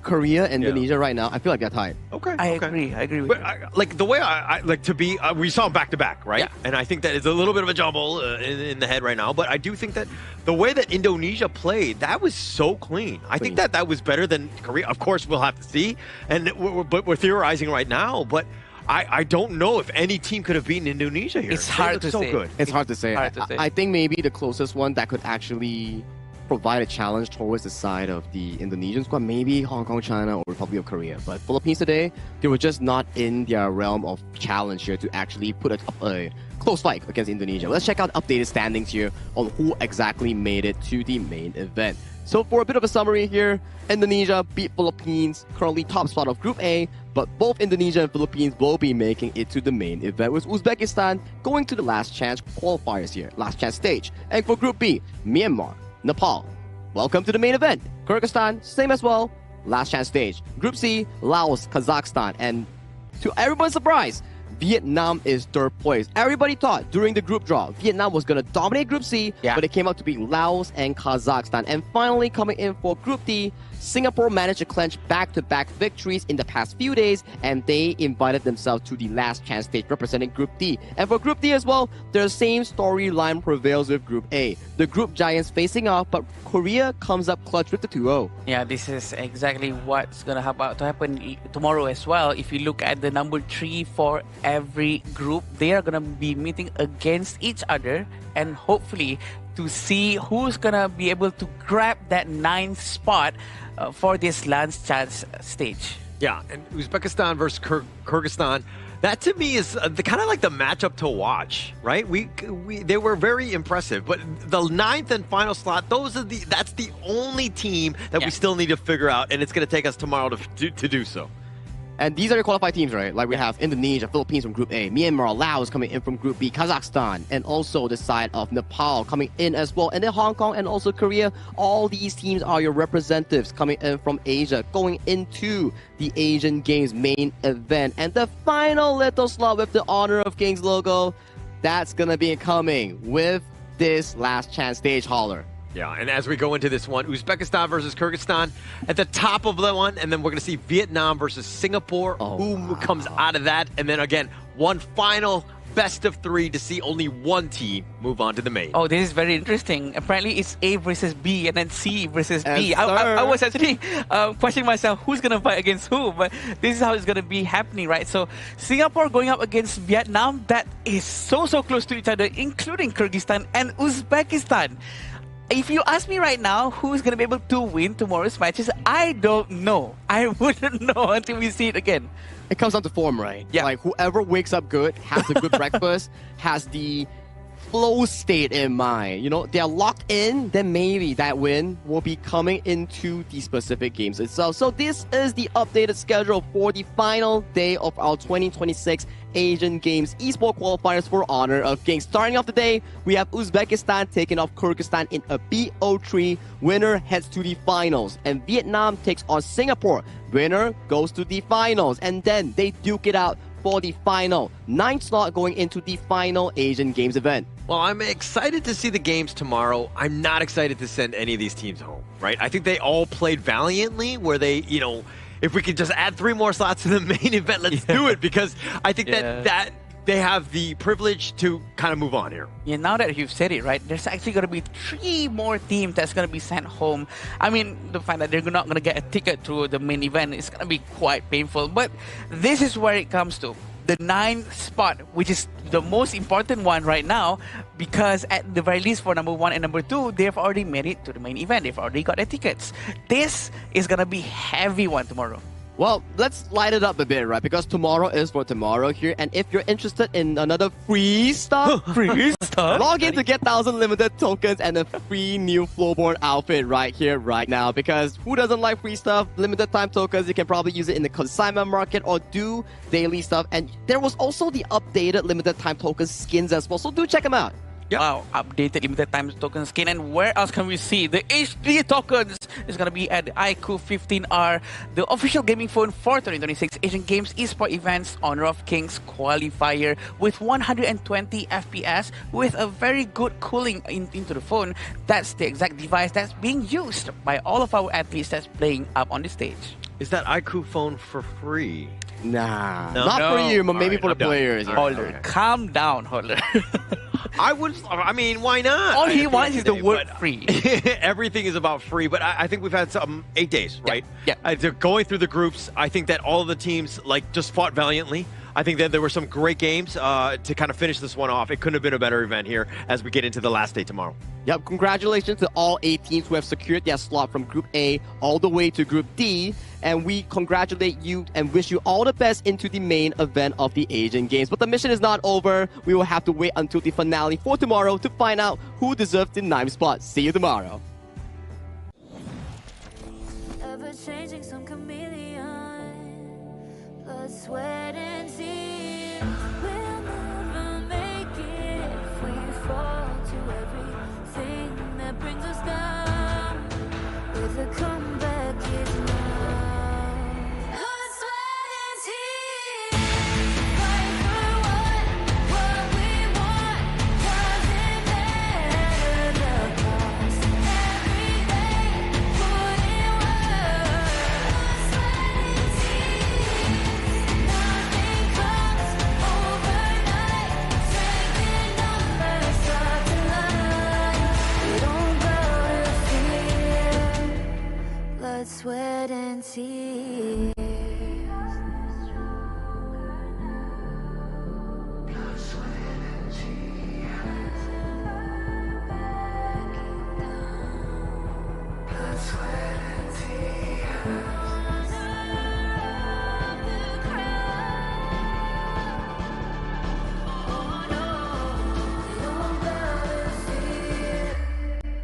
blood, sweat, and tears. Fight for what we want. Doesn't matter the cost. Every day, put in work. Nothing comes overnight. Strength in numbers, starts to lie. We don't gotta fear. Blood, sweat, and tears.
Sweat and tears.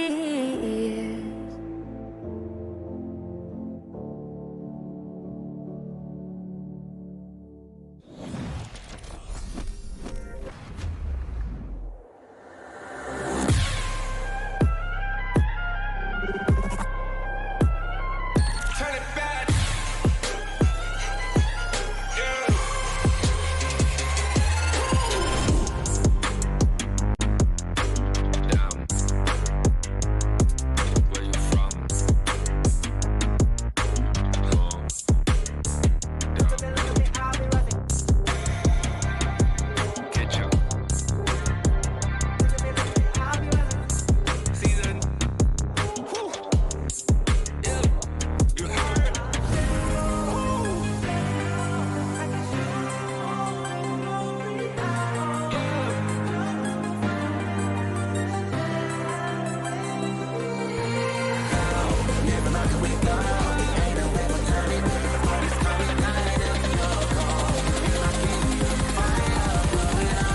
We the kings, it's an honor showtime.